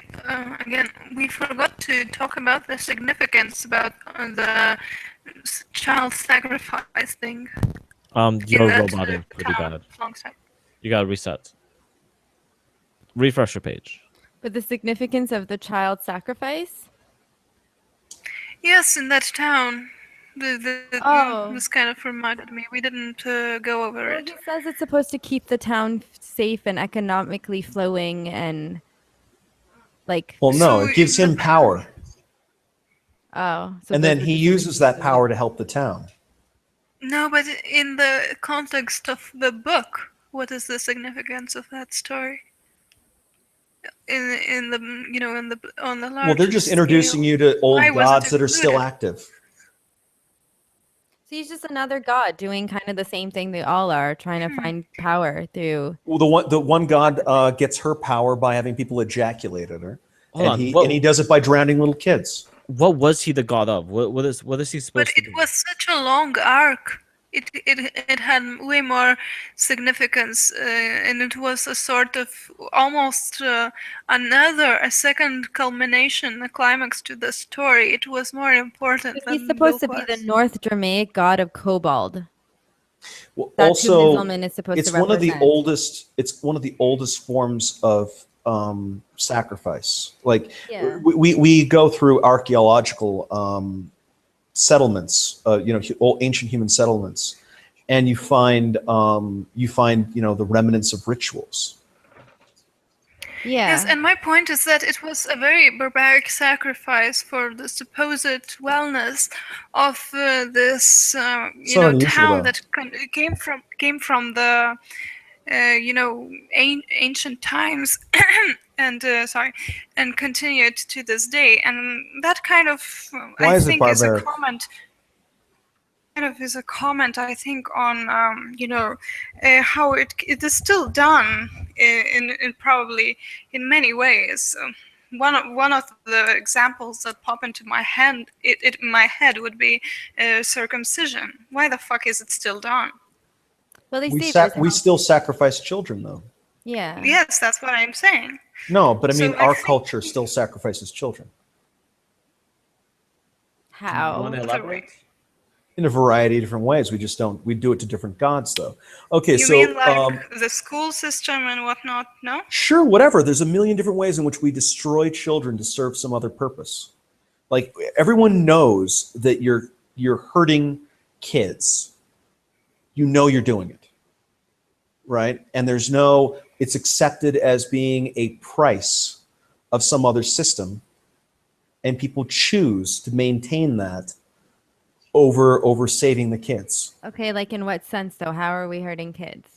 Well, there's a lot of different. Yes, Well, I mean, that's so good. she just brought up the school system. You look, inner city schools are known to destroy children, destroy entire To keep communities. the jobs of the teachers, right? To Well, keep a the variety of jobs, things to to keep maintain the the political power yeah, right. of and the money, keeping the money flowing to certain things, and ultimately the decision with this is that you'd rather have the power and the money, and have this pile of dead children, or destroyed Yeah, this lives. is why I thought it was important to bring it up, to go over the deeper meaning of the Well, it's arc. saying like for the greater good, right? Like the system would fall apart. And I guess Hinzelman is kind of doing that. Like he's trying to maintain the town and he he justifies his actions by saying it's for the greater good of the town. And he Mhm. actually gets mad and like explains like I'm doing this because like it's the right thing to do or something. Mhm. So he doesn't believe he's doing anything wrong. Right. But it's really interesting Neither that it's do I. really only the old gods in these stories that required like human sacrifice. The new So ones true. really care. That's so true. Though They they sacrifice in different ways. I mean, you Yes. can. Well, okay. I mean, you can look at a lot of things that we do when we have wars. We have people that are given up to various institutions that will be not good for them. Things where I mean, a variety of ways in which we victimize and destroy people. We spend them. We are spending souls, and we are pouring their blood on the altar, right? Because what we want something. You pour the blood on. You make the sacrifice, and the sun rises. okay. Okay.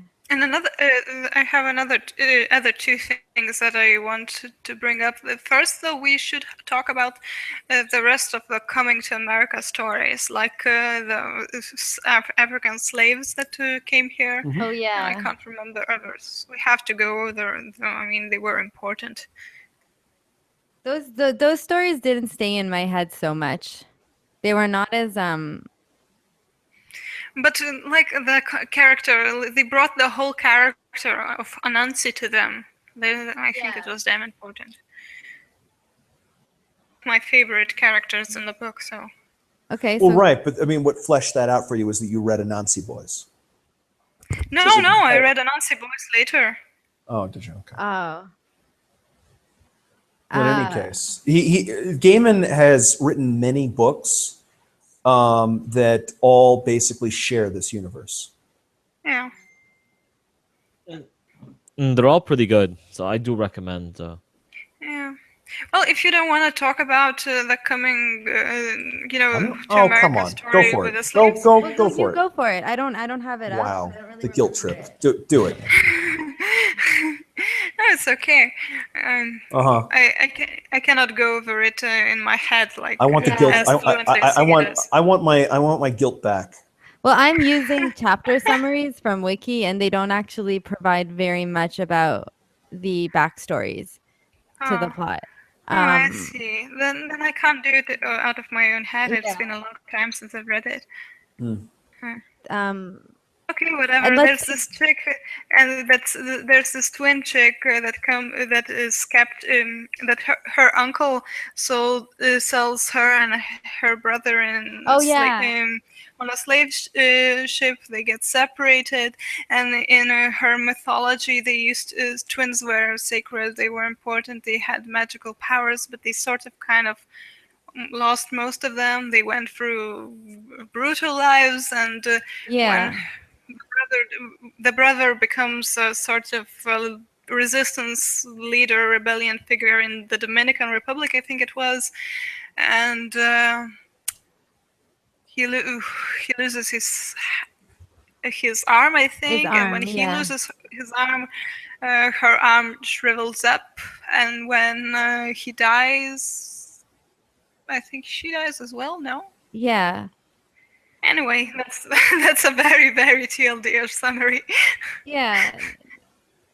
It was just showing how like they got separated, and then they were.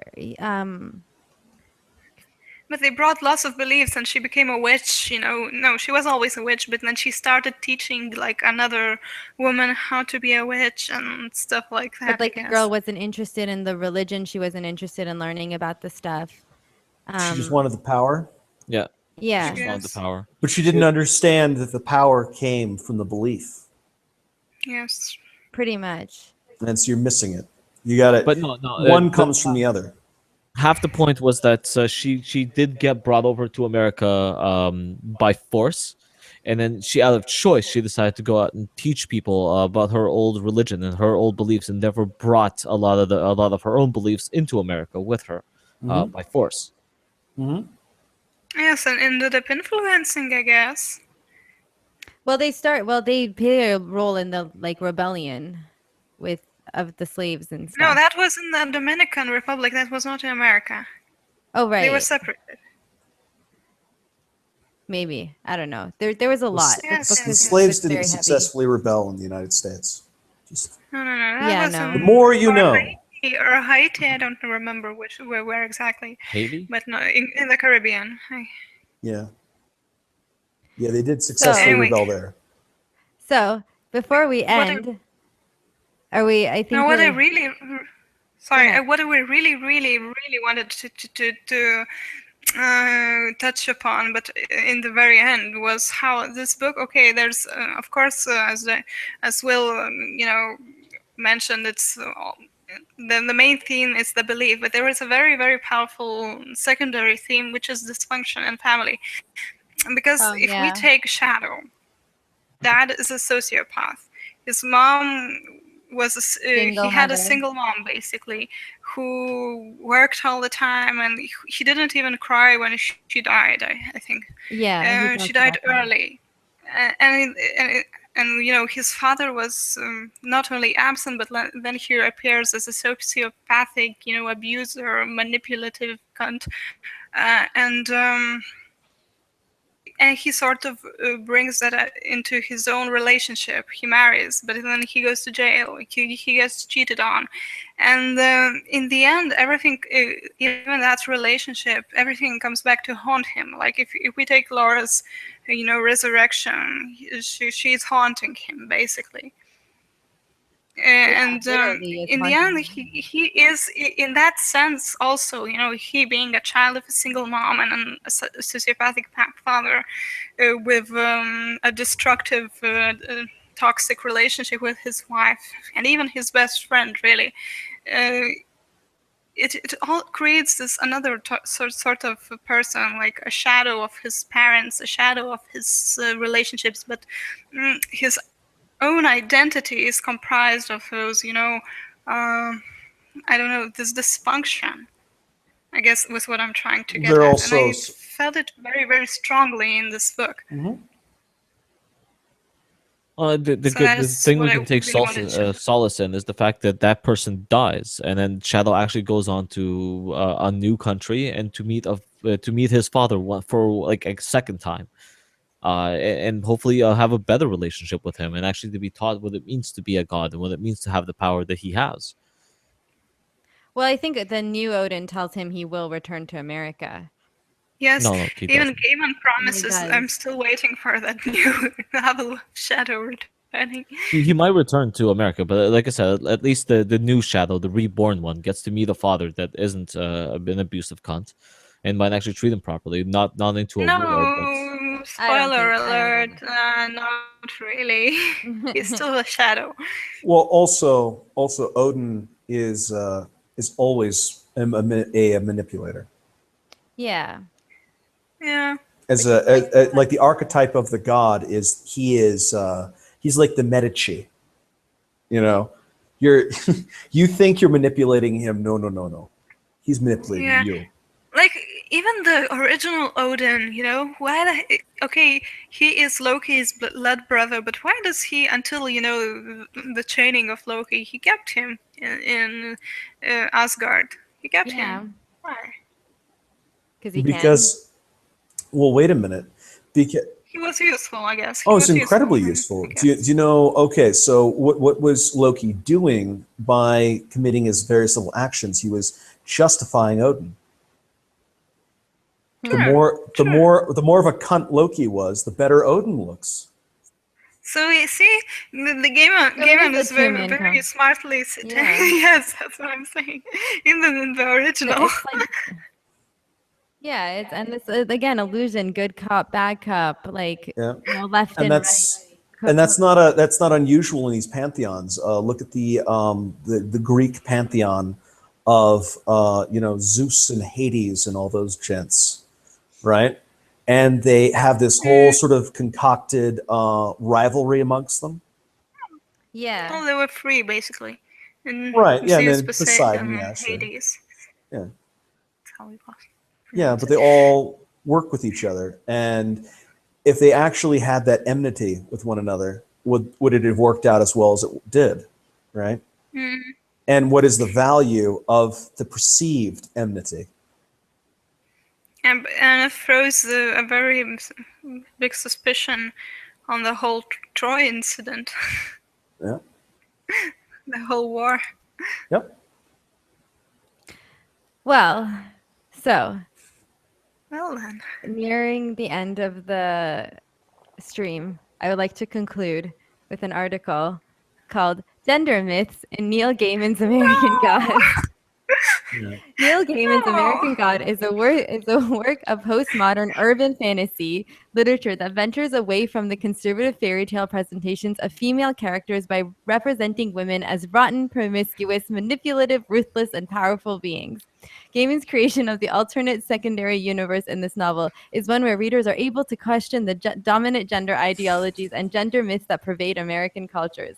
The presentation of women as sexual objects in American God calls into questions current gender issues in regard to the objectification and commodification of women and sex. In Sure. addition, the novel deals with Amen. Amen. the novel deals with American. So this is how they're turning it into SJW stuff. In Right. No, addition, but the novel. do you see it pressing on there? Like this is like they're hitting you with their sermon. Yes.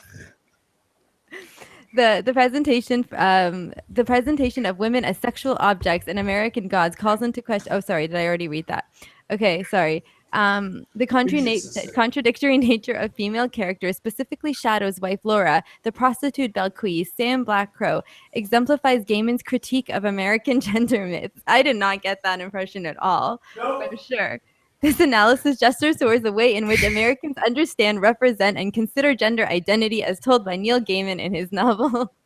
In their attempt to evangelize everybody to SJWism, what they're doing is they're validating what Gaiman was saying about the different belief systems all trying to intrude into each other. They Right? present So women this in a is their patriarchal attempt to society. chocolate bunny Neil Gaiman. Like, at what point did any of these women think that they were living in a patriarchal society? Women are identified and characterized according to their sexuality and gender. No, see, this is how they see something through a lens that nobody else sees.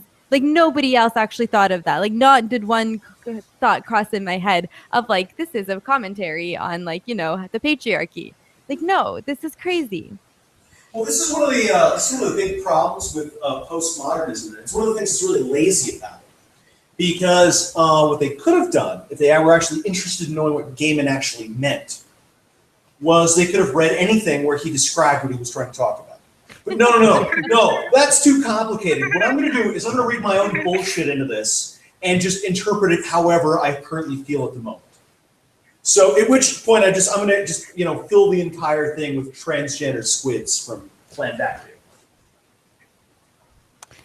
Yeah, I don't know. So the rest of they just go through each of the female characters and how they're like a commentary on gender roles or whatever. If anyone's actually interested in reading it, we'll put the link in the bottom later below. I don't think anyone is, but if you want to see what American Gods looks like through a feminist lens, then well, stay tuned for our brand new channel, which we call Serious Feminism, where Siggy pretends to be a feminist, and we're going to critique all of pop culture through the sarcastic Can I do lens of the feminism. Valley Girl accent? Yeah, maybe. I don't know about this. I'm not sure if I want to do this. I don't know if I want to provide them more material. Well, the thing is, again, is it's the subversion, right? So in the same sense that you saw the communists doing their transgender, whatever the thing with Catholicism. This is the feminists pushing in on the other thing, which is it's great. And by the same token, there's going to be fair turnabout on that. So, but this is the war in the heavens, right? These are the gods of autism are screeching, and there will be a response back, and so on and so forth until one is smitten to the ground. I don't know, like maybe going through they've actually cited their sources, Oh, have they? Yeah, and they remember Anita cited her C drive? And they do. Anita Sarkeesian cited her own C drive as a Well, no, fucking. they do take Neil Gaiman's reflections on myth, so they do take some of his words and stuff. Do they? Okay, well let's pull. You want to pull up any other citations? Okay, there are citations. I have reviewed many a paper, and someone will say blah blah blah blah. Go to get this book. Go to this page. And I'm like, okay, and I pop open the book, that page. It's like, yeah, it didn't say that. I mean, have you ever done that, right? Wow. I'm sure it was the same edition.